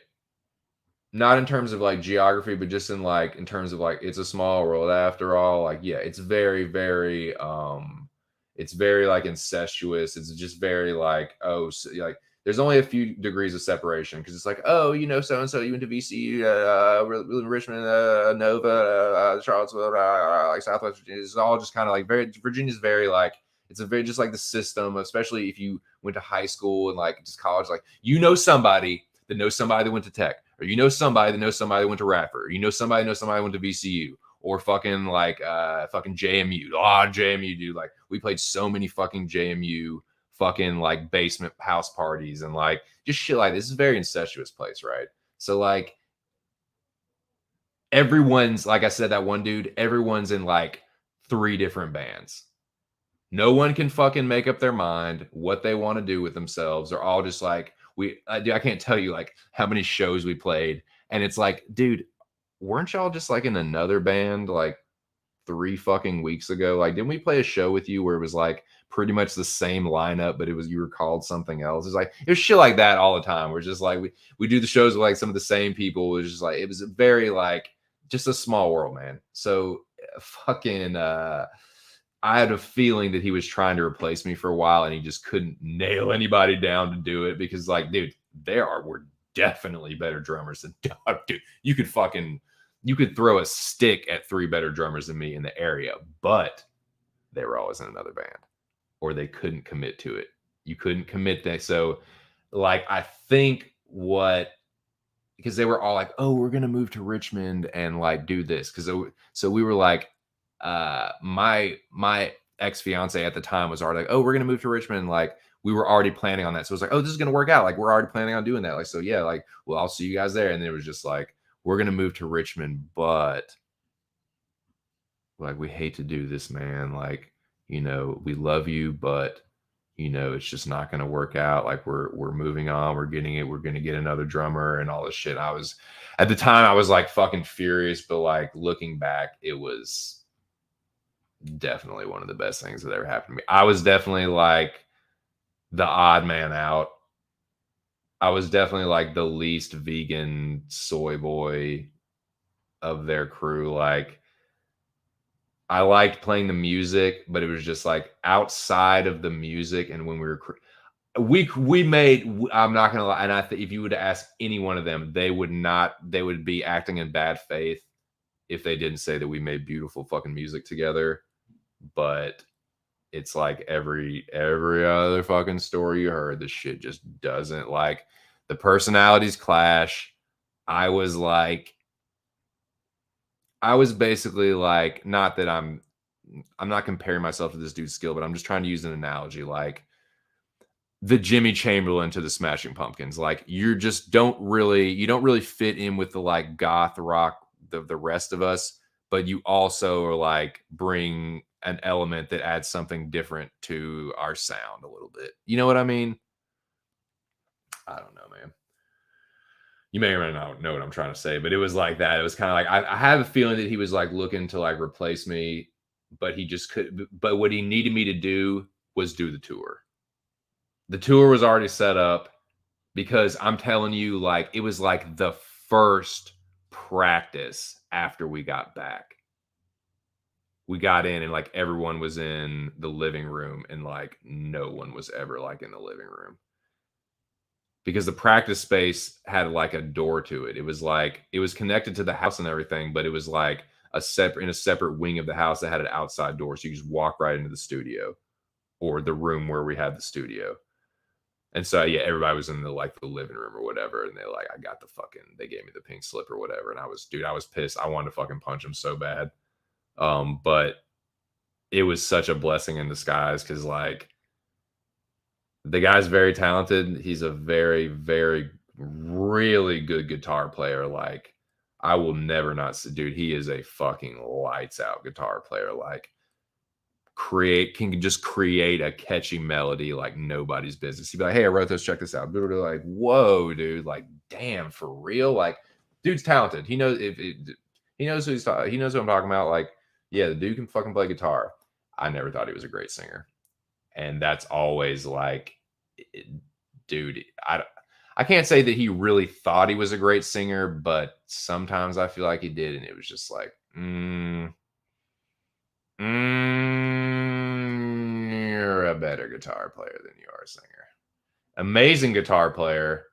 And at the time it was playing the mandolin, but it was like amazing at that, but lead singer, we could maybe you could maybe have another singer and you could just play guitar. But no, he's a really good songwriter, good lyrics, like good, really, really good guitar parts. But like, yeah. Anyways. I know I went off on a fucking tangent, but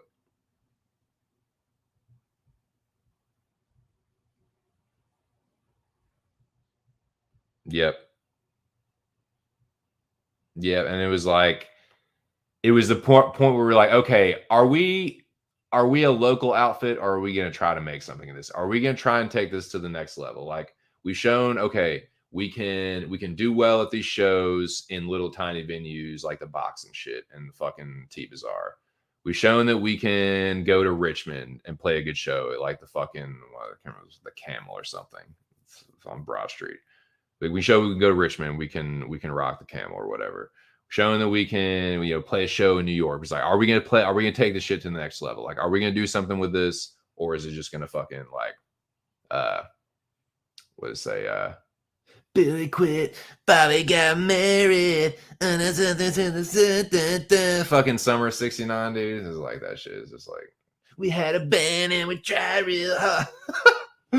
No, but it's like every other fucking band, like every other fucking local band that thinks they're gonna be famous and like, oh, dude, when we opened for, like, shut the fuck up. Like, we didn't even open for nobody, dude. We opened for some other like local bands from other places that were pretty fucking good, but man, no, we were usually the opener, or we were usually the headliner, and that means it is a local affair. About as local as it gets. But they all went to UVA, so they had like some pretty good local connections with like the music scene and stuff, and like they knew one of the booking agents for one of those like locations. So yeah, man. And they had a bunch of friends. They were all UVA students, and like, there's only so many places to party and stuff in Charlottesville. So yeah, dude, we would jam pack some of these places, rock them, but local affair.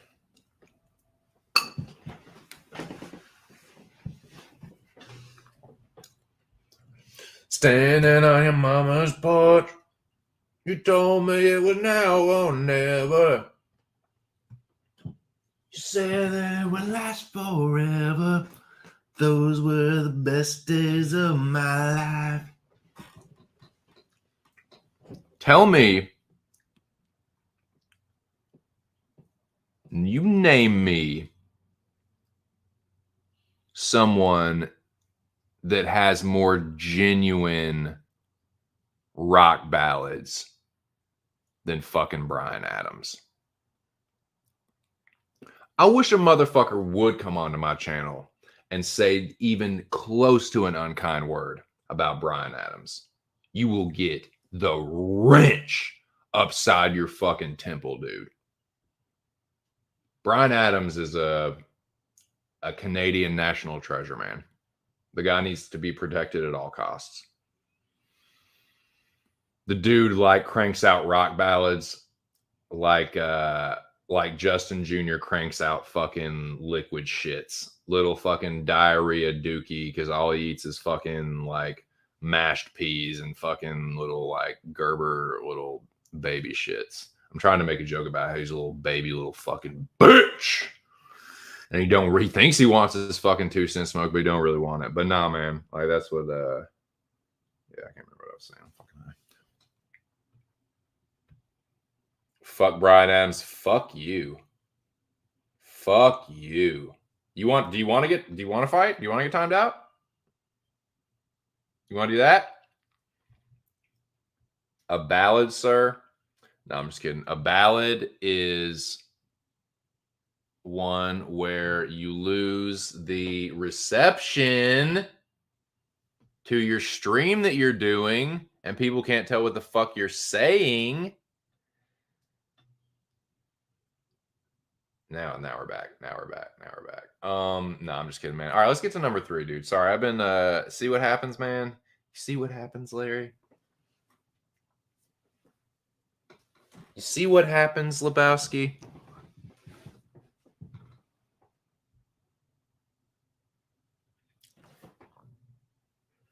My name's not Lebowski. You got the wrong guy. I'm the dude.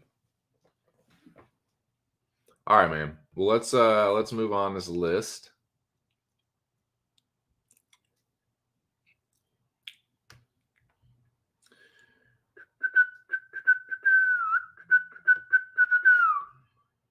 All right, let me get this next one ready.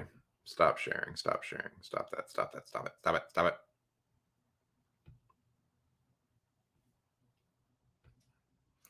All right, this is number 3.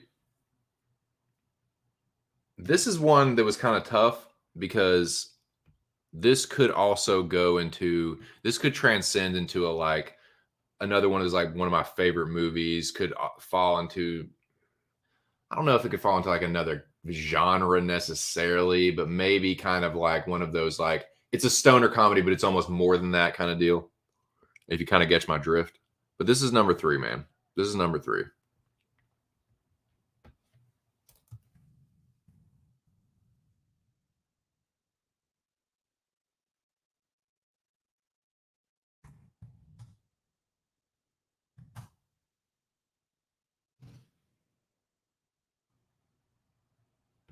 All right. And I will. So we're getting to number 3. I'm about to reveal it. This is my 3rd favorite stoner comedy. And this is strictly stoner comedies, not like comedies in general. That would be a different list entirely. Some of these would be on there, but they wouldn't necessarily be like the top 5. You know, packing up this airborne skunk.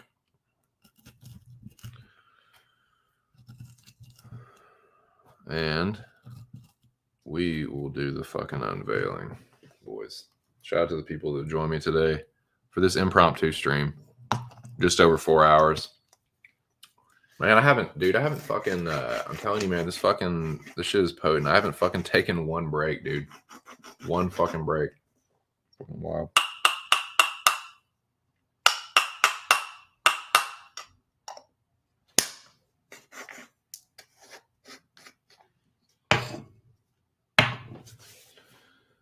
Probably need to here in a minute, but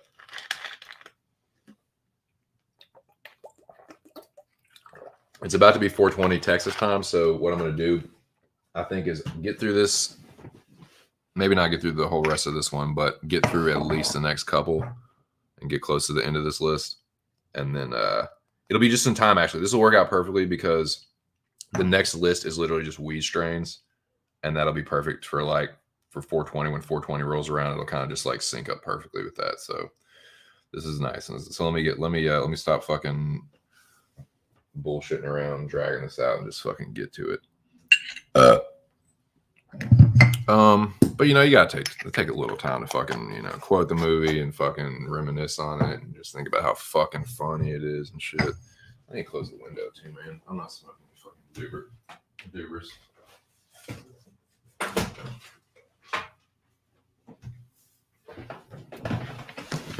All right. Shout out to the one person still kicking it with the homie TC. Catch up on the comments and I'll unveil number 3. 23 minutes. Yep.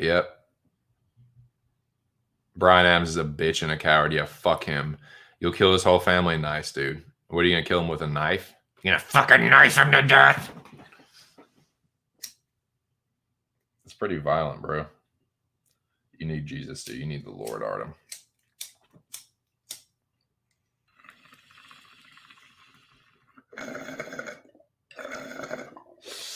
No, but before you murder Bryan Adams, he got some jams. My favorite Bryan Adams songs are not even the one from Robin Hood. Please Forgive Me is one of my favorites. As if you're feeling lonely, no. You're the only one I ever want. That's a good one. Anyway, all right, but yeah, number 3. Enough Bryan Adams. Running everybody off with the Bryan Adams. Nice. Okay. All right, here we go. We're ready to unveil. This is number 3. My 3rd favorite stoner comedy. And it is, drum roll. Sorry, I'm trying to do it with one hand.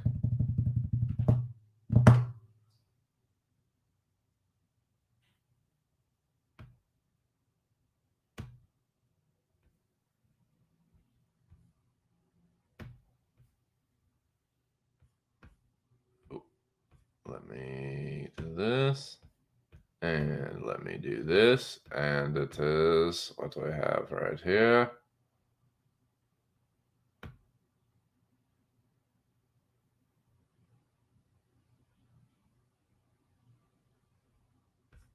Wow. Did I really just do that?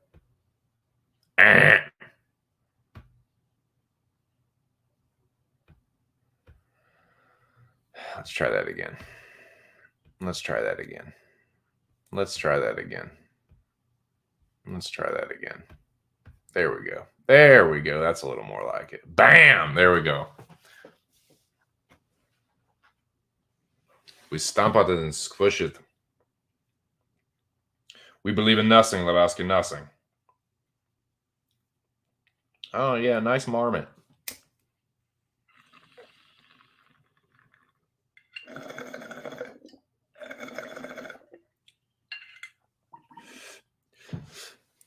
And also, let's not forget,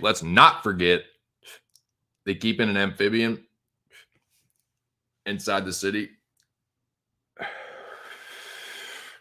That ain't legal either. Who gives a shit about the fucking marmot? We are sympathizing here, dude. I don't need your sympathy, all right? I need my fucking Johnson. You have got to buck up, man. You cannot drag this negative energy into the tournament. Fuck the tournament. Fuck you, Walter. Fuck the tournament?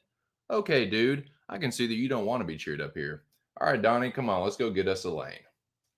Dude, The Big Lebowski, this is what I'm saying. This movie is like, it's almost more than just a stoner comedy. This is one of my favorite movies, period. And I feel like it's almost more than just, I feel like just call it a stoner comedy is almost like not doing it justice.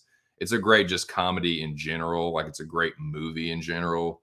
But yeah, I feel like it's like, yeah, it's got some elements of drama. It's got some elements of like mystery, like thriller mystery a little bit. It ends up not being, it's a big like MacGuffin in the end, but or something similar, but ow, damn it. Fucking hate stubbing the damn toe, but yeah, Lebowski's up there. It's got to be top three. And he definitely smokes throughout the whole movie. I mean, the dude's the main character. He's a stoner. Like it's really just him that smokes, but he smokes throughout the whole fucking dude. He's smoking a joint and roaches. He's always smoking a fucking roach. When he's fucking smoking in the bathtub. This is the dude in the bathtub. Listening to his fucking answering machine as the fucking nihilists break in and smash the fucking thing.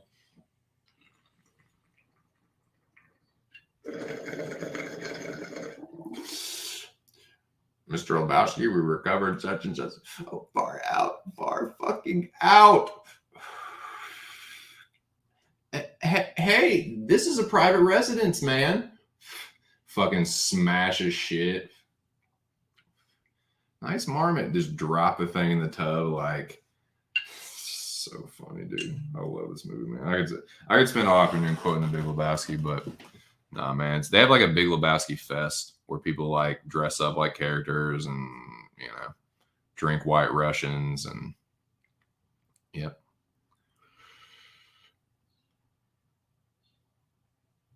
Yeah.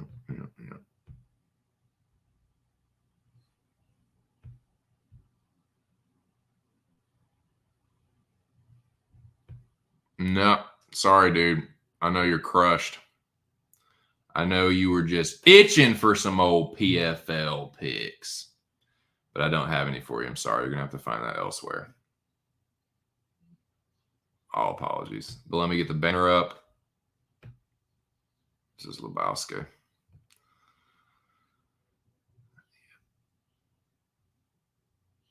So you know that they were trying to piss on your rug. Did I pee on you? You mean, did you personally come and pee on my rug? Did I urinate on your rug? No, like I said, Woo peed on my rug.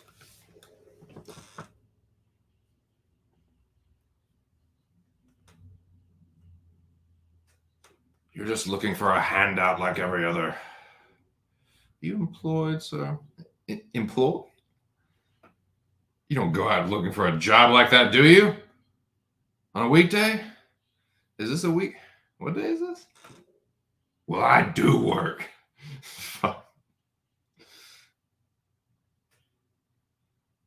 My advice to you is to do what your parents did. Get a job, sir. You know what? Fuck it. I'm not trying to scam anybody here.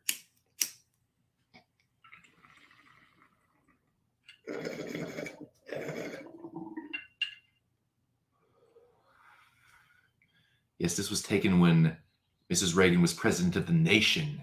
Yes, not of California. R.I.P., man. I think some people will say that like there are better roles, and there are definitely better dramatic roles, certainly more like leading man roles for Philip Seymour Hoffman that you could say are like better, quote unquote, better. But that's my favorite. There might be better roles, quote unquote, but Brant, like, come on, man. Philip Seymour Hoffman is Brant. Like, we suspect that these may be the very gentlemen that soiled your rug, and you are in a unique position to confirm or disconfirm that suspicion. Do you think the carpet business did this? Well, dude, we just don't know. And then it cuts to Quintana. God, man, that movie's so fucking, it's so good. It's so fucking good. Jesus Quintana.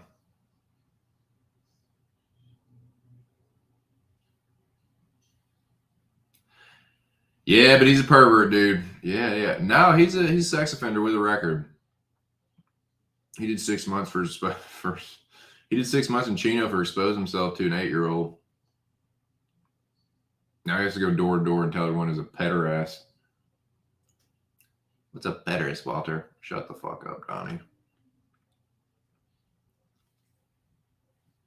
I'm trying to decide who's like my favorite character. Like, I'm a big Sobchak fan. Like, oh, please, dear. For your information, the Supreme Court has roundly rejected prior restraint. Like, I'm like Sobchak is kind of my dude, but the dude is great. Donnie's hilarious. Another one where the side characters are really good. Quintana,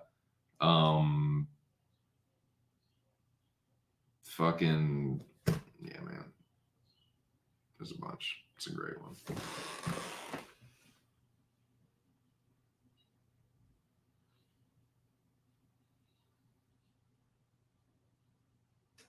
I told you, it's Shabbos.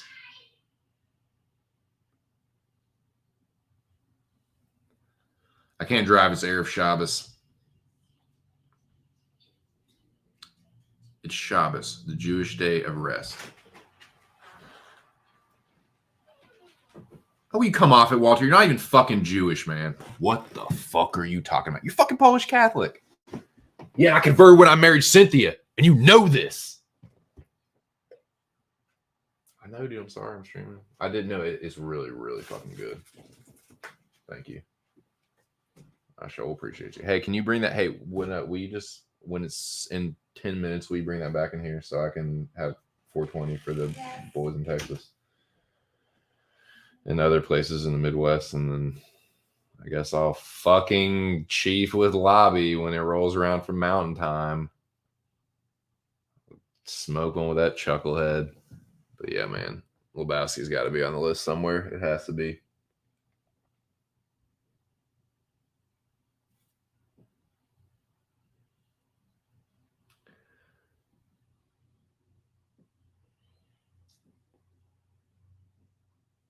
Walter, you fuck. We got to go to Pasadena, man. Come pick me up. I'm off the fucking bowling team. Like, cuts like 2 seconds later. He fucking pulls up in his driveway. It's fucking hilarious. You know, there is an unspoken message here. It's fuck you. Leave me the fuck alone. Yeah, I'll be at practice.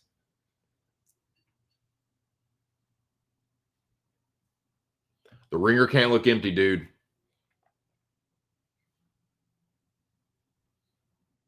It's the my dirty undies, the whites. Nice. Central.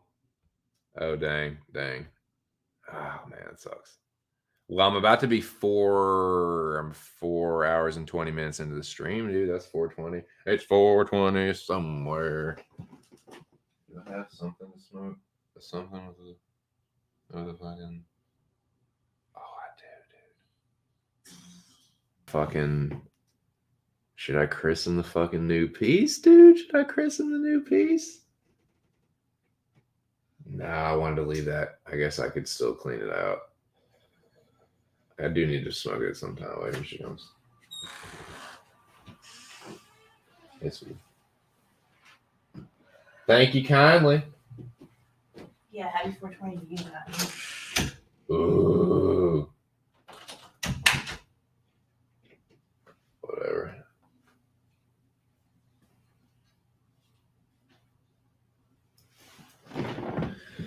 Let's see what I say. 2 cents movie to watch while high versus best stoner movies. Big difference. There would be, like I said, there would be some that would be in the same, like if it was, I'm trying to think if there was any of these top 5 that I would have in my like top 5. Yeah, probably. I definitely this one would be, yeah, 2 of them. 2 of them. The others would be in the top 20. But yeah, these 2 of them would be in the top 5. One of them would be. I know it's weird. You're like, oh, well, you have this one number 3. Like it would still be like The Big Lebowski. That's what I'm saying. It's like it's a little more than a stoner comedy. It's one of my favorite movies ever. So, you know. Yeah, Noah saying salute to you, Lady Sense. Yeah, she's not like super duper mad at me, but she's just like she was just giving me some shit. She'll be all right. When I'm high shit, I just want crazy special effects. Yeah, so you like some wild like Inception and shit. Some crazy like visual shits. Yeah, me personally, my favorite genre movie is crime thriller. Followed it's almost neck and neck with like action movies. I'm an action movie junkie and like, yeah, crime thrillers are like my shit. Those give me I'm like the most like enthralled with those. But if it's an action and a crime thriller, like speaking of Batman, started watching Batman, so dope. Passed out watching it last night, but it's fucking pimp. I'm gonna finish it. But yeah, man. All right, well, let me get through these so I don't I'm not on here all day and fucking end up like just fucking I'm already probably kind of in the doghouse a little bit, but I don't want to be completely in the doghouse all fucking night. But it just is what it is. I'm past the point of no return. The point of no return. How long? How long? I heard something Captain saying the fuck on shift ahead today. Was it you that said how long?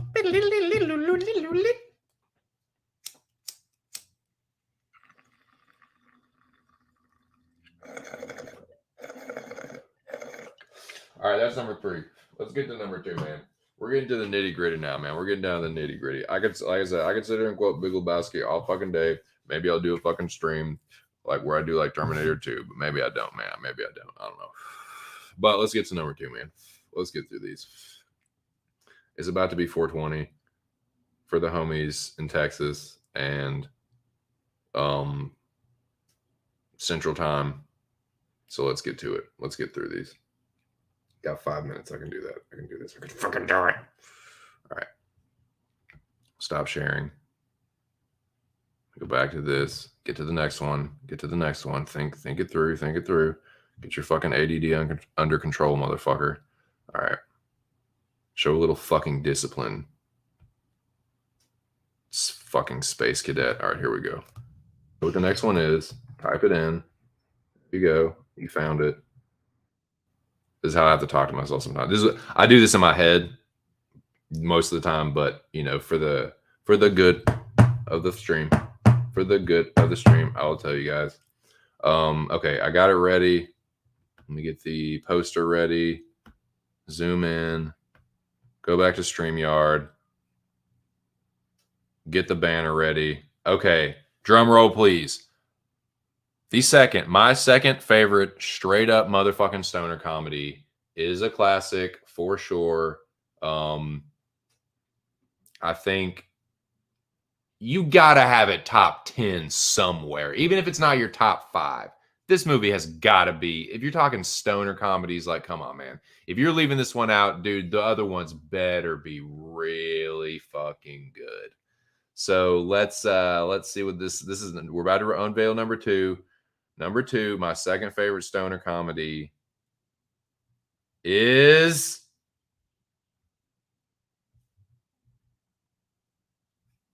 share screen. Second favorite stoner comedy is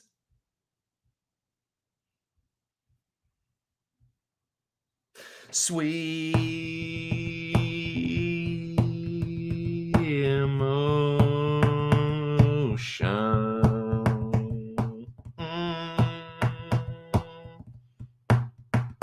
Emotion. Talk about things and nobody cared, dude. This is another one where it could almost be like more than a fucking stoner comedy, but look at that shit. It's a fucking stoner comedy, dude. Another one, the quote, I could do a whole stream about this motherfucker, just quote the thing all fucking day. But dude, everyone's got their favorite character from this movie. Everyone can relate. This is a movie that is like, what I love about this movie is that it's a stoner movie that's inclusive for everybody. I feel like there is someone in Dazed and Confused that almost everyone can relate to. If you were just like went to a public high school, I feel like there's a character in Dazed and Confused that you can relate to. For real. Like, it might not be, your high school might have been exactly like that, but like it's a really like relatable, like coming of age stoner comedy. I love it, man. I fucking love Dazed and Confused.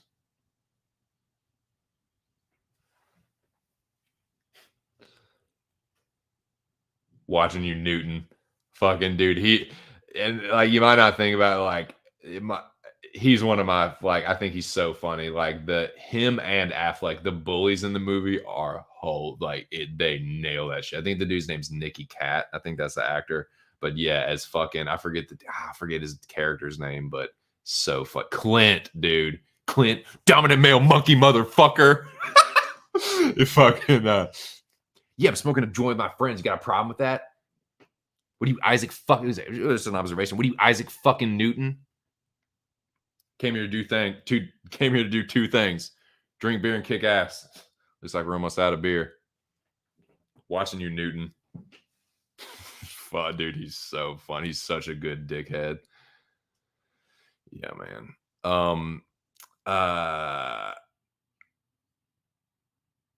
Him, dude, Affleck as O'Banion.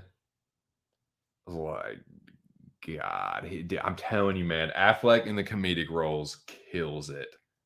Yeah, it's hit and miss with the like dramatic stuff, and like, yeah, he's kind of a d-bag, but like, dude, as O'Banion, he killed it in the 90s, man.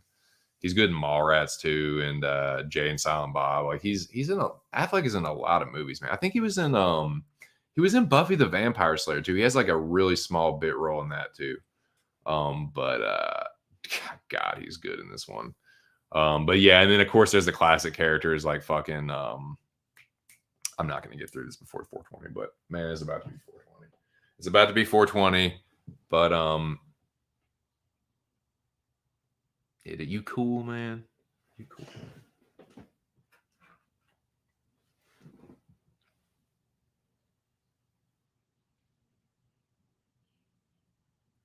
Just haven't gotten to that stage yet. I don't think you got past the sniffing butt stage.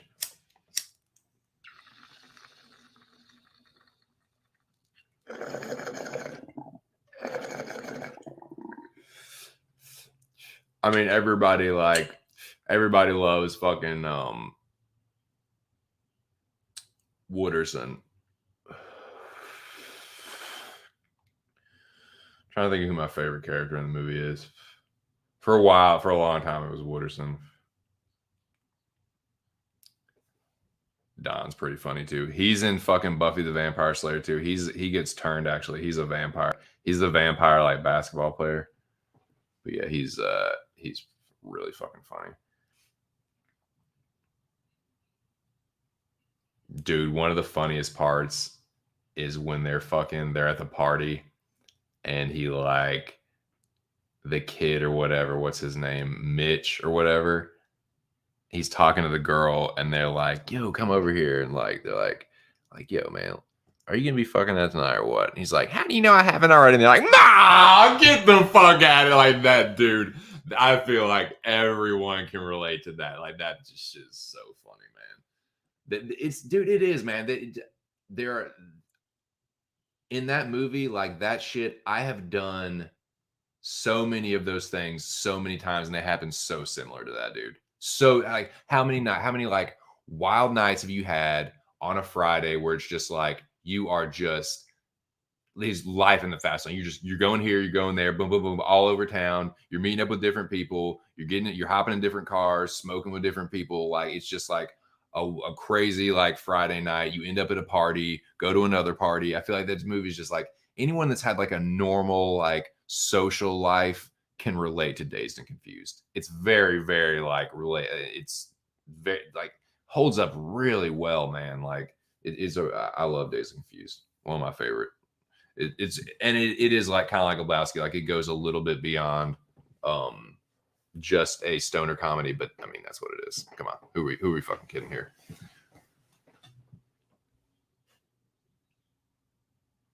You can't handle an hour straight of drums on strong acid, man. Fucking Slater.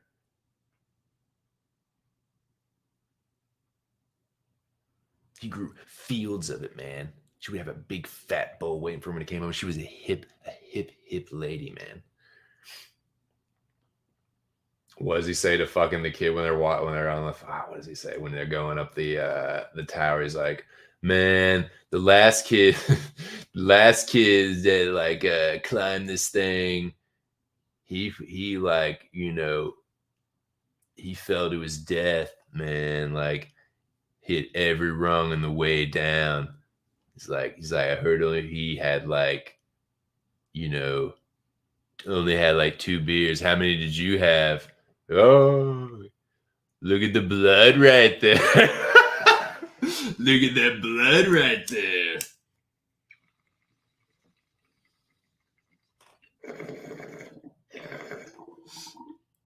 Nah, man, I love that movie. Another movie has a very high level of rewatchability, has a really fucking good soundtrack. That's another thing too, the soundtracks, like I'd say of all these so far, Friday has a really good soundtrack. Pineapple Express has a pretty good soundtrack too, man. It has the Peter Tosh on it. It has that good Bob Marley. I can't remember the name of that Bob Marley song. Yeah, it's got the fucking Wanted, Dread or Alive.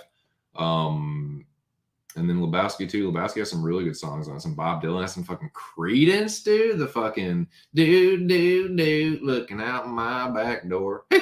But no, yeah, man, another incredible soundtrack. Almost put Fast Times on here. It's not an explicit stoner one though, so that's why I kind of didn't make the top 5. But you'll see what I mean with like the next one, like why it made the top 5. But yes, that's my number 2. I'll catch you in the chat.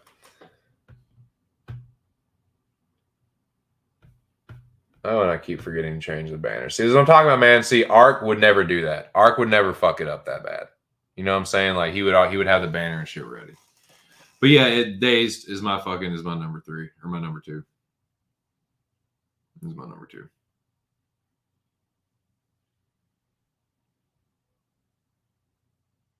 Drop and give me 20. Man, my grandma moves faster than that. Of course, she's 6'4", 250. Runs a 3.44. Just remember, when you're at the pool chasing the muff around. Oh man, that's fucking real too. The fucking coach, the coach that like tries to relate to the students, like, get your fucking heads in the game. Get your head out of your ass. Stop thinking about the fucking cheerleaders.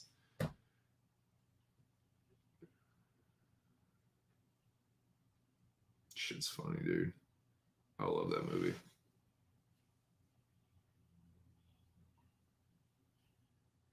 Just think about just think this weekend when you're being inundated with this 4th of July brouhaha. Just remember what you're really celebrating. That a bunch of rich white landowners didn't want to pay their taxes. Oh man, dude, it's like every scene is good, man. Shout out to Linklater. He's made some really fucking good movies. That's his piece de resistance, so it always will be. He has yet to top that. He's made some other good movies, but that's I actually like Scanner Darkly. I think that's a Linklater joint. That one's really trippy though. I could never watch that tripping. Like I watched it high and it was trippy enough, but if I feel like I was tripping, I think that would send me over the edge. I think I would have a bad trip watching that movie. But yeah, Dazed and Confused is awesome, man. Fucking love that movie. But shout out to 2 people in the building, man. Chilling with your boy, puffing tough with your boy, man. We've been smoking, boys. We've been smoking steadily. I was smoking before I started the stream. Smoking the stream's over. So we got in the fucking comments. There's some fucking heady bum in my system though. Nice, dude. Fuck yeah. Fuck yeah, dude. Aight. Hear me now. Kiefer Sutherland, dude? 2 fake news.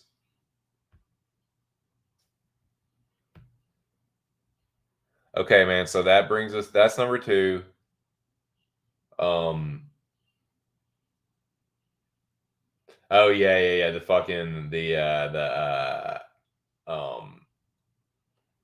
What she's talking about, the fucking the inundated with this bicentennial 4th of July brouhaha. Come on, let's get naked. Dude, that's fucking okay. So my brother actually did something like that. He's never gonna fucking see this shit. But my brother did that shit. What are we gonna call my brother for this?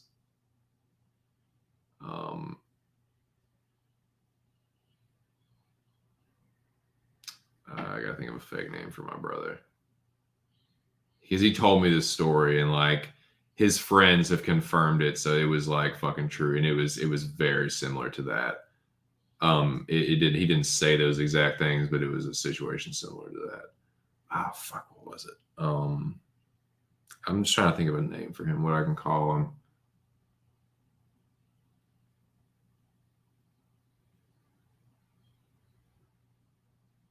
We'll call him Robert.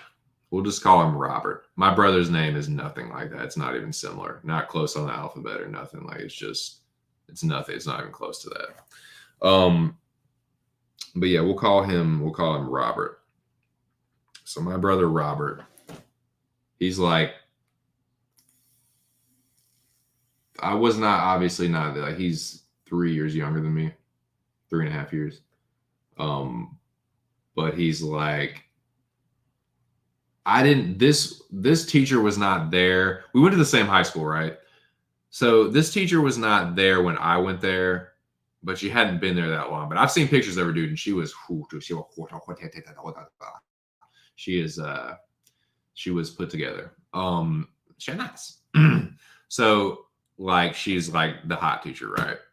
So my brother is just like, he's this fucking, he thinks he's as funny as me, but he's pretty funny, dude. Like he's a character, right? He was pretty popular in high school. Like I've gone over this. Like I was not like a fucking total loser. I was just kind of invisible. Remember like Kick Ass where he's like, it's like, I was just kind of there and no one really knew it. You know what I'm saying? Like I didn't really get like bullied too bad, but like I wasn't like there were people that got bullied like way worse than me, but I was just kind of like, I definitely wasn't cool. That's the point I'm making. I definitely was not cool in high school. My brother was cool, and he was a fucking class clown and a fucking like a wise guy. So this is trying to set the scene for you. Hot teacher, and there's my fucking brother. She was like the computer teacher or something. I think I've seen pictures of her in like yearbooks and stuff. She's nice. So they're there in class or whatever, and he's like, I can't remember what her name was. We'll just call her. He's fucking like, it just reminds me of that fucking where Don goes in and tries to like get the teacher to fucking like go off and like thug in the bushes or something. He did kind of the same shit. He's like, Miss Smith, you got a problem with me? Robert, inappropriate. You know, like everyone just you know what I'm saying? Just like, oh God. So like she fucking I don't think he like got in trouble for it or anything, but it was very similar to that fight. Every time I see that scene, Dazed and Confused, it reminds me of that. Like, yeah, my brother did something like that. Fucking try to like openly like get some teacher to like fucking go out with him. Fucking idiot. Fucking idiot.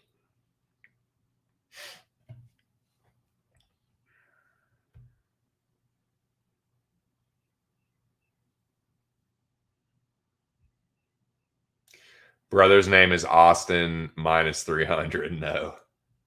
Tony Ferguson. Yeah, she was like, they were in the computer lab or something. And they, you know, computer class, everyone's bullshitting around. Like, no one's fucking doing what they're supposed to be doing. They're either on their phone or like this was back in like, I went to high school in like the early 2000s. So no, not everyone had a phone when I was in school, but like, I think by the time like he was in school, like when this happened, I think everyone's either on their phone or fucking, dude, you're not paying the fuck attention. Like you doing something, you cutting up, you doing something else, right? Yeah. So my brother's just in there, like just fucking, yeah, just cutting up with his friends and shit. And like, he's just like, dude, like what? I'm sure he was just like, watch this. And like, I'm going to ask like Miss So-and-so out, like, because, you know, and prom was coming up and he's like, Miss Smith, you have a problem with me? Robert, inappropriate. And like, yeah, like fucking retard. But yeah, that's my brother. He reminds me of Don. Yeah, man, it's Dazed and Confused. Let's move on to the number one, and then we'll talk about some weed strains that I like. And then oh, dude, like yeah, dude, motherfuckers would be drunk. Dude, in my keyboarding class, oh my God, dude. I had keyboarding class with, dude, it was like me. It was like me, one of my buddies, and like 15 rednecks. It was so funny. You want to talk about a joke of a class. You want to talk about a teacher that just like some Billy Madison shit, like, are there any horse socks? Is anybody listening to me? Like, no, nobody's listening to you. Everyone is talking about, like, all the rednecks are talking about, like, all like them, like all the like they're like third cousins that they fucked, or like they're, I'm not, some of it I'm not even like joking. Like, dude, there's some like, I know that West Virginia has like a bad rep or whatever for like the incest and like the inbreeding and stuff, and Arkansas does too, to be fair. But like, dude, there's some inbred motherfuckers in Virginia. I went to high school with some of them, and some of them were in my fucking keyboarding class. I'm just telling you what, I'm just calling it like I see it, dude. There were some characters, some fucking bobos with two capital B's, some fucking, dude, some double F double T shiftlets, some fucking some Morrises, some Mosses, some fucking Sandridges. You do, I'm telling you, like, maybe old Beefly has heard of some of these clans. They ain't just two, but dude, they were, dude, some notorious fucking like redneck clans. Like, and dude, they are deep in that area, and fucking they're all, dude, they were just it was a joke. That class was a joke. I didn't fucking like, I already knew how to type, and that was all it really was. Just like typing class. Like, I'm not a great typer, but like I at least knew basic like typing, like where everything was on the keyboard for the most part. Like, I don't know a bunch of shortcuts, obviously, touch, but yeah, I at least knew how to type things, like at least whatever. But that was a joke of a class. Joke. No, dude, please. I'm trying to think of, nah, dude. Actually, now that you mentioned that, the dude that was Lord Redneck, like, I remember one day in class, the Lord Redneck, the dude that he was basically like Wayne from Letterkenny, where he was like, everybody liked him.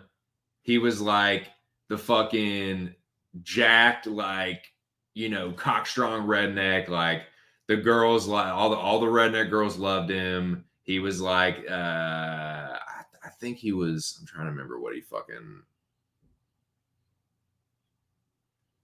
I think he. I'm trying to remember if he played baseball or football.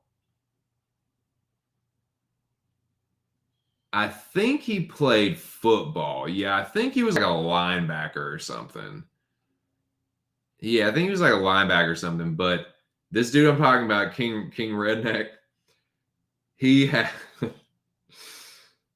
he had beaten the shit out of like this dude that was in my class. And this dude in my class I'm talking about is like I don't know if I can call him like he's like a buddy. Like he's like he's that like between acquaintance and friend. Like I've seen him enough, and like I've been like out and at places where he's been, and like we're always like one of those, hey, what's up? Like I know you, like what's going on, man? Like that kind of deal. So like we're not like really like friends, but like we never like hung out together. You know what I'm saying? Like, but like we've seen each other at a lot of the same places. I'm just trying to tell you like that's how I know the dude. That's how I came to know him later on. But this is like we're in the same keyboarding class, and dude, I remember one day this dude came in. We're gonna call him Kelly. So Kelly comes into class with shades on, dude. So like, you know what time it is. You know what time it is. He had a gnarly fucking shiner. So this is what had happened, right? He's got this gnarly shiner. So this is what had happened. Kelly, I mean, he was, dude. This guy Kelly was a character, dude. He was so funny. He was a very likable dude. Like everybody liked this dude. Kelly was just like you knew he was loud. He was funny. He was like a very very likable redneck. He was on the football team too. Like everybody knew who the dude was. Like I had classes with him because he was taking classes like a grade in some classes was like taking classes like a grade back. You know what I'm saying? You know what I'm talking. You know what kind of person I'm talking about. Very very funny, but just character, right? But dude, he liked to fucking, he was a redneck and he liked to play with fire. And what he had done was he had gotten a little too close to King Redneck's fucking like fair maiden, dude, to his like lady in waiting. I can't remember. It was one of those things where it's like they were on again, off again, kind of like they'd be dating and then they'd be broken up. This is this girl I'm talking about. Her name, I had fucking chemistry with her one year. She was real cool. Like I can't remember what was her name. We'll call her. I remember it. We'll call her Carrie. Right. We'll call her Carrie. So and dude, she was fucking hot, dude. She was hot. She was like all the fucking redneck dudes wanted her. Pretty much like she was one of the hottest girls in the fucking school. Like in like this is I'm a sophomore or junior, I can't remember. But anyways, right? So fucking old Kelly had dude, Bobo was playing with fire and got a little too close to Carrie. And this is what had happened. It was kind of a dirty move. Like it was definitely dirty as fuck. But because Kelly told me this is what happened too, by the way. He told like everyone that was like in class that day because they were like, dude, because he had the teacher made him take off his glasses and she was like, oh my God, like what happened to your face? He's like, oh, ain't nothing. Like, oh, already know. I'm saying, dog, I found out it's some bullshit. He made some bullshit. But then he was like telling like, dude, what happened? Like, and he was telling everybody. Fucking. So what he had done, yeah, he's like, oh, dude, I wasn't even talking to you. Like, oh, we were talking like friends. Like, oh my God, dude. So he'd play with fire. He got a little too close to the fucking raptor cage, and he was fucking had stepped away to take a piss, and King Redneck just smoked one across his fucking ocular, dude. Just clocked him and I clocked that boy in his eye and just like left him in a heap. Like pants around his ankles, just like probably pissed all over himself. Just, I mean, he was probably drunk as piss anyway, just like passed out. And I know this to be true because Kelly himself was telling everybody about it that day. And it's like, oh my God, dude. Like, what, dude? What were, first of all, I was like, what were you fucking thinking? Like, you knew that was going to happen. Everybody knew that this dude, King Redneck, what was his name? I remember his name. I'll think of a good name for him. I'll give you what are we gonna call him? I'll give you two options. We'll call him Donnie or Danny. We're gonna call him Donnie or Danny. Because, dude, we'll call him Danny. Danny's a dude. Basically, Danny had everyone knew not to fuck with him. That he was the redneck that could fight, that was heavy-handed, that was known for knocking the motherfucker out. And of course, Kelly is fucking like flirting with his girl while they're all drunk at a fucking field party. It's like, dude, of course that's what happened to you. He got laid the fuck out and is just in a heap, like passed out, like just out cold, like while he's pissing, just. And then he comes in the next Monday with just this fucking shiner, dude. It was fucking hilarious. I'll never forget that, man. That's like, but that was when you say keyboarding class, that's like the first thing I think of, and like rednecks and shit. Like that's, yeah. It was all rednecks, dude. My fucking keyboarding class was all like Morrises and Sandridges and fucking shiftlets, double F, double T shiftlets. Fucking what are some other fucking, Sacra, dude. What do you know about some fucking Sacras? Dude, Sacras are a D clan in Virginia, in Central Virginia, Bo. Dude, I'll tell you what. Characters, man. Right?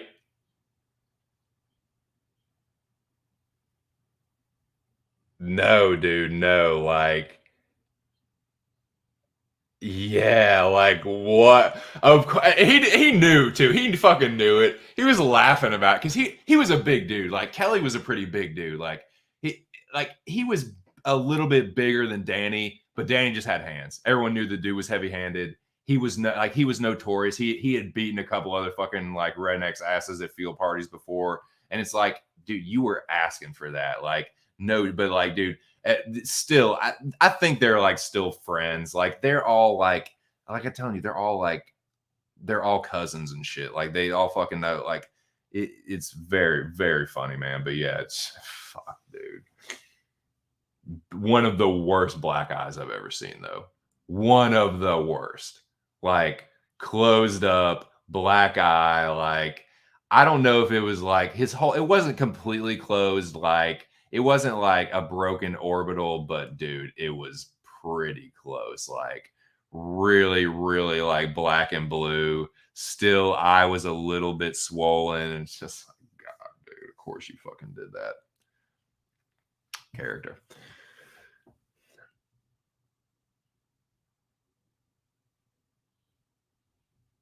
So in high school, I didn't get in that many fights. The fights I got in school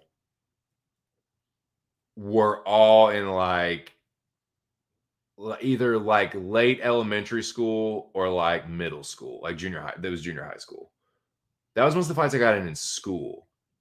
Most of the fights I've been in period were afterwards, like in my early 20s. That's most of the fist fights I've been in have been, yeah, like early 20s, maybe a couple into my late teens, but no, I haven't been in a ton of fights, dude. Maybe a dozen total in my whole life, not counting like training and sparring and stuff. Like I just mean just like I get in a fight with dude, fuck you looking at? Yeah, what are you looking at, motherfucker? Oh, you want to go? You want to fucking go? Yeah. That kind of shit. Like fist fight or like, you know, we're going to meet like after school. Like I didn't get into any of those in high school per se.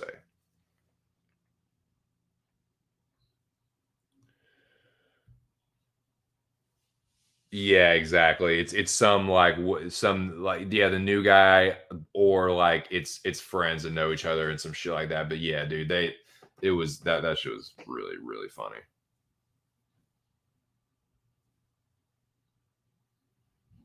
Had to beat down one bum, nice.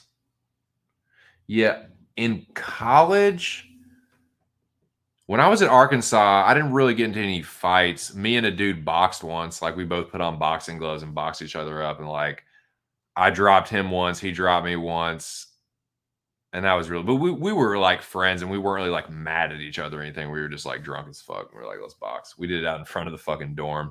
Like out there out of it was like a I don't know what you would call it, not the breezeway, but the I don't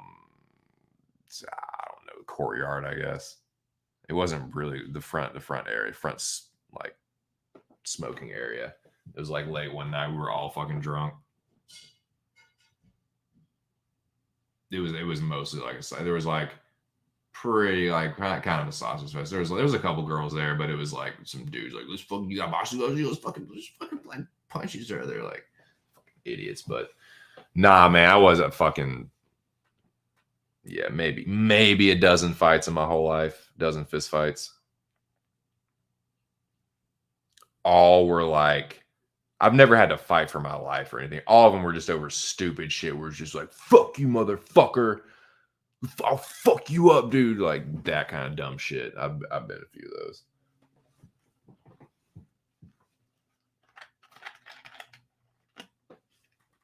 Many involving alcohol. That's why weed's the shit, man. That's why weed is medicine. It is the anti-drink.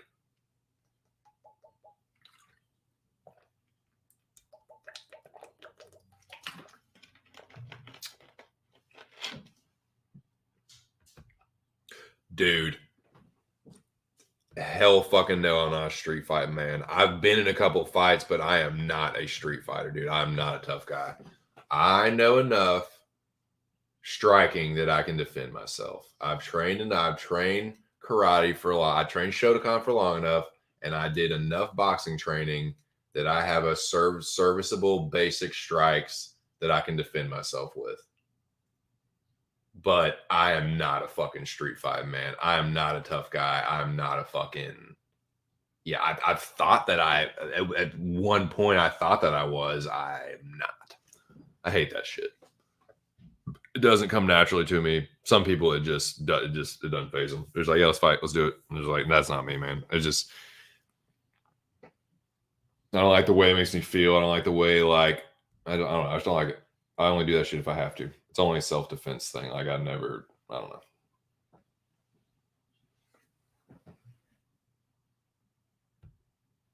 I know, man. Fucking like, unless you come out of it completely.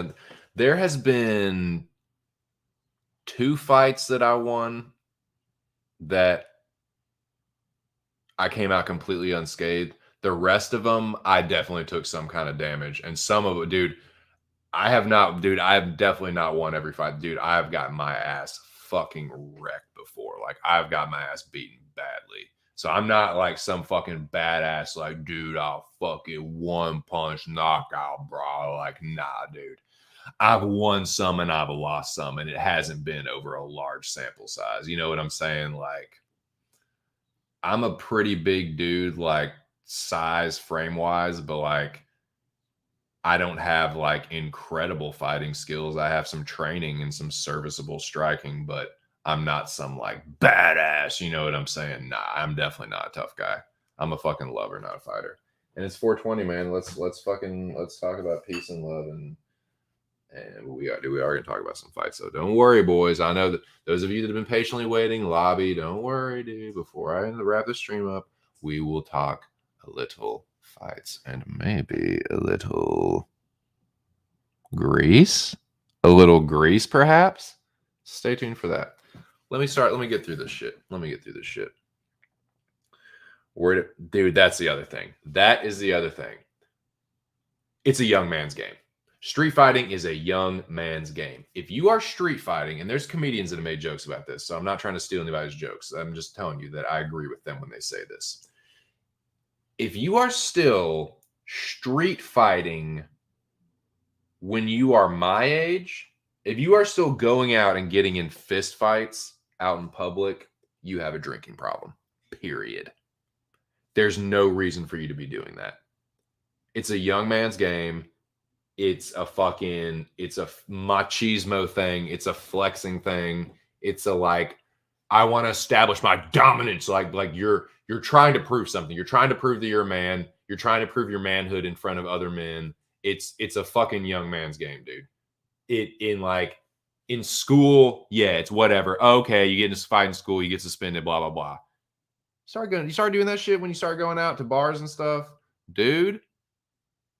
Some bad shit, dude. Some bad things start happening. One, you can just get fucking killed. One, you can get killed. Somebody come up behind you. This didn't happen to somebody that I know, but somebody I know, a dude that I would consider a buddy of mine. One of his cousins got killed that way. Getting sucker punched in the back of the head. If you're drunk, dude, you better have your head on a fucking swivel. If you're going out trying to start shit with people in like a crowded bar or something, dude, you don't know where their boy is, where their cousin is. Come behind you, clock you in the back of the fucking head, stick you with something in the back of the, you know what I'm saying? Like, that's one thing. That's one thing. Second, you can kill somebody. Fucking Con Air style, dude. Fucking clock some dude. Hits his neck wrong on the fucking bar stool or something, or fucking just hits his head on the fucking floor or the concrete, dude, on the concrete, man. This is why, like, if you have to, get it quick, get in, get out quick, man. Don't fucking hang around for a street fight. Fucking, there's that shit. So those two things can happen. You can die, or you can kill the other person, or you clock their ass and they fucking sue you for every penny that you're fucking worth, and you better hope it's a lot.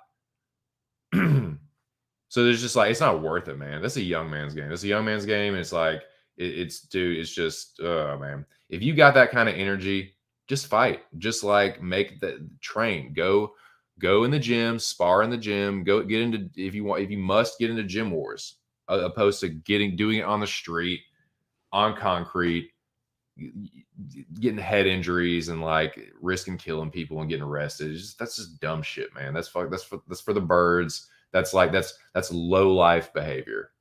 It's low life behavior, period.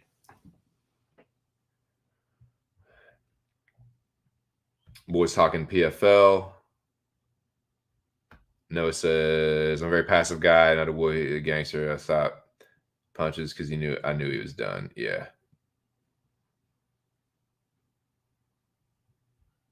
Took down immediately, gave back. A lot of good shots to the back of the head, and he started throwing up nice. Yeah, I'll talk about this. I think the last fight that I was in was over 15 years ago, going on 20 years now. The last like anger, the rest has just been training and sparring and stuff. The last fight I was in was against a friend of mine, and that's how I won the fight. I didn't take him down, but actually I did. No, actually I take that back. I fucking did. It was a sloppy, like, I took judo for a little bit. I was a yellow belt. I competed in one tournament, got my ass fucking throttled by someone that was in my own judo club. We ended up having to go against each other. He was the belt higher than me. I think like fucking, I can't remember the next higher one in judo. It's like green belt or something. Anyway. So I knew a little, like, I knew some, like, a couple hip tosses. And I think that's what I did. I think I either body lock, or I think I did just like a hip toss and like got on top of him and just, it was a TKO. I got pulled off of him. I got like my friend, I think. Yeah, my friend at the time pulled me off of him. And then he tried to break a bottle over my head, and my brother grabbed him and was like, dude, what the fuck are you doing? He's like, Yeah, I'm gonna let y'all catch a fair one, but you're not gonna break a bottle over my brother's head when he's got his hands like when another dude's like restraining him. Fucking ridiculous. But yeah, that was the last fight I got in. It was pretty dumb. We were both really drunk. I screamed, I want to kill myself. Like I thought he was gonna. Oh my god. Oh damn, dude, that's crazy. Oh, dude, I fucking said some shit like that to him. I was like, why the fuck did you make me do that, bro? I was like crying and shit. Like, you know, so I win the fight. I get the TKO and I'm like, dude, we're fucking bros and we're the fucking like, fucking bitch. Like you win the fight and you're still going to be like that. Like, you fucking pussy. Like, I'm just not a fucking fighter, man. I don't know. Like that was the last fight I was in. So dumb, dude. So dumb. My brother can tell you about that too. I'd be interested to hear from his point of view too. Because it was just like we were just like chilling, we were joking around. Then it got more heated and more heated and more heated. And we were joking around, and then like hats got knocked off heads, and then push literally came to shove. And then, dude, I won't say like I didn't sucker punch him. No, because we were already shoving each other. He like. I did push him first, though. I'm not gonna lie. I did. He got in my face. I will say this. So if you consider like that, I'm not gonna say I wasn't at fault. I was at least 50% at fault because I was drunk as fuck, and at that time I did think I was a tough guy. At that time I did think I was like, what the fuck? Like that was when I was like 21 or 22. I hadn't been drinking for that long. I was like, dude, I can fucking drink. And I was in the game, dude. I had fucking powers. I was working at fucking Whole Foods. I had a cool job. I was like, fuck yeah, fuck you, working at Whole Foods, bro. Like I'm fucking, I'm fucking around. Like I'm fucking, my manager's like my side piece. And like, yeah, you're fucking cool. I'm badass. Like, you're a fucking douchebag and an idiot. But yeah, man, it was like that was the place I was telling you about where we used to have parties all the time, and every single one would either get busted up by the cops or cops would be waiting and like get people with like DUIs and shit when they would leave our party. It was just out of control parties. But yeah, like this was like it wasn't even a party night, dude. It was just like a fucking Thursday or something where we were just like it was because it wasn't a party. It wasn't a party. It was a few of us just drinking on like it was like me, this dude, my brother, my friend, and then like I think one of my roommates might have been there, but it was just like a few of us. We were just like smoking and drinking and watching something like some fucking basketball game or something, dude, and it got out of control. So stupid. But what happened was we were joking around with each other. Oh, dude, I remember what happened. He said, I can't remember what he said, but he said something that really fucking pissed me off. And it was one of those things where like I tried to like act like it didn't bother me, but like everyone could see. It's like, dude, he just fucking baked you. Like, because everyone, it was one of those things where like you ever like be in like an argument with someone where you're just like, it's you and a bunch of your friends and you're just like talking shit and like, you say something and everybody laughs like, oh, but then it happens to you. Like they say something and like it gets under your skin and everyone laughs at it when it's like, especially when it's kind of like, they kind of like got you, like they fucking bust you out or something. And like everyone cracks up and it's like, oh my God. Well, like that happened and I got pissed. And, then like I said something and he got in my face. So like, yeah, I was the one that was like a dick. I was the one that like took it from like joking to like being a dick about it. He baked me with something, dude. He fucking baked me with something nasty. And I felt some type of way about it. And I said something. It was something I was like, I didn't straight up get angry, but I was like, I said something passive aggressive, like that I tried to make sound like a joke, but it was something I was trying to like insult him somehow. I can't remember exactly what it was, but he got in my face. I fucking knocked his hat off. That's what took it from like, he got in my face, but like, it's like, I was at that point where like if you get in my face, like there's a at least 50% chance I'm just gonna punch you right then and there. It's like we were friends, so it wasn't quite like that. Like if it was somebody I didn't know and they got like, I would probably just punch him right there. But especially at that point in my life. But he's my friend, he gets in my face. I knocked his hat off his head. And yeah, that's what it was. So he actually did push me first. This is all coming back to me now. God, Jesus Christ. This is like mid 2000s. Your boy was out of control. Your boy was out of control in the mid 2000s. Wilding the fuck out, dude. Thought I was real fucking cool. Was not. Just was a fucking douchebag. But yeah, that's what happened. We were talking shit. He fucking busted me out. He had some fucking zinger. I got pissed about it. Tried to act like I wasn't. I can't remember exactly what I said to him, but he immediately got in my face. I don't remember what it was, dude. But it was one of those, like, they didn't laugh. They're kind of like, oh shit, did you really just say that, dude? I can't remember what it was. Because whatever he said, everyone laughed. They're like, ah, you fall, dude, he got you with that one. But then whatever I said, I wish I could remember it. Whatever I said, everyone was like, oh shit. Like, it was like, oh man, yeah. I tried to be slick about that one, but yeah, it's like I definitely escalated that part. And then he got in my face. I knocked his hat off because he was one of those dudes. He always had some like hat with like, he was a festival dude, so he always had like a special like he had like these buttons on it from like the festivals he had been to and shit. I knocked that shit off his head, and it just got violent after that. Like he pushed me, and I pushed him back, but I was like in my mind, I'm like, okay, I'm gonna push this motherfucker, and I know that when I push him, he's gonna come back, and as soon as he comes back, I'm gonna clock him. So yeah, I'm definitely the one that swung first and connected first and hit first. But he is the one that I feel like forced the action almost. Like, yeah, I said the thing. Maybe I can't remember if it was exactly fighting words because it wasn't like, fuck you, dude, you're a bitch. It wasn't anything like that.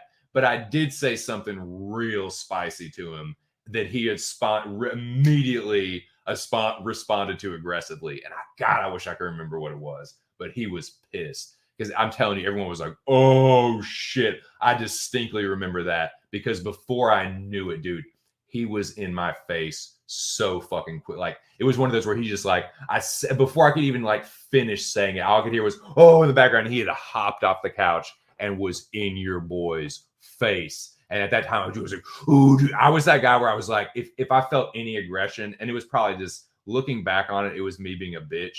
Looking back on it, if I felt any aggression, I was like, okay, I'm going to make some space. I'm going to take my shirt off. I'm going to fucking puff my chest out. And if they want to fight me, we're going to fight. But it was kind of like, looking back on it, it was kind of like a bitch move to just kind of like trying to avoid the fight, scare people out of fighting me.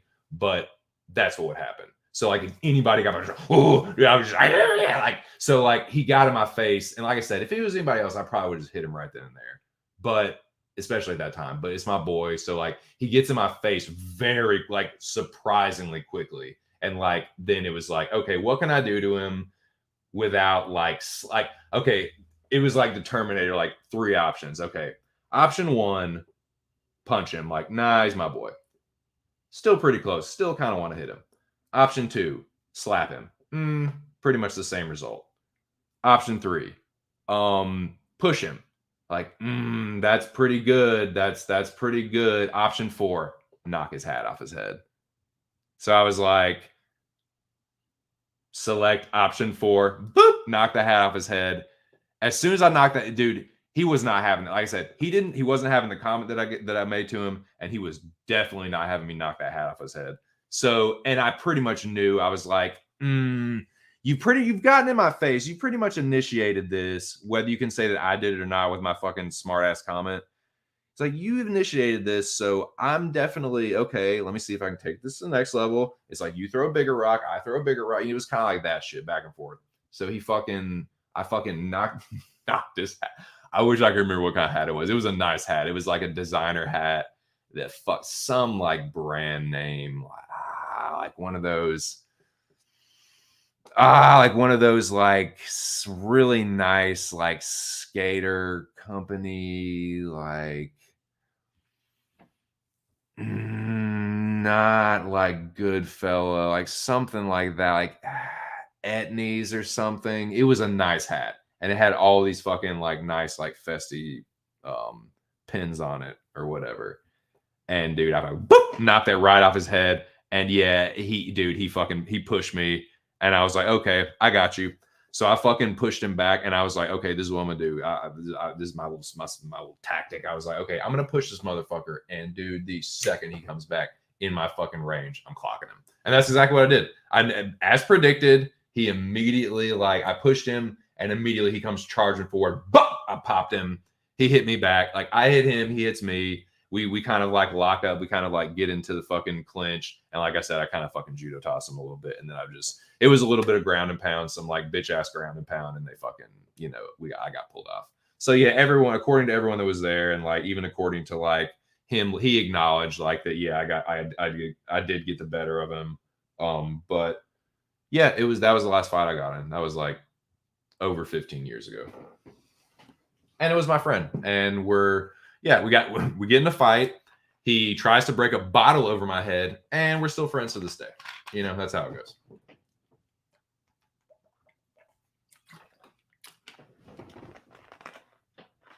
He came close too, man. Dude, and I was worried for a second because it was one of those where like you turn around. You ever like been like a situation like a brawl or a fight where you turn around and you see someone either about to punch you in the face that you didn't see, and it's like out of a movie where it's like, oh shit, I'm about to get fucking decked. Like this is like it's all happening in slow motion. Like you turn around like, oh, there's a fist and I'm about to get hit with it. Or like, here's a fucking like fucking whatever, like a fucking object that someone is like throwing at me or whatever the fuck it is. Well, this is what happens. I'm fucking getting the ground and pound in. I get pulled off of him. I'm just an emotional wreck. Well, he's not done. He in his mind, nah, this isn't over yet. And I'm just kind of like, oh, you're my friend. You're my friend. We're not supposed to, all that shit. And he fucking like, all right, I got something for you. He fucking grabs a bottle, and I kind of like, I was kind of like flailing. The dude had me in like a full Nelson or something. I'm like flailing around. He's like, dude, you just gotta stop. Like it's over. It's over. You got him. You got him, dude. You got him. It's over. It's over. Just stop. Fuck you. Like all that, all that dumb shit. You know what I'm talking about. All that dumb shit. And while that's happening, yeah, he had gotten up at that point. My brother hadn't grabbed him at that point because I was like flailing like a mess, and he was now free, and he was like, oh, I got something for your fucking gangly ass. Grabbed a fucking like Natural bottle or fucking whatever it was, Bud Light, Miller Light. And I remember, I distinctly remember like, kind of like my boy had me in the full net, like whip around, and I just see like it wasn't like an inch from my face or anything, but what I did see was him wind up, and my brother's like, okay, like, oh, that's about enough of that. Like, I'm gonna let y'all fight, but I'm not gonna let you break a bottle over my brother's head while he's like getting his hands, like you're not gonna get a free shot in on him. Like fucking like a movie or something, like a fucking bar fight. Like, okay, it's over. Like he got you. Like it's done. But that is very funny.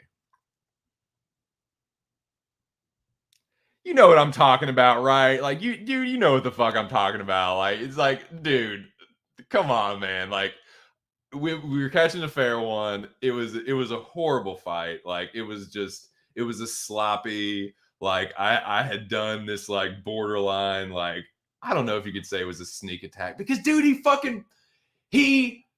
yes, technically, yes, I was the first one that technically made physical contact, but I'm sorry, dude, invading the personal space, that I have been told, I have been trained that is you don't have to wait for the person to say, we're fighting now, I'm about to punch you. If you feel threatened, like the person's approaching you in a hostile way and they get within a certain, like, I'm just, you know what I'm saying? So that's how that, even before I like took any kind of martial arts, that's kind of how I played it. I was like, no, if you get in my space and I think, and I don't like you and we're already yelling, I'm going to swing on you. But it was like my boy. So it's kind of like, meh, all right, I'll just knock your fucking hat off and see what you do. I should have known. Like he's from Richmond. Like he was a fucking skater. Like he's been in plenty of like fist fights. He's like I should have known what time it was. Cause like he like, I don't think his hat even hit the floor before he shoved me like halfway across the room. He was mad, dude. Like that fucking, like, it was a nice hat. And I was like, yeah, that's what I'm gonna do. I was like, in a split second, I was like, yep, I'm gonna knock his hat off. He's like, like, dude, I don't want to just straight up, like, I will look like a fucking asshole if I just clock my boy for him getting in my face. Like, come on, man, it's your friend. Like this, like you can't do your boy like that. Like slap him. No, that's like even more of like, you'll make him look like even more of a bitch. Like you might as well just punch him. Like you're gonna be basically punch or slap, you're gonna be fighting regardless. And I was like, like I'm still trying to just like assert my dominance. Just like, no, I don't want to fight, but yeah, just fuck you. Like, yeah, I'm fucking lordy. Like, you know what I'm saying? Just, you know what I'm talking about. And a fucking, yeah, knock your hat off, pushes me. So yeah, I initiated the physical contact. You want to say it was my fault? Did I start it? Yeah, I started the fucking fight. I don't know. Nah. But yeah. That's how you win. That's the secret to win dude. It is literally Jeff Thompson, a person that I consider a guru. I'm not talking about Greg Popovich or Beanie Boy. I'm not talking about that, but like a person I consider like an actual guru, like someone to look to as far as their teachings and philosophies. It's like that's what it is. It is, and like Musashi's talked about it, it is using deception to trick your opponent and hitting them first. That is how you will guarantee you more success than any other single thing. Trick them and hit them first. Or just avoid the fight altogether. But you, dude, you don't know who you're fucking going up against in the street and what they know and what kind of weapon they may or may not have on them. That's kind of how I look at it. And I think I've been really fortunate a couple times because, dude, I used to run my fucking mouth back in the day, man. You think I run my mouth? Dude, I used to talk reckless sometimes. And honestly, I'm surprised I'm still here. Like, the way that I think, looking back on it, it's like, dude, how did I not get my fucking ass beat? Like, how did I not get jumped right there? How did I not get fucking like shot right there? Like, dude, I've gotten lucky a couple times, man. Like, I haven't like I said, I'm kind of a square, man. Like, I haven't had really that many like run-ins with the law. The last time I like was in handcuffs was fucking for a drunken public. And it was like a minor in possession of alcohol. I was like 20 years old. So like I'm not a fucking an institutionalized guy. I'm not some fucking like hardened criminal or anything like that. I don't know, man. I just yeah. But that is like the best advice because you just don't know, man. You don't know who you're fucking with. You just, in the street, you just never know who you're fucking with. And that is the God's honest truth. So that's why I just try and avoid that shit. At just about any and all costs. Real spiel. Real spill. This is some fucking dang Italian food.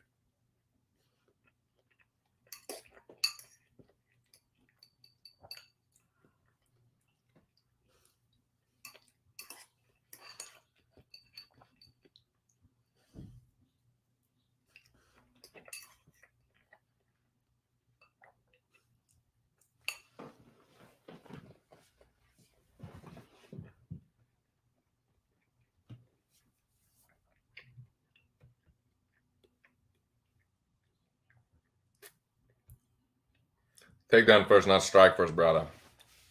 Yep. Well, dude, it was actually, the last fight I was in was a pretty well-rounded performance. Yep. I initiated the striking. I'm trying to think if I initiated the clinch. I think I might have, because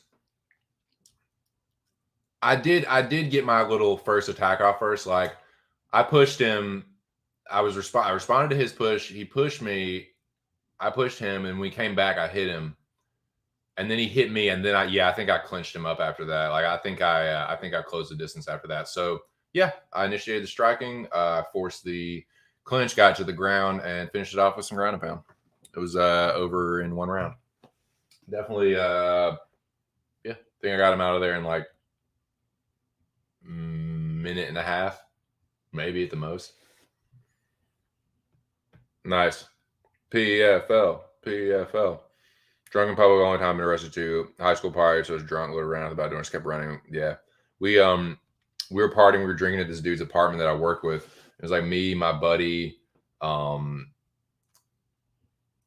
few girls, like one of the girls he was seeing at the time, and a couple of her friends. And then it was just like a group of us, like I would say maybe 10 people, and like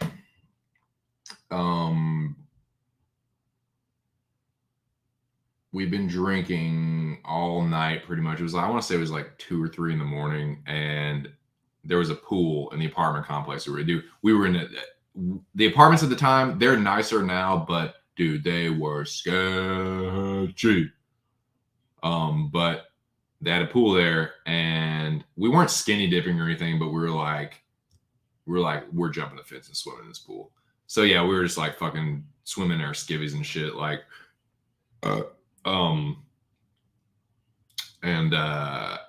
sure enough, the fucking cops show up. I'm like climbing out of the pool and get a fucking flashlight in my eyes, and I get minor possession of alcohols. Yeah, that shit sucked, dude. That shit was expensive too, man. Because I remember that was shortly after that I moved back to Arkansas, and I remember I had to go to what's it called? I can't remember the acronym for it, but it was whatever the little like rehab classes were, and the out-of-state fees were so expensive, dude. If I had done it in Virginia, it wouldn't have been that bad, but because I had to do all the classes in Arkansas, because I was literally like, I'd already made plans, like I already like had a job lined up, and it was like I was moving to. It wasn't like, oh, I'm thinking about it. Like, no, I was moving to Arkansas, and of course, it's like I do this dumb shit. So it's like, yeah, I get the fucking, I go to court and get my fucking like sentence or whatever, and I got to pay all these fines, take these classes, and then it's got expunged off my record. But that's the only real kind of like trouble I've ever been in. Just been lucky, man.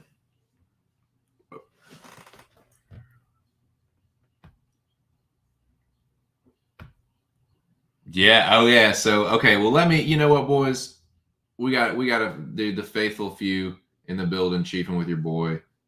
Y'all been hanging tough. I've been fucking taking forever to do these lists, but you know what? I mean, what do you want from me? It's 420. Like, I'm high as a mine. Oh my God. I'm high as fuck.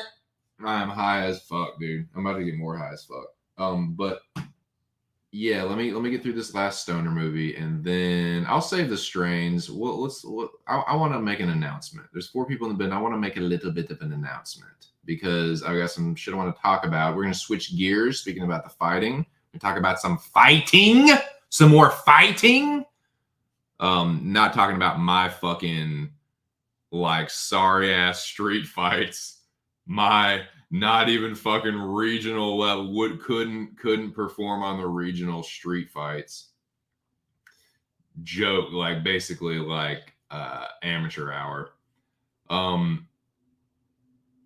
We're gonna talk about some real fights because I have turned a corner and I have an announcement that I want to make, but I do actually need to use the bathroom. Dude, this has got to be some kind of achievement for me. 5.5 hours no break, no PP.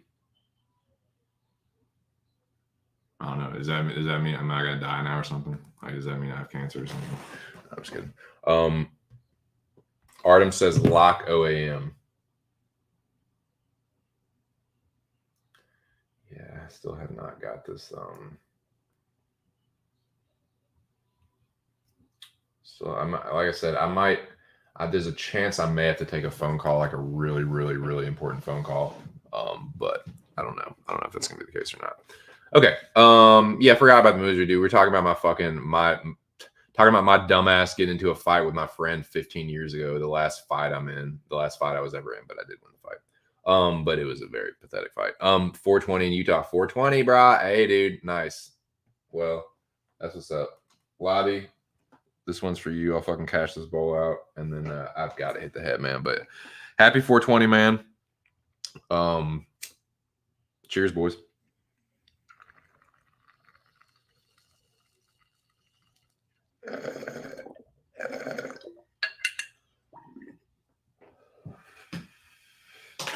Let me get the song rocking, and then we're gonna get something else rocking.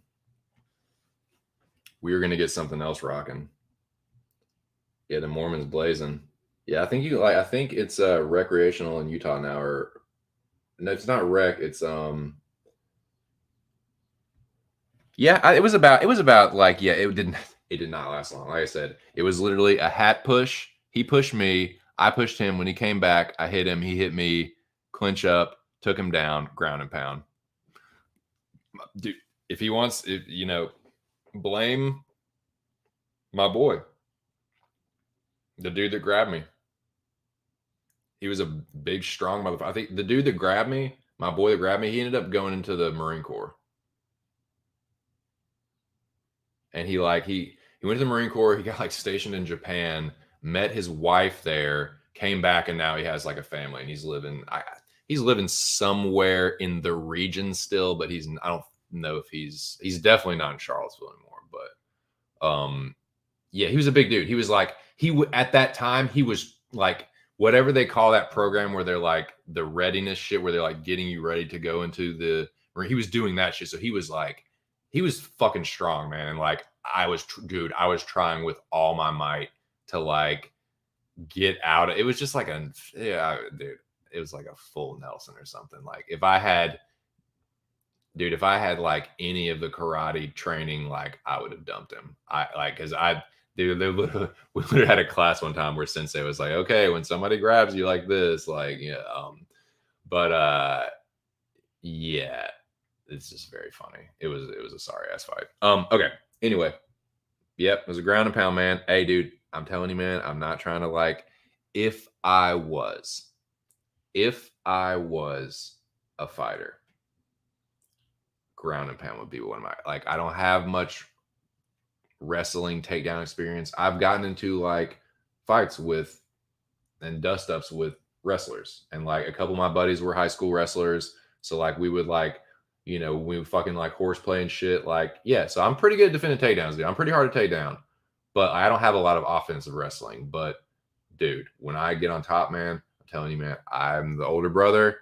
I spent many years getting into top position and laying the lumber down on my younger brother.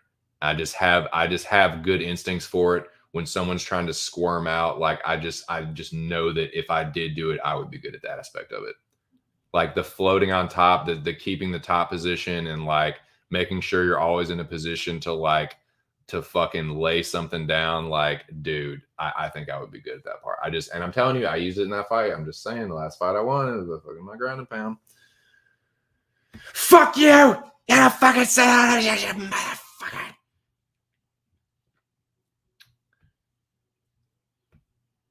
Dude, there actually is. Dude, there was a... dude, I might be able to find it for you. Oh, somebody just got slept. Dang. Telling you, dude, right? Dude, I used to kick my brother's ass, man. I think I'd be a good fighter, dude. Nah, but yeah. I know it sounds so retarded. That's why I'm just fucking stoner, just talking shit on 420, man. Just trying to keep you boys entertained, man. But yeah, I gotta go to the bathroom, man. I'll be right back. I'll reveal the number one movie, and then we might just get greasy with it, boys. We might just get fucking greasy with it. All right. Let me get this ready. Shout out to the 5 people in the building. I think the most we've had is 6, and it was just recently.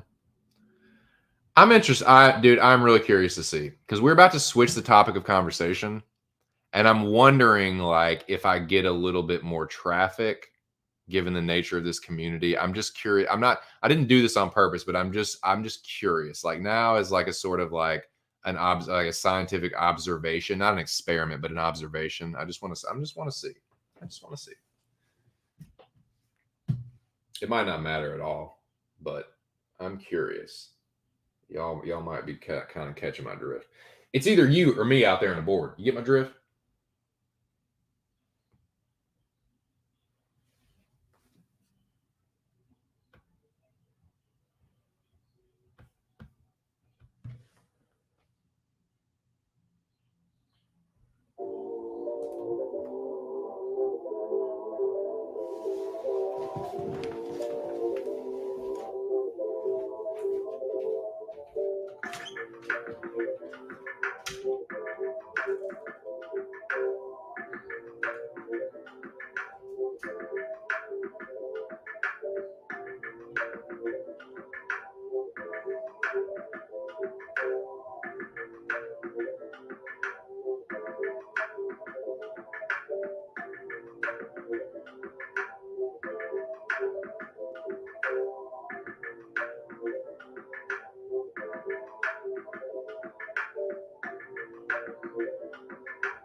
Happy 420. Happy 420.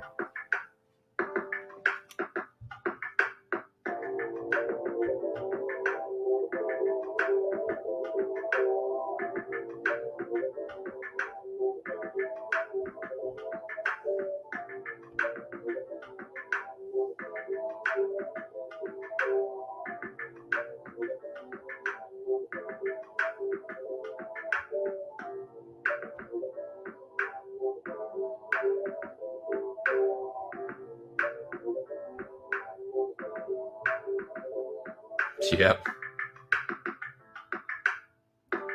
Angela, this is for little rubber people who don't shave yet.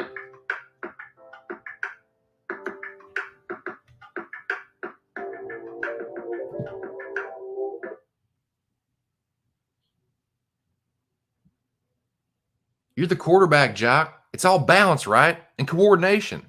How hard can it be?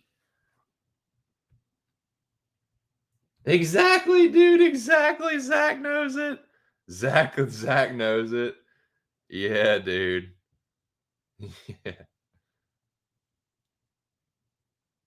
Oh, it's trash, dude. God, it's trash. Yeah, I've seen that bullshit. I wish I hadn't. I didn't want to, and then who was it? Like,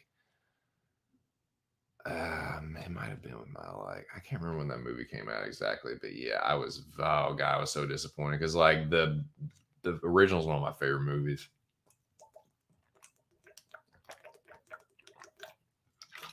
I could do like a Terminator 2 stream that I did. I could do that with Point Break too. I've seen it that time. Oh, it's bad. It's so fucking horrible. Very, very poor. I can't remember. I saw the whole thing. I just can't remember how it ends because it was such shit.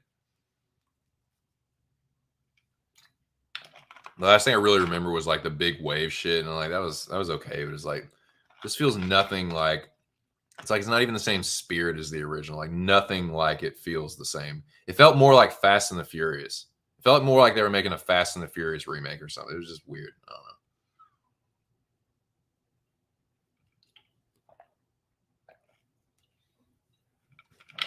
All right.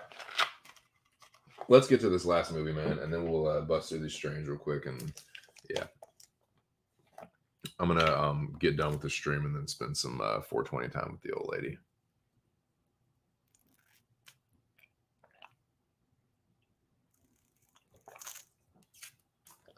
All right, well, let's get to it. All right, the number one. Nice. Yeah, everyone check out that. I'll check that out, Arm, definitely. Yeah, no, like they had real surfers in the original. That dude, Bo Jesse Christopher and John something. I can't remember his name. The dude that plays Nathaniel. The dude that plays Nathaniel and the dude that plays Roach are surfers in real life, pro surfers in real life.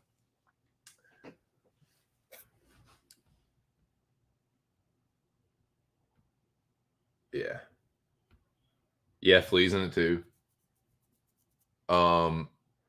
Anthony Kiedis too.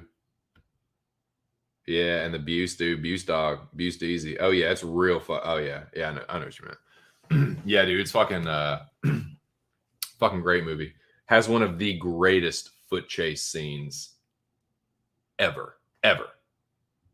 It's it still holds up. The action still holds up. Yeah. You see them whoop Anthony Kiedis' ass. So let's let me unveil this fucking first movie, man. The movie definitely got off track. Get that off of there. Okay. Here we go. Number one. Let me get this right.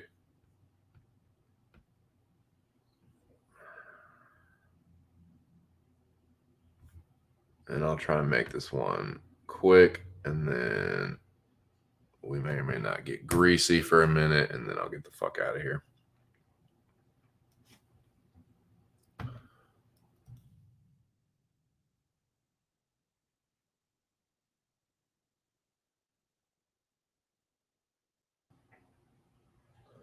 Okay, here we go. This is, in my opinion, this is not the best, but this is my favorite. This is just my personal favorite.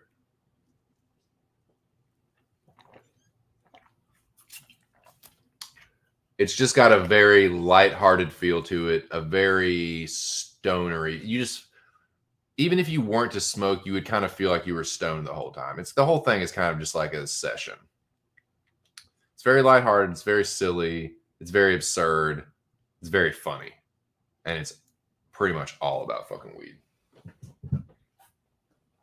But it was pretty much like it's not the stoner comedy for my generation, but it is one of them. It is there's a handful of them for my generation, but this was the one that, like, when it came out around the time when I first started smoking weed, it had been out for like less than 5 years. Put it like that.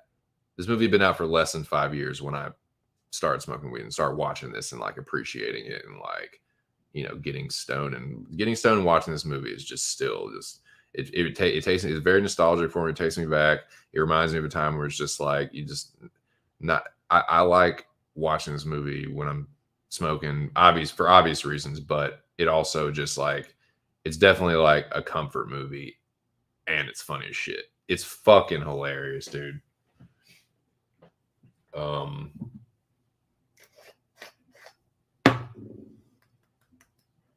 So let me fucking take a rip and I'll unveil this thing. Any guesses while I'm doing this?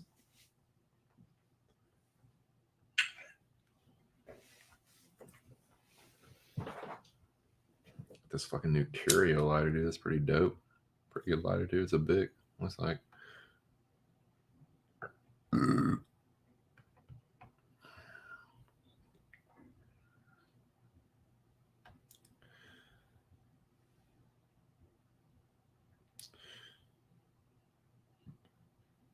Johnny fucking Utah. Sorry, man. I didn't mean in your face. Yeah, I got nuked in the last quarter. Got my knee turned back about 90 degrees the wrong way. 2 years of surgery. Missed my window. So Lobby says half-baked. Good guess. The Matrix having... yeah, dude. Dude, The Matrix is a good one, dude. The Matrix is a good one. I love The Matrix. That's definitely one of my favorite movies. Another one's hard to categorize. Like, is it an action movie? Is it a fucking martial arts movie? Is it a fucking sci-fi movie? Or what is action sci-fi? I guess would be the correct. But anyway, all right, man. Here's, in my opinion, this is my favorite.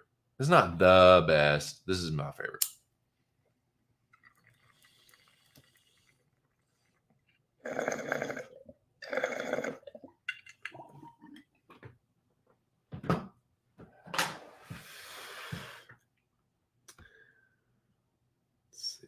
Prepared. Okay. Share screen. Chrome tab. Yes.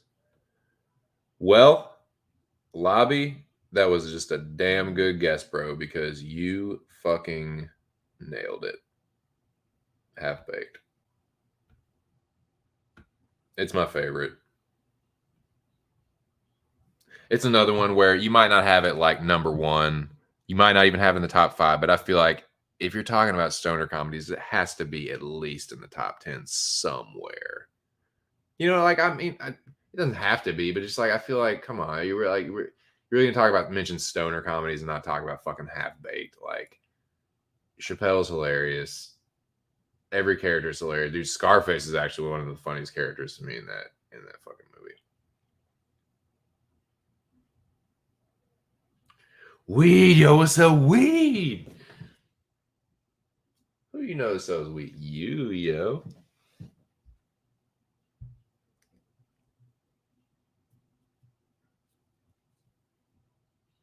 We suggested that already. Doot, doot, doot. Marijuana affects the memory. It won't take us hardly any time, yo.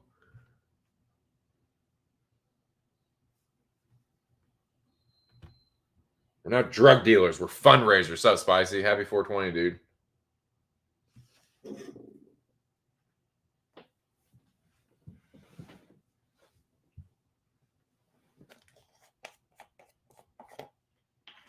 Dude, Samson. God, Samson cracks me the fuck up, dude.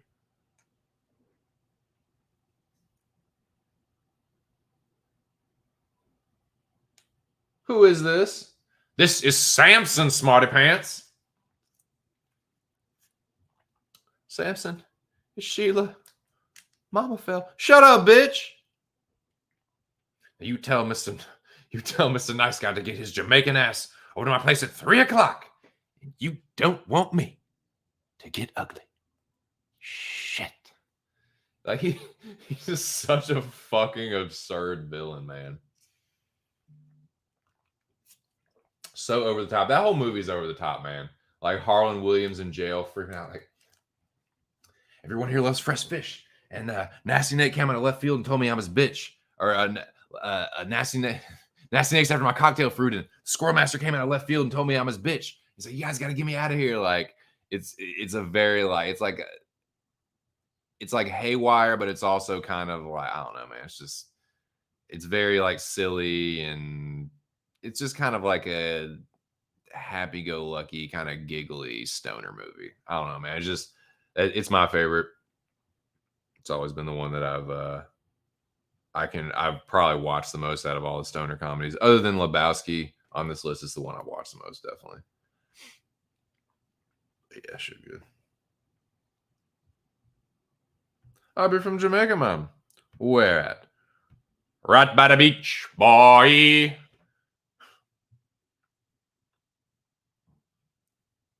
Oh, what's up, mate? Come on in, mate. Come on, we mate.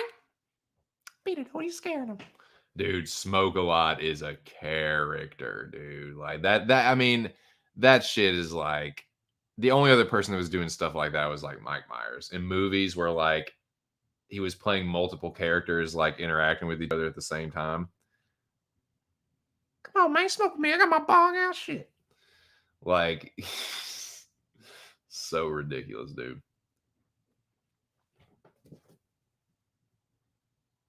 Sometimes I just want to throw it down and you lift it.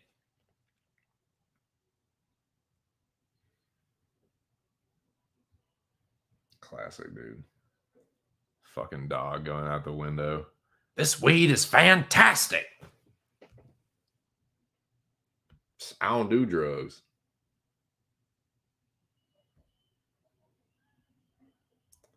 I'm a master of the custodial arts, or a janitor if you want to be a dick about it.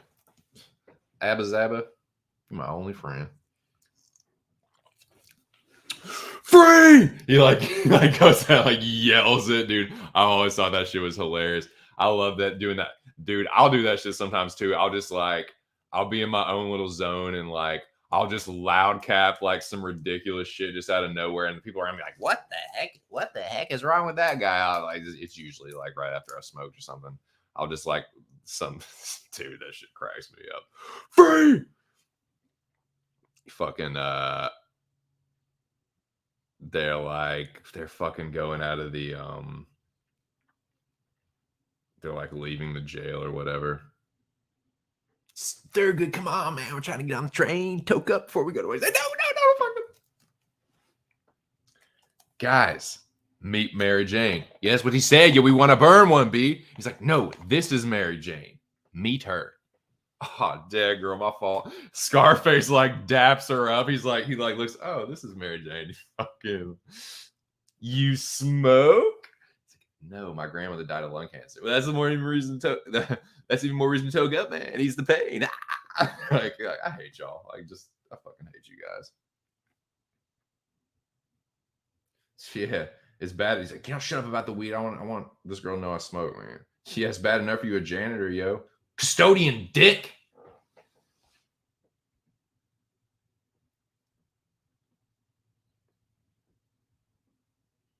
Oh, a fucking like a movie or like a weed strain. Fucking dude, when he fucking gets the when the scientist sends him the fucking order to go get the shit, and he's like, I signed for this, and I take it.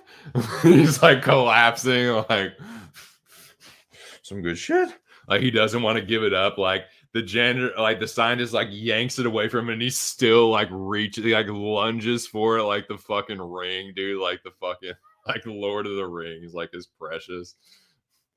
So funny, man. Yeah, somebody forgot to do their Sherlock.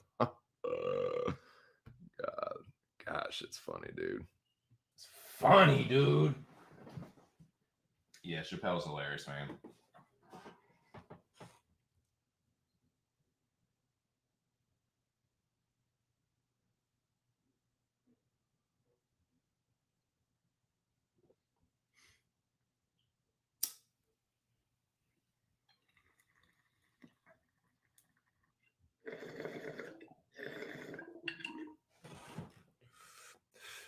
Are you talking about that shit where it like scores stuff, or like it like yeah, I know where it like records certain like statistics and shit.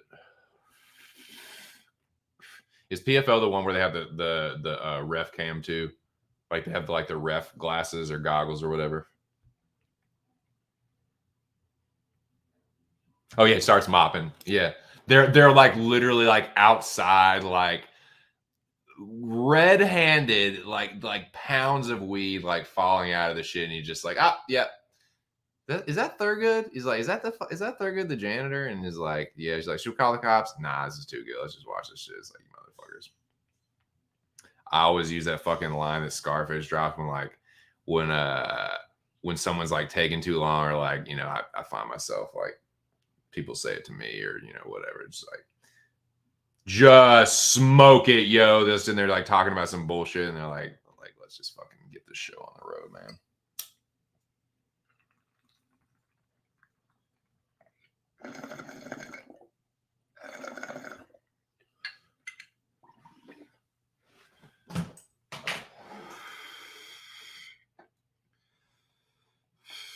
Yeah, man, it's like I said, I feel like it's got to be top 10 somewhere, right? Like, even if it's not top 5 for it, even if it's like number 10, I feel like you got a slot half-baked in there somewhere.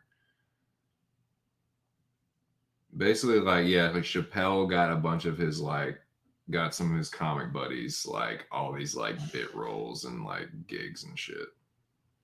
Not bit roles, some of them had major roles. But,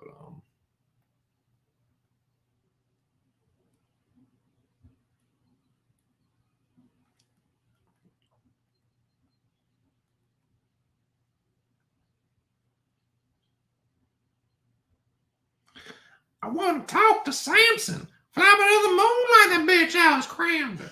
Because it's hard being black and gifted. Sometimes I just want to throw it on down and get lifted. Yeah, right. Dead Presidents, that's a good movie, man. I like Dead Presidents.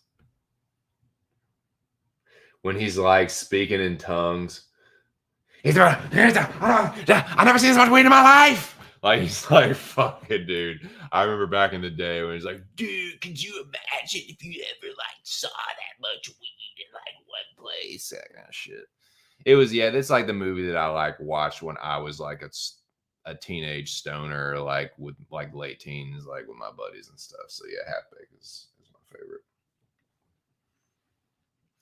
But that's it, man. That's the movies. It took hours to get through, but you know, it is what it is. I'm already like gotten yelled at. I'm already in trouble. So yeah, I probably need to start wrapping this up before too long. But because I was gonna do all these like strains, like my favorite strains, my favorite. Maybe I'll just put it in like the group chat or something. I think I'd probably be more appropriate now. I do need to kind of adapt before I die. They say adapt or die, boys. I'm gonna adapt before I die. But with the 2 people in the building, especially I'm Spicy Dude, I'm glad you're here.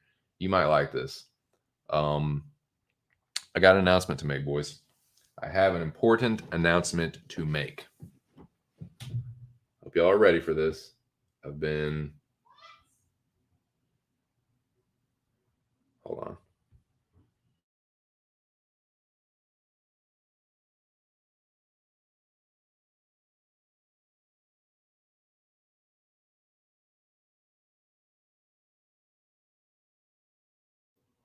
I thought she was talking to me. Never mind.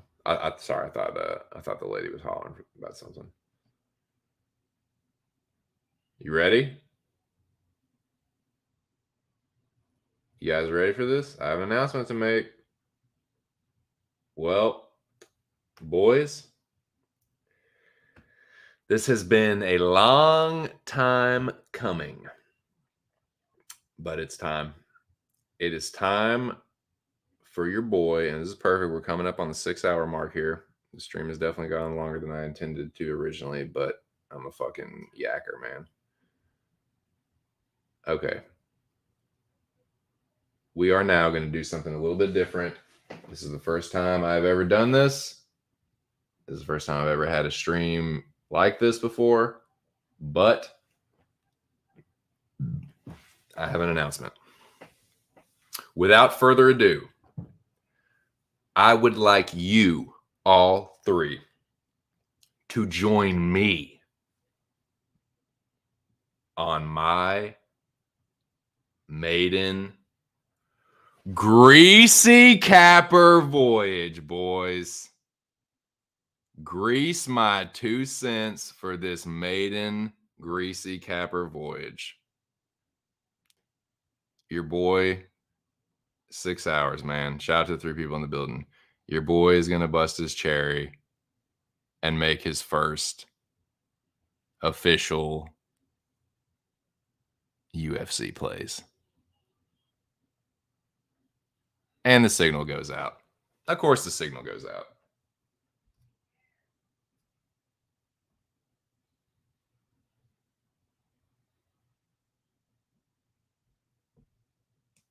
So, Let me get this off. This half-baked plan, this half-baked voyage. But yeah, man. Join me.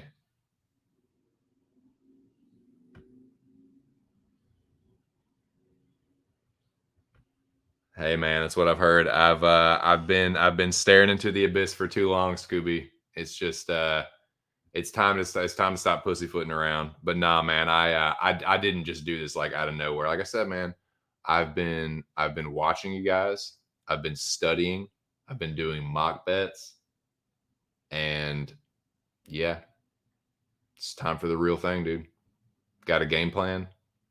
I've got some plays, dude, and I'd like to share them with you. Let me make something very clear. Yeah, 2 cents, 2 capper, 2 fucking, yeah, just my 2 greasy cents. But yeah, what's up, Scooby? How you doing, man? Good to see you. Happy 420, dude. I don't know if you're a smoker, but if you are, cheers, bro. This one's for you. But yeah, let's let me throw a couple plays out there that I am looking at, that I am going to be betting, that I am at. This is not predictions or picks. These are actual plays that I'm going to make mañana. I'm going to the closest casino and I'm going to place these wagers. Now, for some of them, I've got to see what kind of props the casino is giving me, because there's quite a few of them that are like prop plays, and I don't know how that works at the kiosk. Like, I don't know if it's like, oh, you get all of FanDuel's props, or you get all of this one's props, and you can bet all of them at the casino. Like, I don't know how that shit works. I've never been there. Like I said, I'm popping my cherry here, but it's going to get popped. I've got some reads. I've got some plays, and I'm going to get greasy with it. I'm not spending a ton. My bankroll is not a ton. I'm going to be spending like $50, wagering like $50 at the most, maybe like 60. If I feel frisky there at the kiosk, but no, nothing too crazy. You know, make a bunch of plays, make a bunch of little plays. It's for fun, man. I talk all this shit. I run my mouth so much. It's like, might as well just put a little bit of my money where my mouth is. And people are, oh, it's your wife's money. It's like, no, this is mine. This is mine. But yeah, that's what I'm about to do. So let's talk about it, man. Let's talk about my my greasy little plays here. Now, cheers, bro. Let's get it. You like that spicy? You like that? I'm joining the dark side, dude. It's about to be past the point of no return. So yeah, so that's like not a bunch. And that's the thing, like the parlays that I'm looking to do are actually prop parlays. Like, see if I can do like an inside the distance parlay, if I can do like pick a side. Like, I have at least one parlay where it's like this fighter inside the distance. And then I have one where it's like this fight don't go the distance. I'm pretty sure I should be able to get those, right? But I just got to see, man. I just got to go to the kiosk and see what the deal is. But yeah, it's nothing too crazy. Like, probably like $50 at the most. But I've tried to do a little like, just, it's hard to tell. I just don't know what I'm going to be looking at when I get there as far as the lines. And like, I've been looking at on best fight odds at like some of the lines and some of the props, but I just don't know what all is going to be available to me. But yeah, let's get right to it, man. Let's get to the shit. Let me make something clear. I mean, I think y'all know what the drill is. Y'all seen this fucking shit enough. This is intended for entertainment purposes only, man. This is definitely not financial advice, and it's not gambling advice either. I'm just sharing with you what I'm doing. This is what I'm going to do, or what I'm like.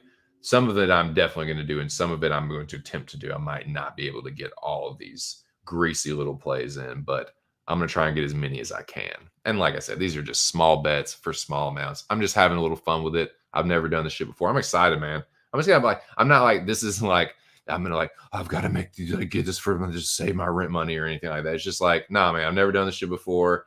do it at the casino. Should be fun. Like I'm gonna go there in the morning, gonna get my coffee, drive down to Ocean City, fucking, spark a pre-roll on the way down there.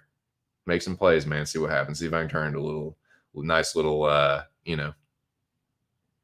couple $100 for the weekend or something. But yeah, this is intended for entertainment purposes only. Tail these picks at your own risk. I don't recommend you doing that because I'm not a professional handicapper. I'm literally like not even a noob because I haven't even done it yet. That's how much so if you or anyone you know has a gambling problem, please call 1-800-GAMBLER for help without hesitation. So I'll throw that out there. Now. How now, Bronco?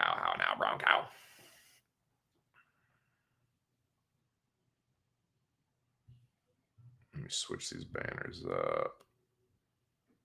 Let me make this. This will be made into. This will scroll across the bottom.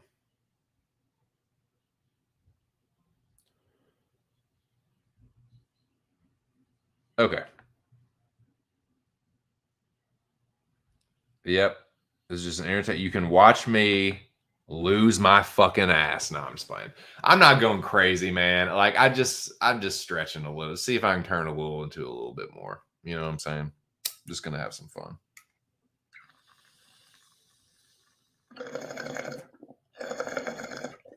This is my first play. You ready for this? And this is one where I'm really gonna have to see what like the prop line lines are. But this is one I feel pretty safe about. I'm pretty sure I'm gonna pull up the best fight odds right now, but I'm pretty sure you can still get plus money for this. And I feel like it's pretty likely. Definitely over a 50% chance. This is my first. This is definitely a play that I'm gonna make. It's one that I came up with yesterday or the night before, but I mean it's kind of just sticking out. I wouldn't be surprised if a lot of people were on this, but I'm gonna be on it too. I'm gonna probably put like $5 or $10 on this one, but I think it's got a pretty decent chance of hitting. Pedro by KO, TKO. I mean, I like Ike. I think he's a good dude. He's a family man. I like that he just takes fights and he's willing to just go out there and like bang with people.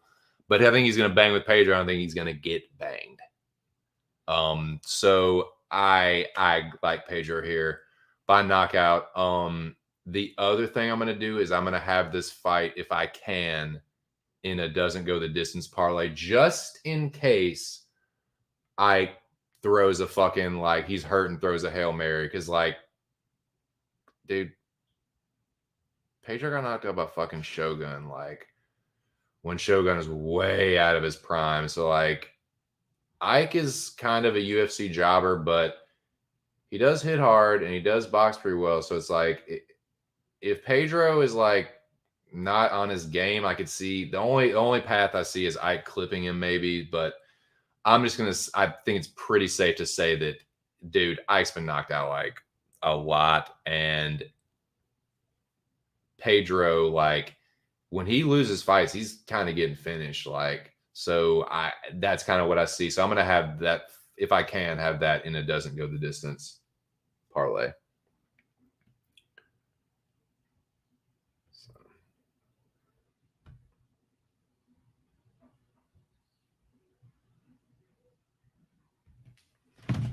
See what we got here.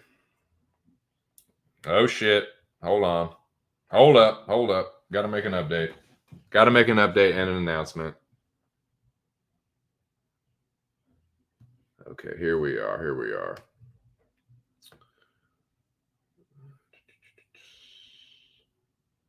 Let me make this banner.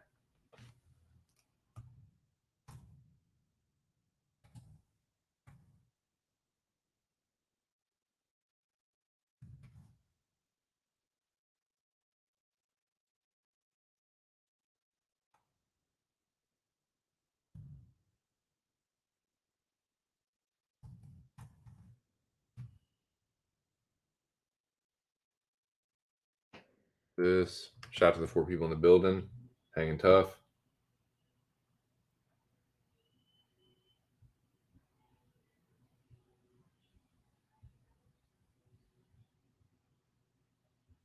Oh, you limit me, I'll limit you. You don't rate me, I'll rate you. It's fucking these banner limits are just killing me, dude. They're killing me.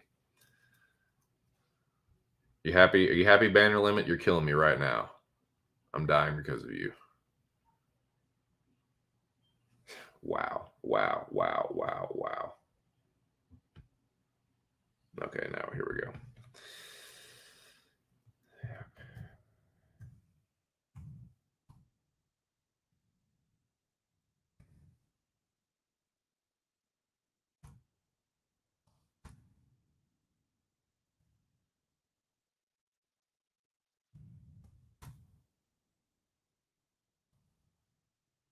Work, gangly fingers. But yeah, Pedro by KO is what I like. And then I have that fight doesn't go the distance in a parlay if I can get that. Just gonna see what it is. Like I don't know if it's a kiosk where it's like, okay, this is FanDuel's, this is fucking DraftKings, this is like you can look at I can like literally look at all the like lines from all the playbooks and be like, oh, I'm gonna make a I don't know, or is it like this is the line that Ocean Downs is giving you? You know what I'm saying? I just don't know how that shit works, man. Don't know how it works.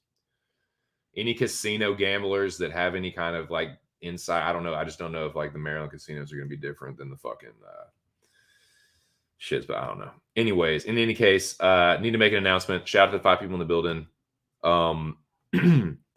Scooby-2, os. Many thanks. I really appreciate that. Yeah, man. You're the shit. Scooby-2, I don't know if you're putting out like content like currently or not, but if you are, feel free to put that shit in the chat. Everybody follow Scooby-2 on any platform that he tells you to. That's a good dude, man. Definitely has supported this channel a lot, and I need to update this banner too. Yeah, definitely appreciate that, dude. Let me fucking see. Where is that thing? Yeah, these banners are getting a little out of control. Getting a little out of control, but this must be updated. And I'll tell you what, Cage, Scooby is nipping at your heels, Bubba. Just letting you know, man. Appreciate that, Scooby. And this has got to, that is updated now.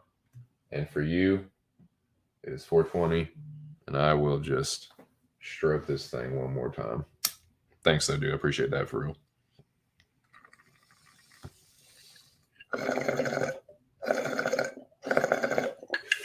All right. We now move to my next greasy little play. My next greasy little play, boys.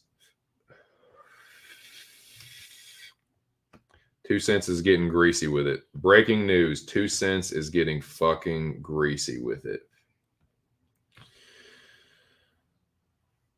No, it says a few massive favorites, then close fights. Yeah. I know. What's it going to take to pass that jobber Cage up? Yeah, y'all are tied right now. Y'all, I don't know. I haven't been keeping track of the amount just because like any amount, if you donated a fucking nickel to me, I really appreciate that. And so I'm not really trying to keep track of that as much. Just like when somebody donates, I want to make sure that that is acknowledged regardless of the amount. Like every time somebody donates, nah, you're going up there. So y'all are literally just like, y'all have each donated to me 4 times. So that jobber Cage. So man, yeah, thank you. So where are we at? Where are we at? Yes, join me on my greasy maiden voyage. This ship is sailing on the grease upon which it sits. That up there, so no one knows to. If you are going to tell this foolishness, you are doing it at your own risk. This is just for entertainment. I'm just letting you know. I'm not telling you to make these bets or plays. I'm not advising you to do this. This is just what I'm going to do. I'm just letting you guys know about it. Happy 420 to everyone. 3 people in the building. This is my next play. is my next play. And these are, like I said, these are small dollar amount bets.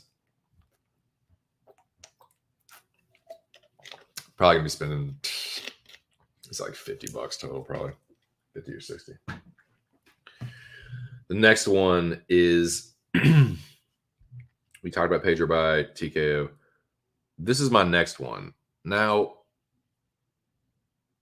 I'm not gonna, I don't know. I thought about putting maybe a little bit more on this, but now I'm just gonna go with what I originally was, or what my original plan was.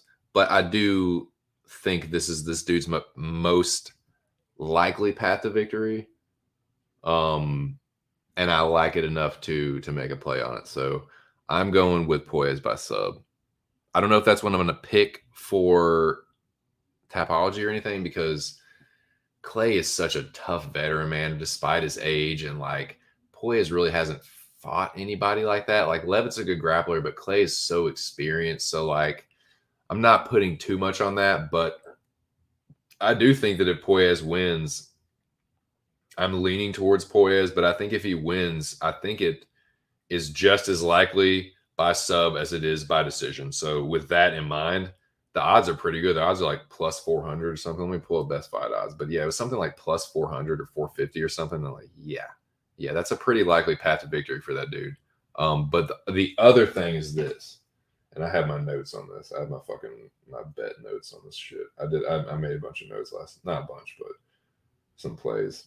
So this is the other thing. This is the other thing I want to do, and I want to ask you guys about this. If y'all have ever done anything like this, or what your kind of strategy or what your approach to this is.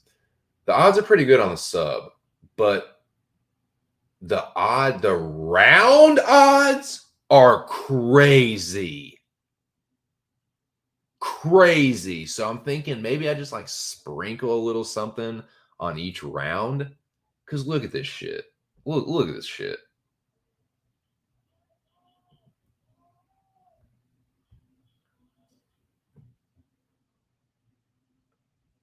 Or don't. Or maybe I could turn the Wi-Fi on the iPad. That might help too. You idiot fuck. All right. Sorry, I'm just being dumb. I'm just being fucking technologically challenged. Here we go. Best fight odds. Shout out to the 3 people in the building, man. Hope y'all are doing good. Hope y'all enjoying y'all's 420. I'm going to just lay these plays down, and then I'm going to get the fuck out of here. Try and get it wrapped up as close to 7:30 as I can.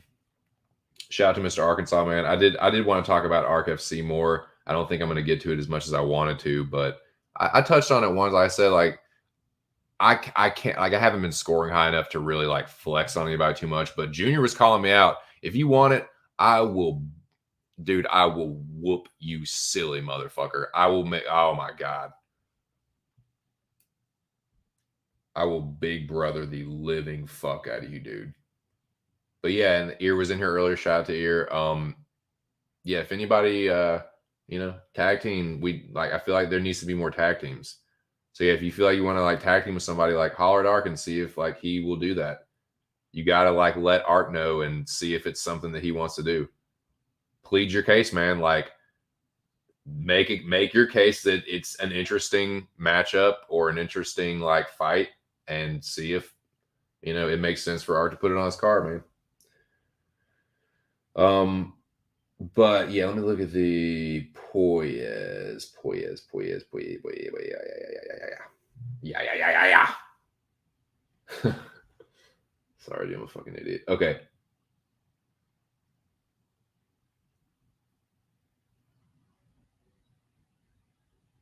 Poyes wins in round 1 plus 550. Poyes wins in round 2 plus 800. Poyes wins in round 3 plus 1,400.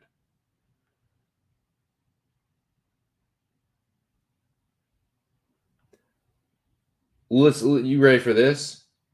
Poyes wins by submission in round 1 plus 1,100. Poyes wins by submission in round 2 plus 1,400. Poyes wins by submission in round 3 plus 1,800, boys. I'm thinking a sprinkle and a sprinkle and a sprinkle. Sprinkle is what I'm thinking.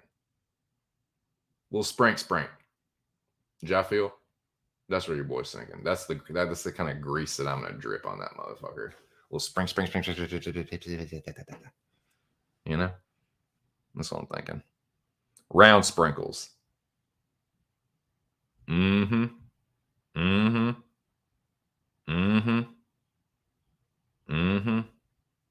Great day. Flattened him, huh? God. Hey, dude, your ears must have been burned, dude. I was just putting you over, man. I was talking about we'll take all comers, dude.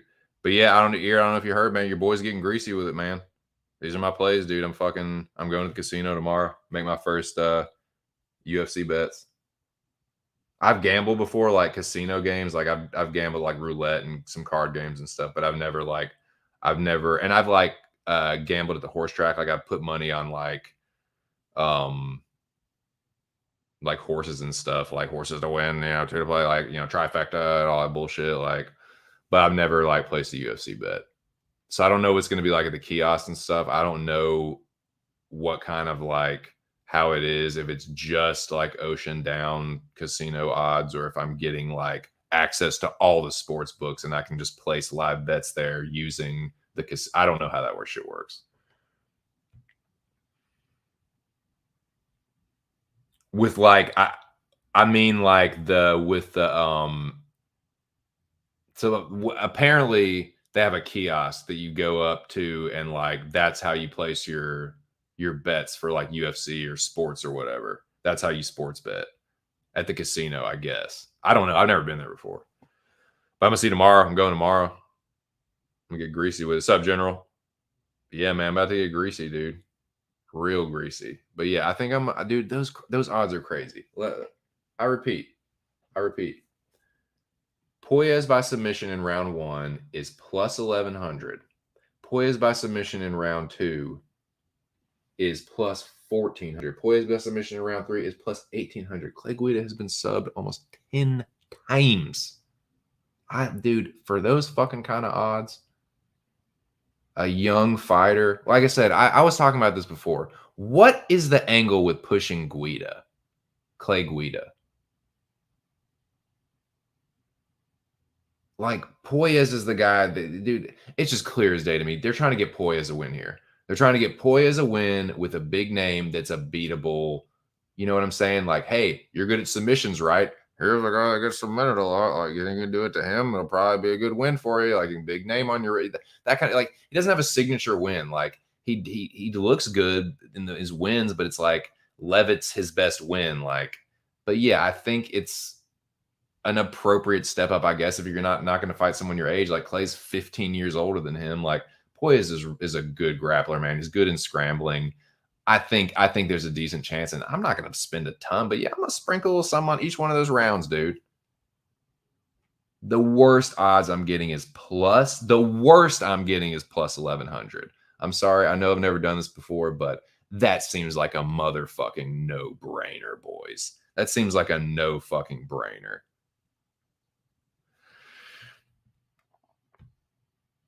At the casino. Now, if I'm wrong, I'm gonna look real stupid, and I'm just gonna have to turn back and but yeah, like this is what I'm just reading. So yeah, they've approved it. They've approved the sports books. We're just waiting for it to like go into effect. They're like setting it all up right now. And in like June, the online sports, I'll just be able to do this shit from my house in like June. Like, I'll just be like, I signed up for FanDuel. I would be able to just like FanDuel, just be able to do like everyone else does. But you can, they approved it for casinos. So like certain casinos in Maryland, and one of the ones that it is approved for is where the closest one to me. I mean, if it doesn't work out, it sucks. Like, it's not the end of the world, but yeah, I'll definitely be. So let me double check this. Ocean Downs sports betting. Ocean Downs Sportsbook. Sports betting now here. Welcome to Ocean Downs Casino. Now, where's the fucking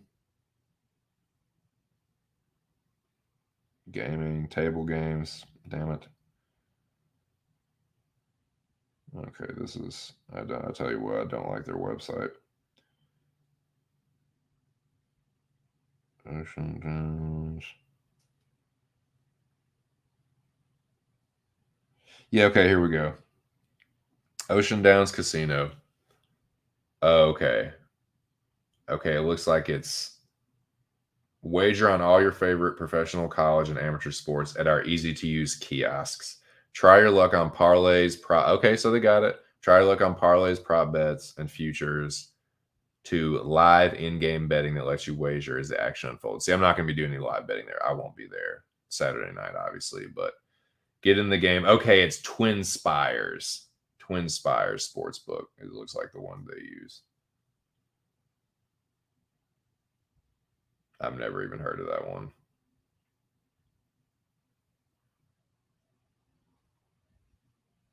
Visit our sportsbook, Sports House Rules.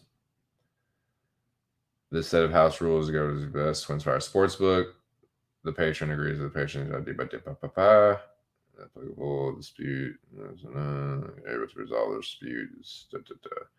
An error is a mistake. Bets are set of technical problems. Influence betting is an act prohibited by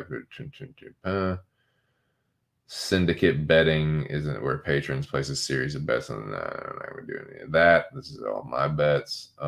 Bet acceptance, betting and payout limitations. Reserve the right to limit the net payout. All bet selections are subject to pre-imposed limits set solely at Twin Spires' discretion and may be lower than the limits mentioned above.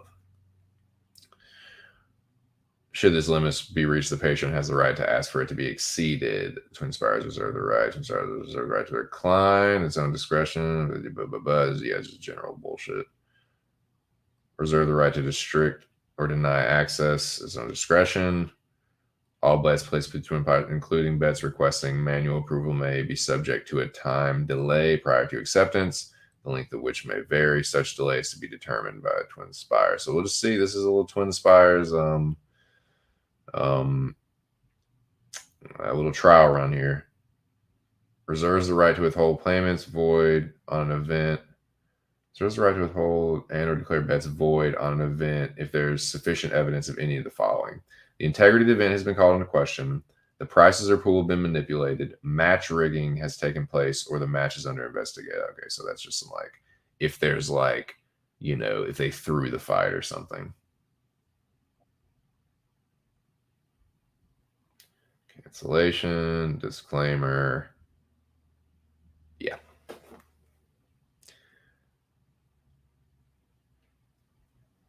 So I actually don't have one. Yeah. Let's grease it, dog. Let's grease, homie. Orale way. Let's fucking do it, dude. All right. But yeah, man, dude, general. Am I crazy? Poised by submission round 1 plus 1100. Poised by submission round 2 plus 1400. Poised by submission round 3 plus 1800. I'm sprinkling. I'm sorry. I'm sprinkling. Sprinkle, sprinkle, sprinkle, sprinkle, sprinkle. A little bit of something on each of those rounds. Why not? I think he's going to win by submission. That's one of his more. It's either that or a decision. I don't think he's going to knock Guida out. Guida's pretty tough. Like, and Poyes isn't some like lights out power puncher or anything. Like, he's got good striking, and he's younger. He's way younger. He's longer. He has like the physical and the youth advantages. Like Clay has way more miles on the tank. Poyes is relatively fresh. Like, he's young. He's getting better with every fight. I just think he's going to be all over Guida. Like, when it comes to the grappling, like Guida has a good takedown defense, but he does get taken down. So like, I think that, yeah, he's going to be all over him. And I think the chance of a submission at those odds, I'm taking, sprinkle. Just a little sprinkle, you know, just a little sprinkle. That's it. Not all. Not all it is. All right. I'll make this a ticker as well. All right, next play, boys, and then I'll drop a couple more plays. And I'm gonna get the fuck out of here. So let me edit that. Actually, let me edit that. Sub.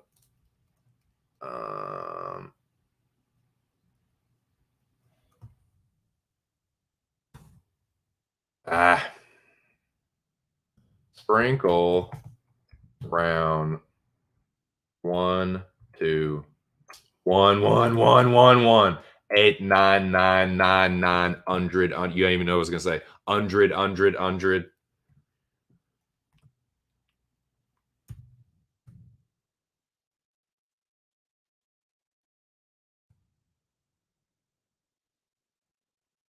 Sub at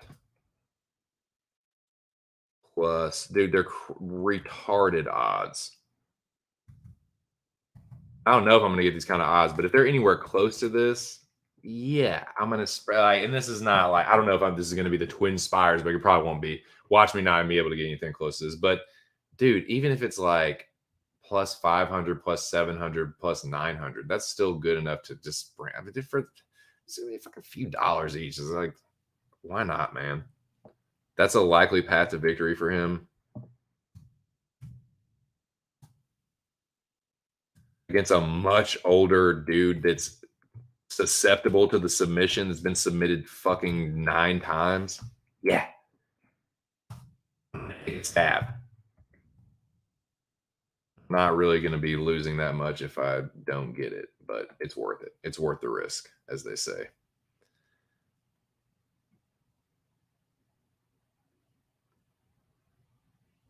I mean, Poyes by submission is pretty much 400 on every book. So, I mean, I'll place that regardless. I'll place a little something on that regardless. But that round sprinkle, dude, that's just too tempting, man. Those odds that's retardation.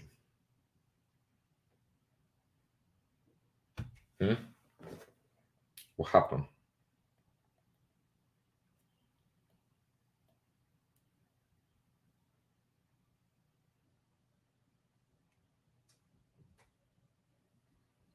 Oh shit, dude. Yeah, man. Oh damn. Damn. Oh fuck. Okay. Okay. Oh my god. Yes. Yes. Yes. I'm sorry. Hold up. Hold the fucking phone, boys. Hold on. We gotta. Yeah. We got some. Yes. Yes. Thank you. Yes, I did. Let me. Got some updates. Got some damn updates. Yes. Thank you, gentlemen. Let me get on this. We've got a couple more donations that must be acknowledged for they really are appreciated, man. Like, I definitely appreciate the support. The love is definitely felt and it will be reciprocated. So that's good. Hey, we got it. And I'm going to put this, I'm going to officially, let me, ear, dude. I appreciate that. You are officially on the board, my friend. You're going in front touch. I don't give a shit. Here.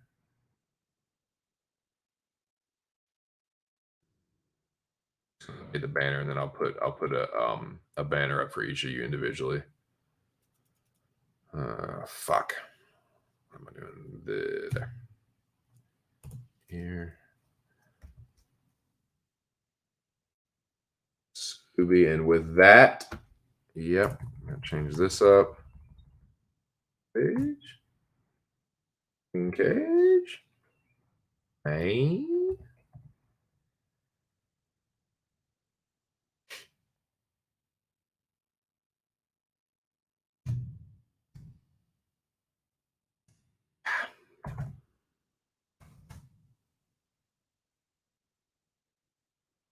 These.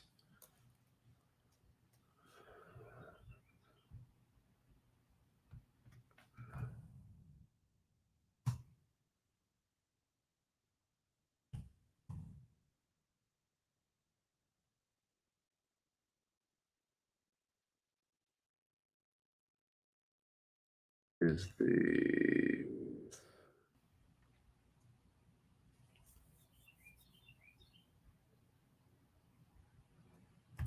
There's no H key. There's no H key.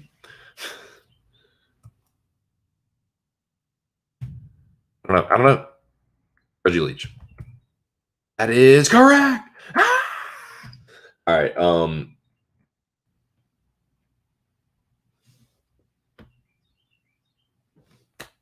Ear, aka Irregardless, aka Labyrinth, UFC breakdown on YouTube, aka my tag team partner in the fiercest new tag team in the where they have the teams in ARC FC, the fiercest new tag team around. Dude, thank you. Appreciate the support here. You're on the board. You're the shit, dude. Thank you very much. Thank you very much. Appreciate that. And also, with that, we have a new leader. So Cage, I really do. And Cage, man, like everyone that's donated to me, I really do appreciate it for real. But what the fuck am I? Cancel that. What the fuck am I doing?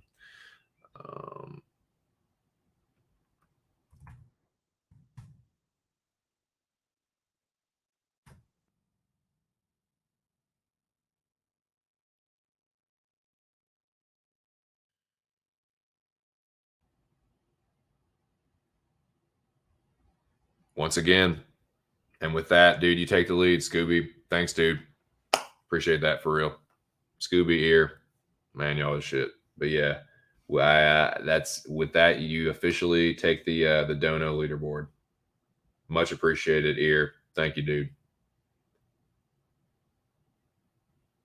Here we go. Where the fuck is it?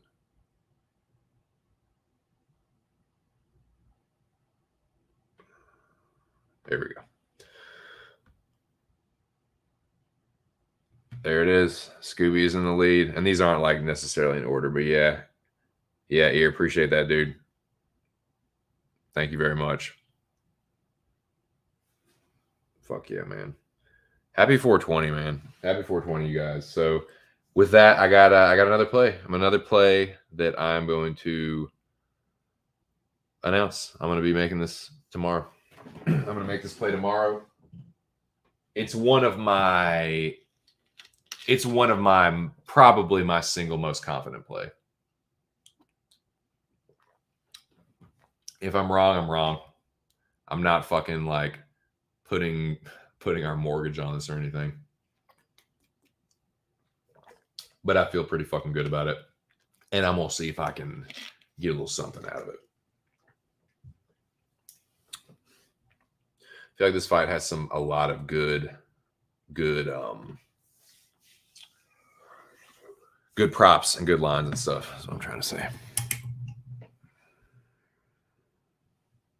But this is the next play that I really like. And I'm gonna look at attacking this side, the side of this fight and this fighter in particular. I'm gonna attack this a couple of different ways, but the one I'm definitely going to, without a doubt, regardless of what kind of props or anything I get, I know I can get this prop, and I'll definitely be betting it. And that is Bate Estaca by TKO. I have Andrade in a couple parlays. I have a couple in her just straight up to win, like I have her in a confidence parlay, and then I have her in another like 5 or 6 legger, I think. But and then I have her in that fight doesn't go the distance. So I have a little something at least in a couple parlays hedged on Lemos. I might tail Big Moise and sprinkle a little round 1 on Amanda Lemos, which is actually there's a shit ton of fucking props for this fight, and I imagine I'll be able to get a decent one. I hope at least. So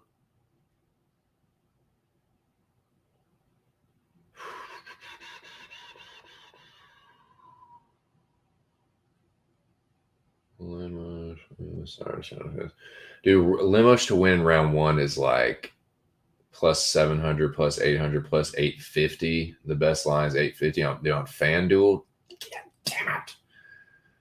How does that work? Like, if I physically like go to like a state that does it, like if I can't remember if Delaware is legal or not. Like, if I drive to a state, can I use my FanDuel account if I'm physically in a state that allows it? Like, can I like drive to a fucking like Rite Aid parking lot in Delaware and fucking make the bets? How does that shit work? I'm not gonna like do it if it is gonna fucking get me in trouble or anything, but yeah, Lemos round 1 is plus 800.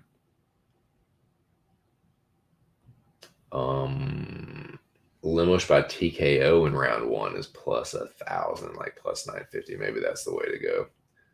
I don't think she's gonna sub Jessica, right? Like, she hits pretty hard. She just like knocks people out, really. Like, she, you know what I mean? I don't think she's gonna club and sub her. I think she'll just fucking finish Andrade.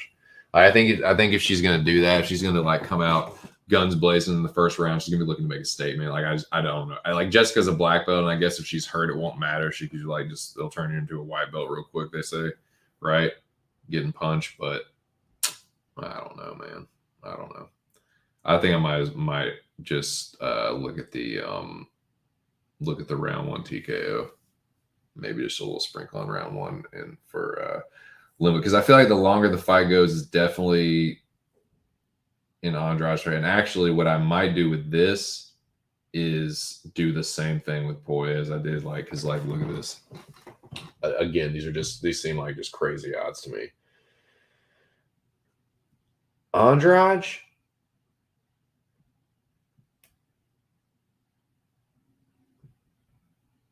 Now, round 1 TKO, any fighter wins is plus 420. That's not bad. That's actually not a bad hedge. That's what I might hedge with. But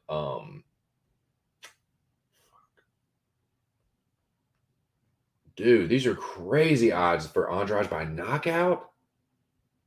Andrade by knockout, round 1, plus 850, plus 800. Andrade by knockout in round 2, plus 1,100. Andrade by knockout in round 3, plus 1,700. That is a sprink. A little something on each. You hit one, it'll fucking definitely cover the rest, dude. And then some. Those are crazy odds, man. Yeah, I definitely, because I don't think it's gonna. I don't like look at look at the Angela Hill Lemos fight, and then like look at Jessica and Rose in like the third round, what like Jessica was doing to Rose Namajunas. Like, Amanda Lemos does not move like Rose. She's good, and she definitely is a good striker and fights well moving backwards and all that stuff. But it's like, dude, if you're getting lit up by Angela Hill, like, I know she won that fight, but it was pretty close. And I just think Andrade is way more dangerous of a striker and is used to closing the distance on people that are bigger than Amanda Lemos. Like, she was doing that shit to like Chikagan and like just like closing the distance and fucking destroying like people at the higher weight class. Like, I just think Andrade is gonna fucking smoke her. I don't think Lemos is ready for this like step up in competition. Dude, she like you're going tooth and nail with Angela Hill, and then you all of a sudden go up to Andrade. Like, nah, dude. I'm not saying it's impossible for Lemos to win, but I think it's like round 1 or bust for her. So maybe that is like maybe that's the smart thing to do, is like hedge a little bit on Lemos in round 1. But for me, yeah, it's Andrade is gonna knock this chick out at some point. And I think it's gonna likely be in like the first 3 rounds. But I'm gonna bet Andrade by TKO straight up anyway, because just in case to cover any round. Andrade by TKO. I mean, it's not crazy. It's like the worst it is plus 200. I'll have a little something on that just in case. But I think it's more like, I don't think like if in round 4, I don't think Lemos is going to be there, to be honest with you. 3 rounds of getting beat on by Andrade, dude, I just don't see it. I don't see it. Especially if she goes out there and either hurts Jessica or like tries to finish her in the first and doesn't do it. Dude, I think Andrade, her experience, like, she has pretty good cardio. I think she's gonna put a whooping on her. I like Andrade all in on Andrade. She's in quite a few parlays. She's anchoring quite a few parlays. I mean, if Andrade gets upset, yeah, I'm gonna probably lose my ass this time. There's only a couple spots that could really like save me, but that's why I'm gonna try and do some of these like round. I'm gonna see. I don't know how like extensive the sports book's gonna be. I guess I could look up online. I can see if they have a website, and kind of see. And I should do that actually. I should do that when I get it. Well, I can do it right now. Let's see if they fucking Twin Spires. But yeah, appreciate Scooby and Ear for the donations, man. For real. I mean, real talk. That's my gas money, dude. So much appreciated. Boss, you can't see now, but I'm bowing to you. Much respect, gentlemen. I appreciate it, man. Let's get, dude. I can't believe I'm saying this. It's us against the bookies, right, boys? I can't believe I'm saying this already, but that's what I'm doing now. So, yeah, I like that. I like those are man, those odds are crazy to me. They just seem wild. Those round props for Andrade. I'm hoping I mean they're on several sports books on here. Like these round props for Andrade are on DraftKings, they're on FanDuel. Like I'm hoping, come on. Oh yeah, that was it. That was what we look up on the Twin Spires sports book.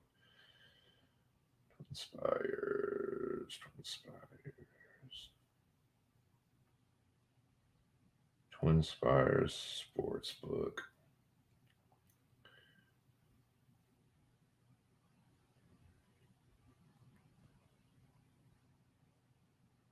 Sportsbook.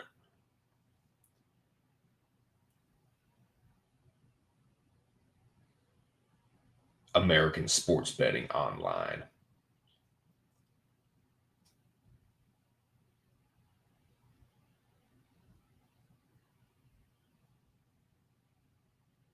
Okay, here we go.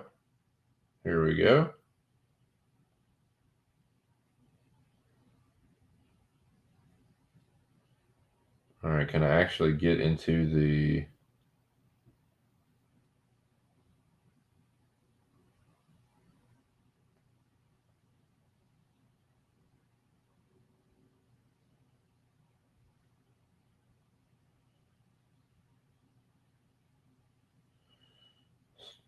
website? Okay, here we go.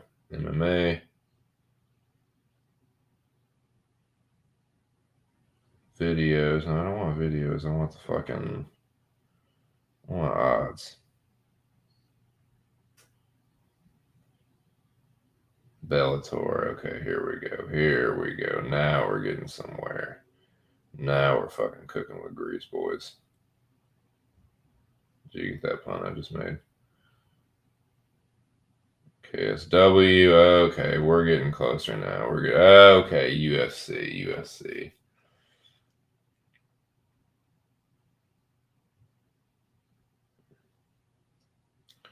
Well, I know that I'll at least be able to do like straight parlays. I'll have a couple of those.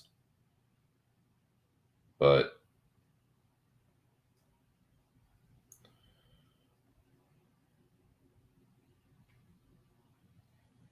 God, still has like Feely and Joe Anderson burrito on it. Where is it, man? Where's that fucking fight?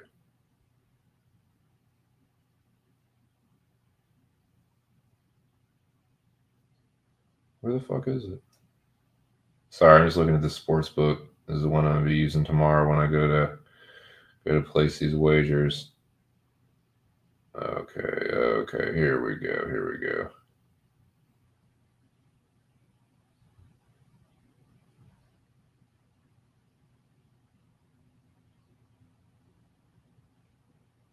Oh, nice. Okay, so this does, yeah, okay, cool. All right, so method round. Okay, nice. Oh, this has plenty. Winning group of rounds. Oh, you can group rounds. Nice. Oh, this has some pretty cool props, man. So I'm looking at Twin Spires. So these are Amanda Lemos. Okay. Andrade tie plus 6,000. Jesus Christ. So Andrade round 1 is plus 450. Andrade round 2 is plus 700. Andrade round 3 is plus 1,000. Now, method. Let's look at these method props. It doesn't look like they have.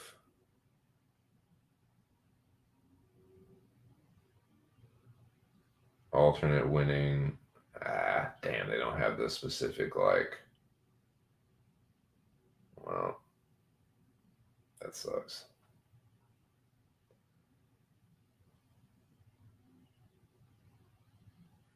Yeah, they have Jessica Andrade by TKO is plus 225.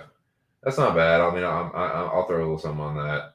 And I will sprinkle Andrade round 1, round 2, round 3. But I like that it's like, hey, it just forces you, like, you don't have to pick the actual, like, method. It's just like, if she wins in any of these, like, fuck, dude. Like, I mean, those are pretty good odds. Like, fucking sprinkle some a little on every round. I think she's going to finish her at some point. So maybe that's how I attack the props with that. And then just the straight play will be the, or it's not a straight play, but the main prop will be Andrade by TKO. And then I will just sprinkle with that. That's how I will approach that fight. And then also, Lemos round 1 is plus 700. So that's pretty good. So that's how I'll approach that one. Nice, man. I'm glad I was able to find this and fucking figure this shit out. So shout out to the 5 people still chilling. I'm not mad at you. Yeah, dude. Thank you very much. I sure did. Much appreciated, dude. So that's that fight. Those are my main just like plays. I'm going Andrade by TKO, Poyes by sub, and Pedro by TKO. Now, the other one. Oh, this is the other one. Let me fuck. Let me bang.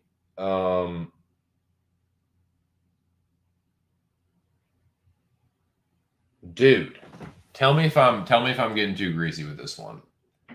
Maybe this doesn't happen. Maybe I'm like overestimating this dude's like finishing ability, and I'm underestimating the guy that I think he's gonna finish. But I was looking at the fucking props for Charles Jourdain to TKO Venata. They are crazy. They're fucking crazy.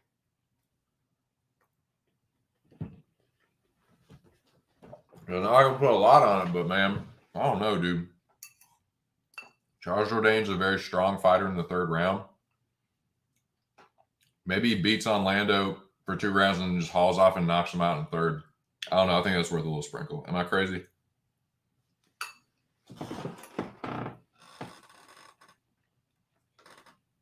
I'm gonna see what that do on this Twin Spires here.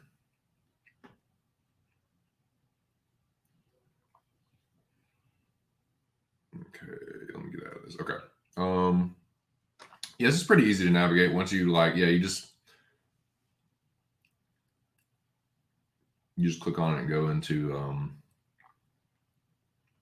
the prop or go into the bet menu.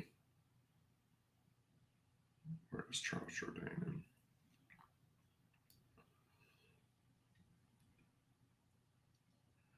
There's a bunch of like violence plays and props that I want to do.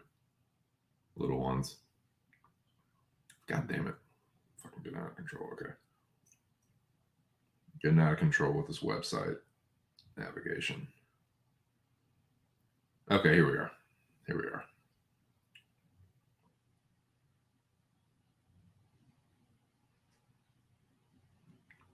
Now,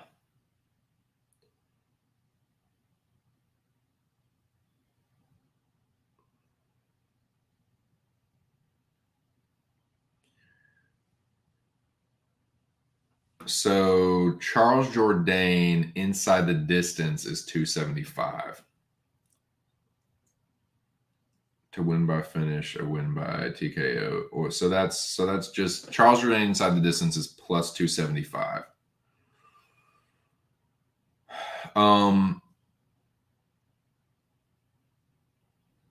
Jourdain by TKO is plus 300. And let's see, round. Yeah, it doesn't let you do like, it doesn't let you go specific like TKO by this and this round. Like it doesn't let you get that greasy with it, but it does let you pick the round and it will let you get props on the method. So that's what I'm looking at for some of these. So that's going to narrow down my plays a little bit, but probably for the best. But it also let me get a little bit more in on each play. So we'll see. But Charles Jourdain, round 3 is plus 1,400. I am sprinkling that for sure. That is just sticking out like a sore thumb. Jourdain's a strong third-round fighter. Dude, Lando is tough, but he's been beat on quite a bit, dude. Like, Green dropped him. Like, Bobby's been looking real good lately. But I'm just saying, man, like, Charles has good striking for that, baby. He's got the good striking for this. His take you, kick you, punch you every round for this. Go and do this punch and the kick, maybe knockout for that third round, plus 1,400. I gotta take a shot at that. I gotta take a little something at that. Maybe I don't sprinkle every round with Charles, but maybe I take Charles Jourdain by plus 1,400 and Jourdain by TKO, and then maybe put him in like a parlay or something. But that's kind of how I'm thinking about approaching that one. But all right, let me actually have to use the bathroom again. So let me do that, and I'll talk about a couple more plays, and then I'll get the fuck out of here.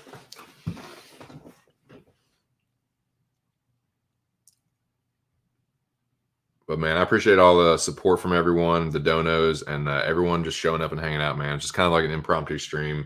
Talked about a bunch of just stoner stuff. I've been really fucking just lit the whole time, so I apologize if it's been a shitty stream. I've been crushed and just trying to keep it together. But man, I have enjoyed it. It's been fun. I definitely enjoyed the hot boxing and riding around smoking and stuff and listening to the tunes and shit. That was fun. And yeah, talking about the movies, that guy, I went a little off the trail on that one, but that was still fun. Yeah, let me get the song up real quick. I gotta fucking piss, and then I'll be right back. I got a couple more plays I'm gonna talk about, and then parlays and shit.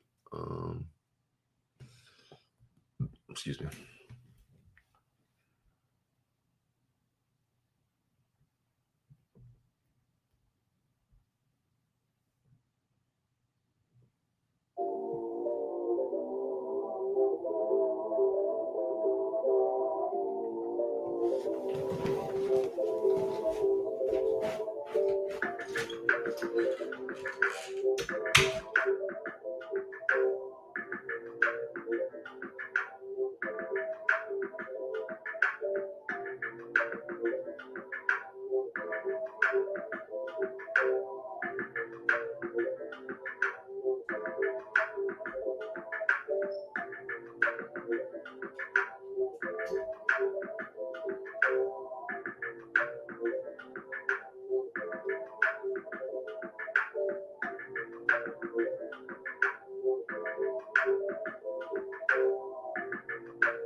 There's some lunchies.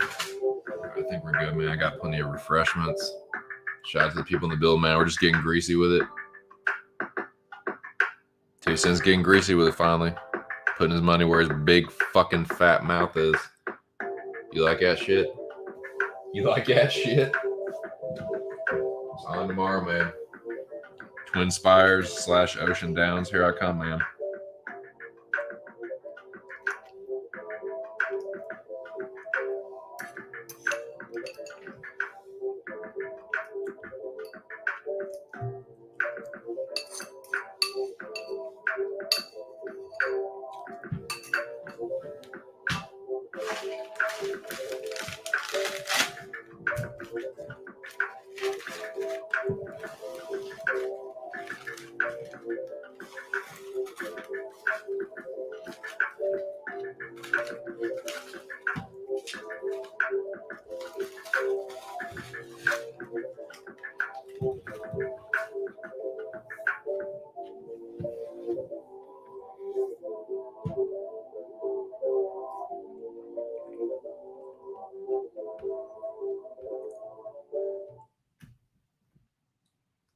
Nice.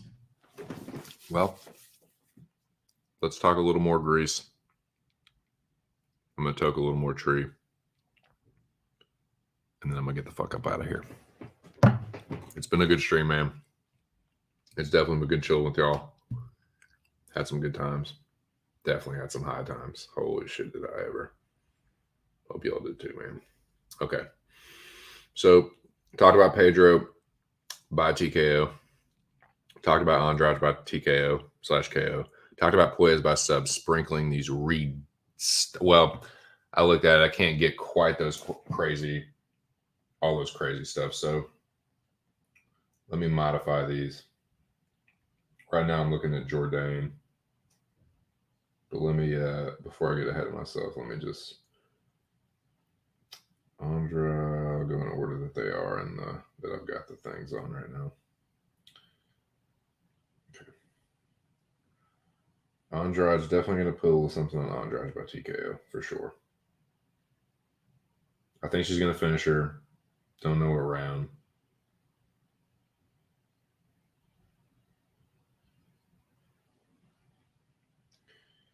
Andrade by TKO is plus 225.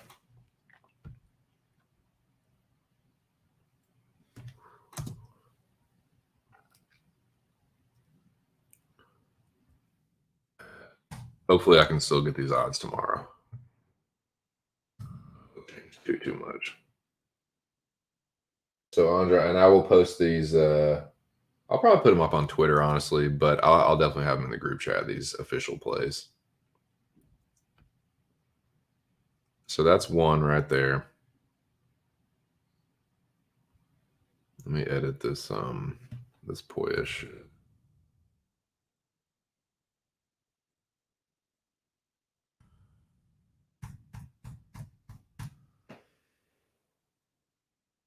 Andrade.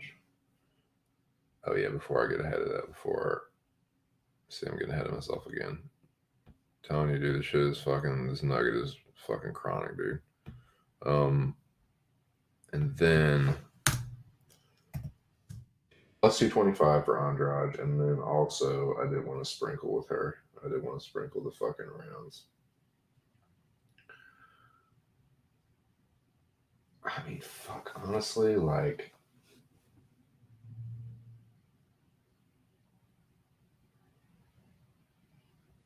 yeah, definitely sprinkle round 1, 2, and 3. I mean, the round 4 and 5 rounds are crazy. Like, Andrade in round 5 is plus 2,200. I just don't think Lemos is gonna make it that far, man. Maybe I should, just to be like, what? How crazy would that be, man? Like, she knocks her out, but it's in the 5th round, and like miss out on that. Fuck. Maybe that's maybe 4 or 5 are just like a couple little flyers, and I actually put like the little like half unit or something, half a unit on fucking her in each round, sprinkle a half unit on each round, and then a flyer on the last 2. just to make sure I cover all my bases. Because I mean, I'd hate to miss out on plus $1,500 or plus $2,200 if I'm already going in that direction. I'm already like round sprinkling and like round hedging, like, and I miss out on the ones that I don't like. You know, I feel really stupid. I definitely feel like I was missing out there. So yeah, I will have a little something on every single round because I can't bet like methods and rounds together. I can't be like Jessica Andrade by TKO in the third round. They'll only let you do either the method or the round. But I'll see. I'm going to ask them what they can do. You can do winning groups of rounds, but you can't. I don't know if you can do, but all. Yeah. Method. Yeah. So plus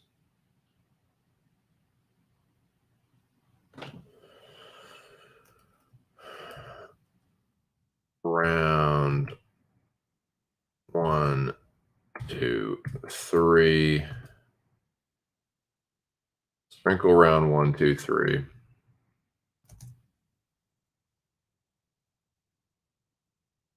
I don't know what you would call it, like a flyer, but a sprinkle flyer.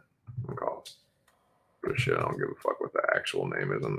I'm not a fucking professional at this. I'm just doing this shit for fun, man. The stream is intended for entertainment purposes only. Sprinkle flyer. 4 and 5. 4.5. So that's how I'm approaching that. That is how I am approaching that. Andrade by TKO. And then I'll sprinkle a little something on 1, 2, and 3, and then a little bit something less on 4 and 5, just to cover all my bases. And it also covers me for the method too, because I'm not able to like get specific with the method. So hey, fuck it. Fuck it. And if she doesn't finish her, I'm still gonna have Andrade and some parlays just straight up. So that's whatever. Now we go to Poyes by sub. At what are the odds I'm gonna get? Poyes by submish at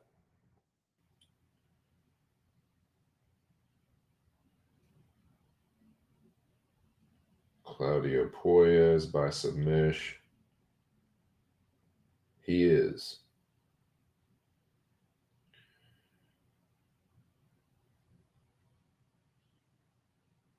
Poised by submission is plus 400. That's pretty good odds, man. I'm definitely taking a stab at that. Plus 400. And this is actually, I like that they don't give me all those like different like props because it just makes it easier. Like, okay, can't do that. I'll at least do this to cover this. You know what I'm saying? Kind of shit like that. But I mean, I think you do. Rounds.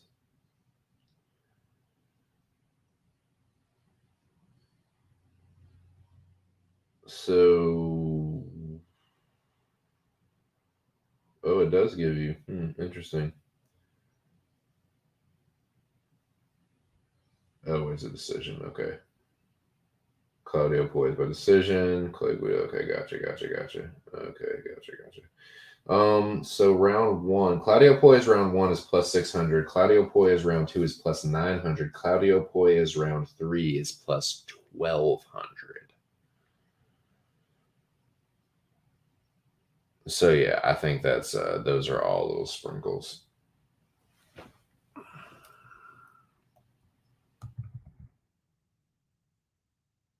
Sprinkle round 1, 2, 3.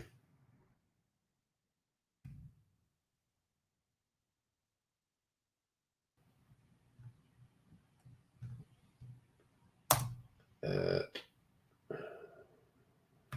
plus 600.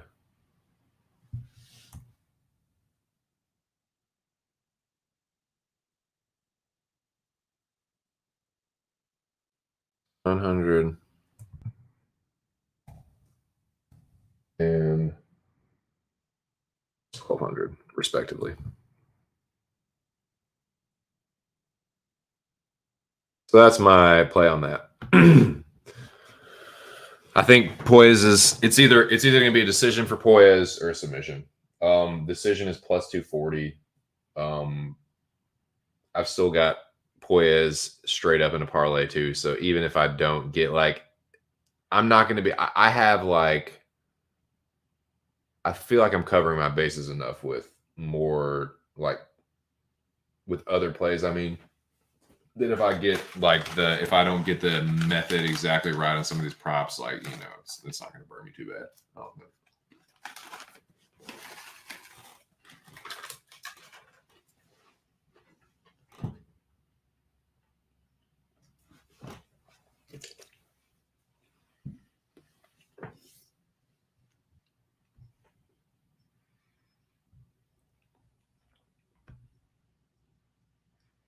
I want to pick Lemos too. I don't know why. Probably just sick of Andrade. I don't know. I don't know what to tell you. I could see that. Like, just kind of like Andrade is the same, like, keep seeing Andrade over and over in the same, like, kind of gatekeeper spot. But I think she just keeps turning these chicks back. She kept Calvillo from getting a title shot. She kept Kaylin from getting a title shot. She just keeps all these, like, surging, quote-unquote, contenders. She just turns them back at the gate. She's the gatekeeper, man. Andrade is the gatekeeper of whatever division she's in. Because she might not be able to beat the champion. She has beaten the champion and become champion, like, depending on the night. But those are the only real kind of fighters she loses to. Lately, in the last, just about 10 years, she does have some, like, questionable losses earlier in her career. But lately, dude, nah, man, she's only losing to the very fucking best. I mean, if you think Lemos is the very fucking best, like I said, I might. What's Lemos? I might fucking take I might do a round one on Lemos. Just to fucking hedge. Just to make sure. Because I feel like it's round one or bust. Like, Lemos is only plus 150. I feel like unless you're parlaying her, I don't fucking know. Like I said, this is definitely not gambling advice. I'm just thinking out loud. Lemos to win by decision is plus 550. I don't see her winning a decision. If she wins, I feel like Lemos' path to victory is knocking Andrade out. Andrade can be hurt and stop. She's been knocked out, like 3 or 4 times.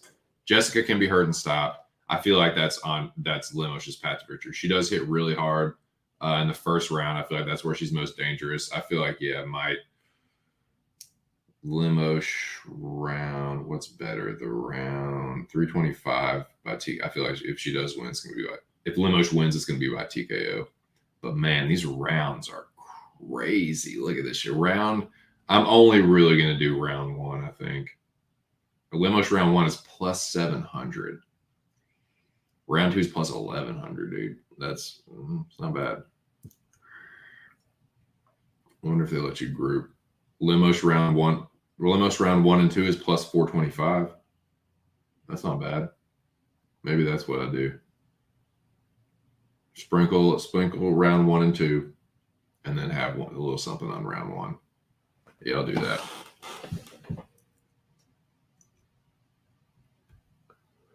What's up, Nick? I know, right? Is that what it is? OnlyFans fade.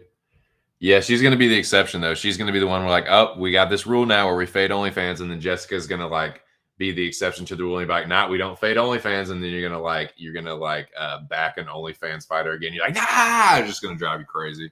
Nah, man, I think it's the level of competition to me. It's the fact that like Lemos, she won the Hill fight, but like you're getting tagged up by Angela Hill, dude. You're definitely gonna get tagged up by Andrade, and it's probably gonna hurt a whole lot worse. So yeah, I think Andrade is gonna fuck her up. But yeah, I like Andrade all day. What's up though, Nick? Yeah, your boy's getting greasy with it. You just in time, Bubba. Just in time.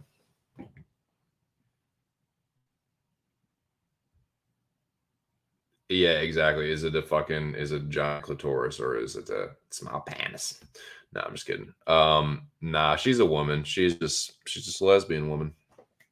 She just likes. Now, Andrade is cool though, man. Andrade is cool. She dude, Andrade is probably my favorite female fighter. I just don't like. I mean, yeah, the like, you can kind of like bust her balls a little bit for the OnlyFans thing, but like she's pretty cool. Like she doesn't talk a whole lot of shit. I don't feel like she knocks bitches out left and right. She's kind of a badass, man. Like she kind of just like goes in there and she's a bruiser, dude. She's like this little fucking tank. It's just like overhand rights, left hooks. I just love the way she fights, dude. She fights like a fucking like she's like a female John Lineker. But yeah, I think she's gonna mollywop Lemos. I think Lemos is gonna be on the back foot. I think she's gonna look good in the first round, maybe even like stun Jessica, but I feel like Jessica's gonna be able to compose herself, like use her Brazilian jiu-jitsu and use her grappling experience to like, if she does get hurt, to like keep herself safe till she regains composure. And then I feel like that's why I'm definitely going to sprinkle round 2 and 3 for Andrade, because I feel like that could definitely happen too, like a second or third round stoppage. But it's good odds for all 3 of them. And yeah, I'll probably sprinkle a little something on Lemos. I'm gonna actually make that right now. After watching tape, I rewatched the Hill fight. I thought Hill won and switched my pick to Andrade TKO. Nice, dude. She impregnated. Oh shit, dude! Did she do that, man? The first lesbian insemination. The clue was so powerful it was able to fucking ejaculate. That'd be gnarly. Okay, what am I fucking talking about? What has this stream come to? I'm talking about Jessica Andrade ejaculating out of her clit. Just okay. All right, let's bring this. Let's come back together here. Yeah. I thought Lemos won with the body shots. Yeah. Hill was rocking her. I know, man. If that's Andrade, because that's what Andrade does. She'll dig to the body and then come over the top with an overhand right. Like I think she's just gonna mollywop her ass. So yeah, I'm liking Andrade. I'm making that an official play tomorrow. I'm looking at the Twin Spire Sportsbook right now. That's the one I'm gonna be using. That's what they use at the casino for the sports betting. So that's what I will be doing. So yes. Plus 450, plus 700, plus 1,000. Yeah, I'm going to sprinkle something on each one of those, and then I'll have a sprinkle flyer, I guess, on like 4 and 5.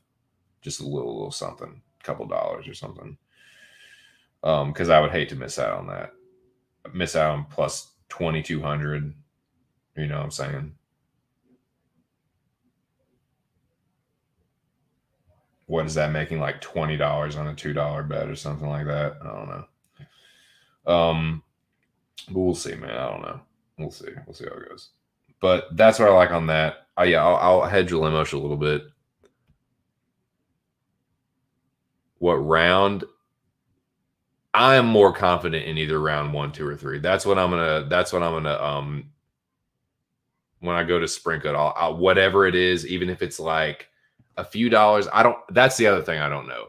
I don't know what increments they're going to let me bet in. I don't know if it's like you can bet any dollar amount. Like I can bet $3.50 on. I don't know if it's just going to be like you can either bet $1, $5, or 10. I don't know how they're going to do that. I really don't know how that works. I've never been to a kiosk before.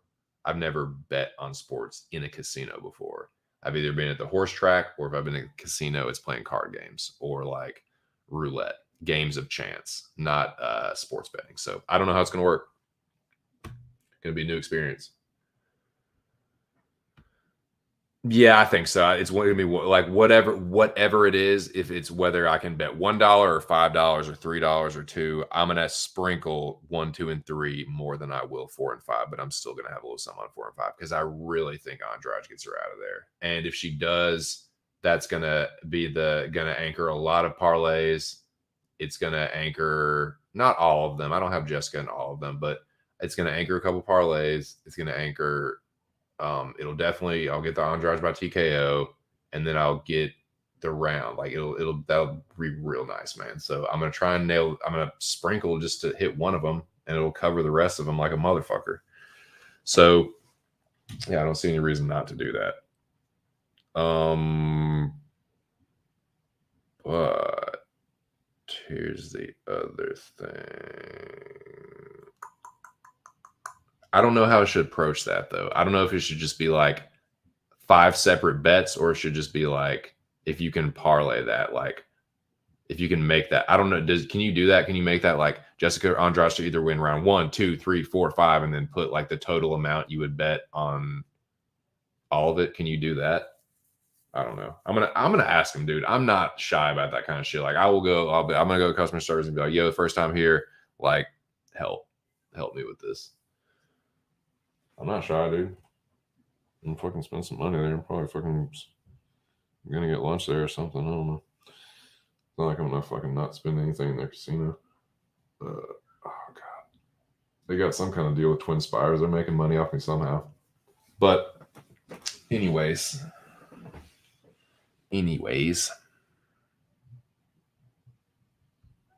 round robin. So just do a round robin and figure out what I wanted to put on the whole thing total.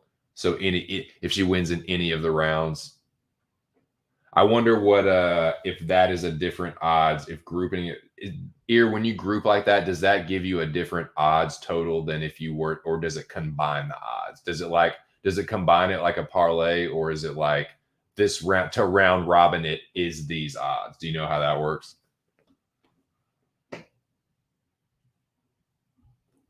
But yeah, I think I am gonna put Lemo. I think I am gonna hedge with Lemos in the first round.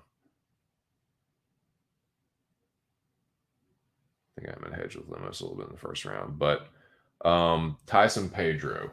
Now, this fight, I do have Tyson Pedro by TKO, but I also think that just in case I have this in a fight doesn't go the distance.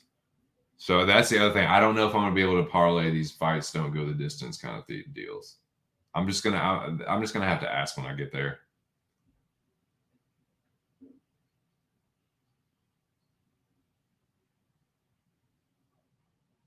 Just gonna have to ask for help, man. I'm not shy about asking for help. I'll tell you that.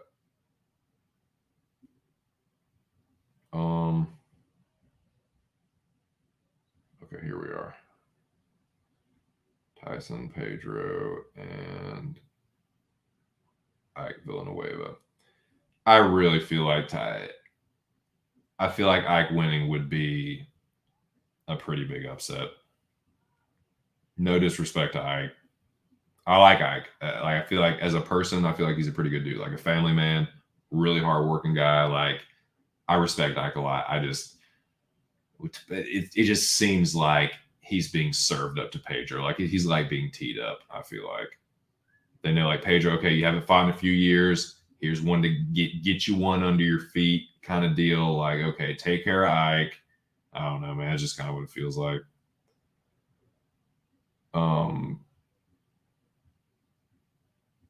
Is that all there is on this?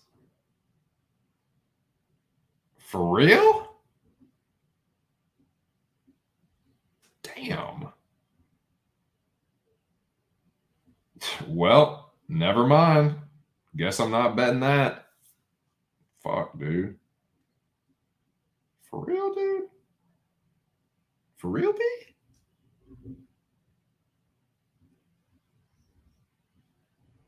Damn. What about this one? Damn it. Dammer. Hold on.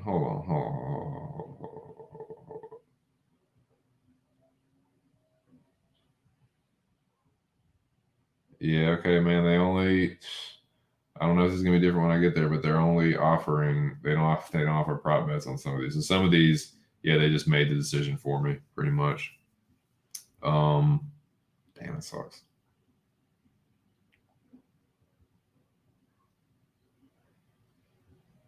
That definitely changes how I'm gonna have to approach this.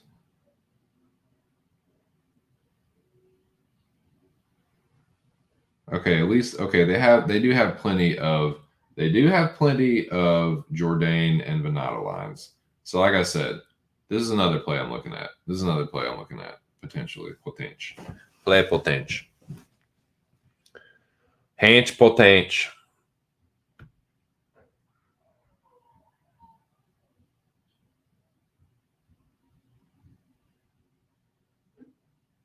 What's up, Brian? Old TC getting greasy with it. Talking about some of the plays I'm going to make tomorrow. Making my first trip to the casino to do it. Barry inside the distance. Romanov inside the distance, says Nick out. See, that's what I'm going to try and do. But I just, dude, I don't know how it's going to work. I really don't know how it's going to work. Pedro, yeah, for sure. See, that's what that's going to be my like. So check it out. Check out some of these parlays. And this is, I'm just going to see what I can do, man. I'm going to see what kind of like, I'm gonna see how easy, how user friendly this kiosk is, and I'm just gonna grab somebody. I'm gonna be like the one that looks like the biggest fucking nerd I can find, and be like, dude, help me with this shit. The biggest like greasy looking like, dude, you probably do this shit on your break. Like, hook it up. Like, just show your boy what to do.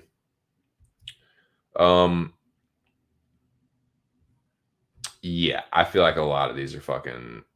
So a round robin, Ear says, thank you for this, by the way. Ear says a round robin combines smaller parlays based on your selections. For example, if you put 3 legs into a round robin instead of a parlay, you have 3 different 2-leg parlays. Okay, I see. Parlay combines smaller parlays based on it. So example, if you put 3 legs into a round robin instead of a parlay. Okay, got you. So that's like saying like, so like a round robin could be, are you saying a round robin could be like, is that just with rounds or is it, so okay, it combines smaller parlays. Okay, so like, okay, I see what you're saying. A, B, and C are your legs. So the parlays of the round robin would be like this: A and B, A and C. I got you. So all the different combinations. You're basically betting all the different combinations. I got you. Yeah, okay. Basically, if 2 of the 3 legs hit but 1 missed, you still make money. Gotcha. So like what would be the smart thing to do with that? So like, is it something where you would put Lemos and Andrade and like the round sprinkles and like all that together? Is that a round robin, or is that just not? Is that just different bets? So like, could I be like Andrade by TKO, Andrade round 1, 2, 3, 4, 5, and then Lemos round 1 or 2? Like, can I put all that shit together?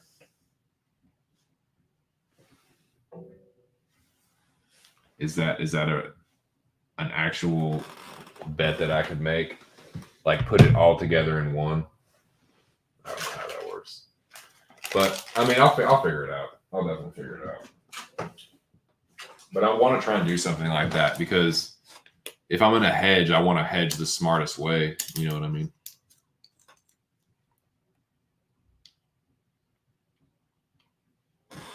But let me see. Let's see what else we got.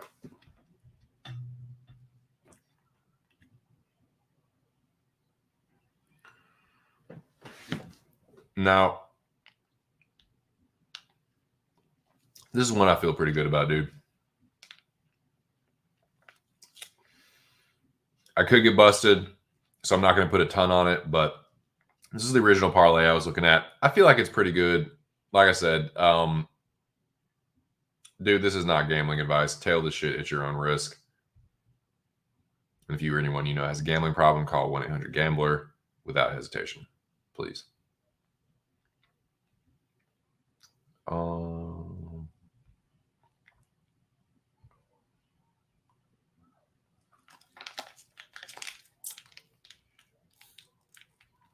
But yeah, I kind of like this parlay. Cop Puelles Andrade.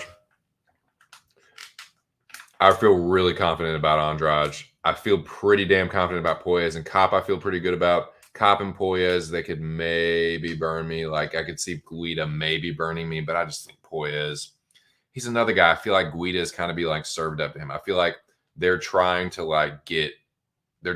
keep Puelles having a good UFC record and like keep building his momentum. And I feel like Clay is a good way to both get him a big name and a winnable fight at the same time. Because like, you can keep getting these like winnable fights, like smashing these fucking like lower level fighters, but it's like, okay, let's ramp it up just a little bit. It feels like they're trying to like carefully move Poya's line. I feel like this is going to be like a showcase fight. Like, oh, he sub Clay Guida. Like, it's just kind of, I feel like it's kind of like that for like him and like Pedro, and like get these guys like a signature win, or like not, either get them a signature win or like get them a win.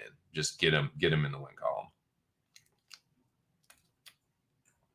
Kind of how I feel about this one.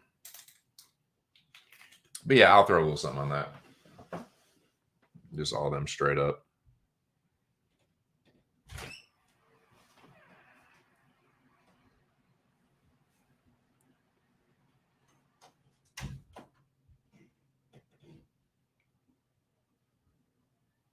Yeah. Yeah, I feel pretty good about Cop, but yeah, those are my main ones. So these are the parlays, and then I'll get up out of here.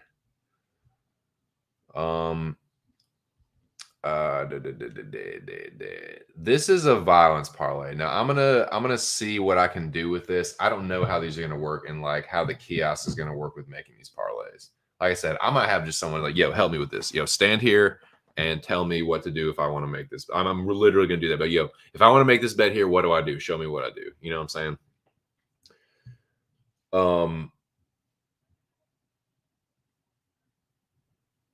So that's what I'm gonna try and do with this one, and I'm gonna add some to these as well. Like I'm gonna have like this one, and I'm gonna have one like some flyer parlays with these plus some more legs on it for less money, obviously wagering. But this is like, I like this one. I feel like someone is getting finished in Arichi Lang else. Someone is getting finished in Pedro Ike, and then same with Andrade. Like either Lemos is going to knock Andrade out in the first round, or Andrade is eventually going to smoke her. So yeah, I feel like that's what it is with that. So I feel pretty good about that. I just got to see how I can put that together. I imagine I would be able to do it, but I just got to see exactly how. Because the other thing I wanted to do too is kind of just see like which one of these is better. Because I don't, it's not exactly redundant, but I like this as well. Like I like Arichi Lang, Pedro, and Andrade to all finish inside the distance. So maybe I can do that. Maybe it's Andrade. Yeah, because let's see. I don't know. Pedro, I'm not gonna be able to do that though, because Pedro doesn't have prop odds. They're not giving me props on Pedro, so I might not be able to do that one. So we'll see, man.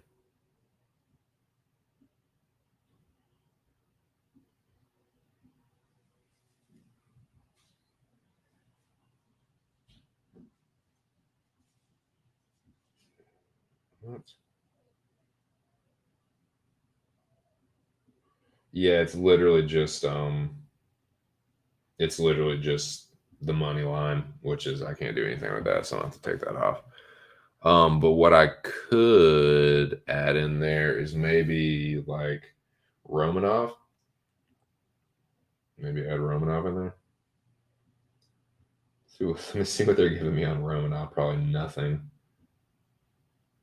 Yeah, it's literally just the money line minus 14. Yeah, they're not giving you jack shit on Romanov. So what's another one that could finish inside the distance that I like? I don't know, man. Maybe I just two leg that. See if I can get some plus money on it. Two leg. Let me see if I can get. Let me check the Arichi Lang fight.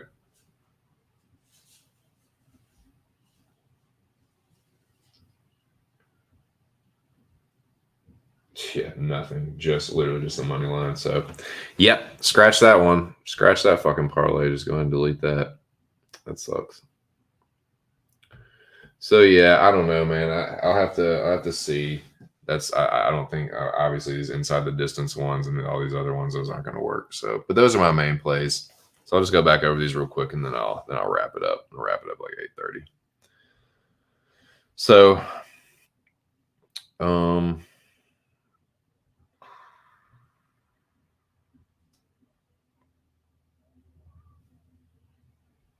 yeah, I'm gonna bet Andrade by TKO. I'm gonna sprinkle the rounds. I guess a round robin. So like, I guess that's what Ear was talking about. So I can combine the TKO with the round sprinkles, I guess, and then do another one with like Lemos. Do Lemos combined with Lemos and also the round one prop on her and TKO. So I'm gonna just kind of see what I can get with the best odds. See what the best odds I can get on that are. So this one as well, Poise by sub, and then dude, those are crazy round odds. So yeah, that's what I'm looking at. And I'm gonna have to cancel this Pedro by TKO because I can't get any fucking props on it, unfortunately. But yeah, and this is this parlay. So these are the main ones, and then I'll do some like, dude. I am gonna sprinkle a little some on Charles Jourdain by TKO because those are really crazy odds, and then I'll have some parlays and stuff. But that's about it, man. They're great odds, man. Nick, if you look at the round odds for Poise, they're fucking retarded. They're crazy. So that's how I'm attacking it. But yeah, I'm gonna wrap this one up, man. I need to spend some time with the old lady. It's 4:20, and yeah, definitely she's just been chilling out there, just kind of pissed at me, but it is what it is, man. Yeah, I really appreciate everyone that stopped through, man. It was a really good stream. I had a good time. Went over some of my favorite stoner songs to listen to, riding around, hotboxed, the whip. Talked about favorite stoner movies. I didn't get to all the strains and stuff I wanted to, but we did get greasy a little bit with your boy. So yeah, that's what I'm gonna be doing tomorrow, man. No, I didn't see that. That's crazy, yeah. Yeah, I don't know. I'm not gonna get crazy with any of these. My bankroll isn't huge, and I'm probably gonna wager like 50 or 60 bucks at the most on all this stuff, but we'll see how it goes, man. So yeah, wish me luck, man. This is my first my maiden voyage, popping the cherry. So but yeah, I think I do have to kind of wrap this up. So I appreciate everyone that came through. I really appreciate the people that donated. Thank you to Ear and Scooby. And yeah, man, make sure I didn't think that was what you got me today.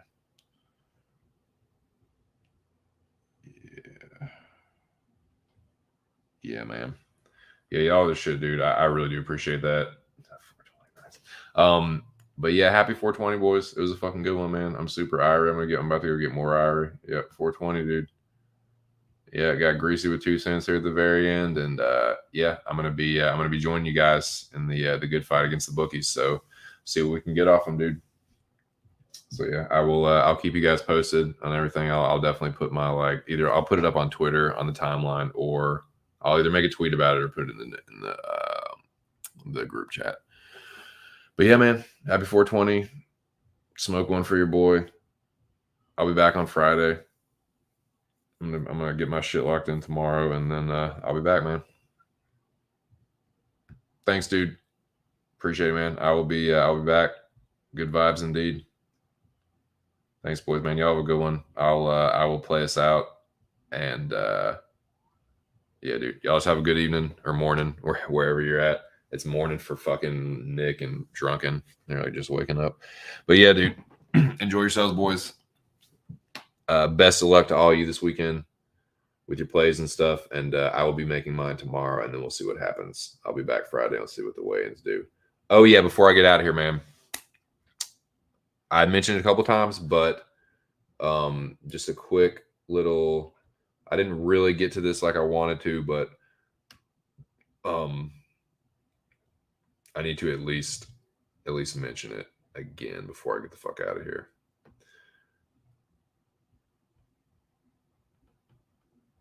Just a quick update for me. Shout out to Mr. Arkansas. I mentioned it. I think I mentioned it once earlier. Yeah, I can't really flex or talk shit too much. My scores have been pretty bad, but I am undefeated. I'll take any fight that Ark wants to give me. whenever he wants to give it to me. And yeah, shout out to my tag team partner Ear. I'll also, you know, whenever Ear wants to take another one and Ark wants to see old 2 Ears back in the ring again, I'll be ready to take it, man. So shout out to Mr. Arkansas. Shout out to everybody in Ark FC. Shout out to everybody, all the handicappers and stuff out there. I'm going to be joining you guys this weekend for the first time. And yeah, I hope we can all get this money together and have some fun, man. But I hope y'all have a good weekend. Or a good week and weekend. I'll be back on Friday and we'll talk some more shit, man. We'll see what happens with the weigh-ins. But get the song ready. I'll get the banners up. And shit, boys, I don't have too much else to say, really. But thanks again, man. Thanks to Scooby and Ear for donating. And thanks to everyone that showed up and hung out and fucking got irie with your boy. It was a good time. Truly appreciate the support. Y'all, this shit, man. I'll be back Friday. Yeah, man. Trying to think, is there anything else I missed? Nah, dude, that's about all I got. Thanks again, boys. Especially to Ear and Scooby. And yeah, we'll see. I think the weigh-ins are at the same time, so I'll be back on Friday around noon. But it was a good one, dude. Another good one in the books. Thanks again, boys. Y'all are shit. This has been just my 2 cents, and I will catch y'all in the next one. Peace.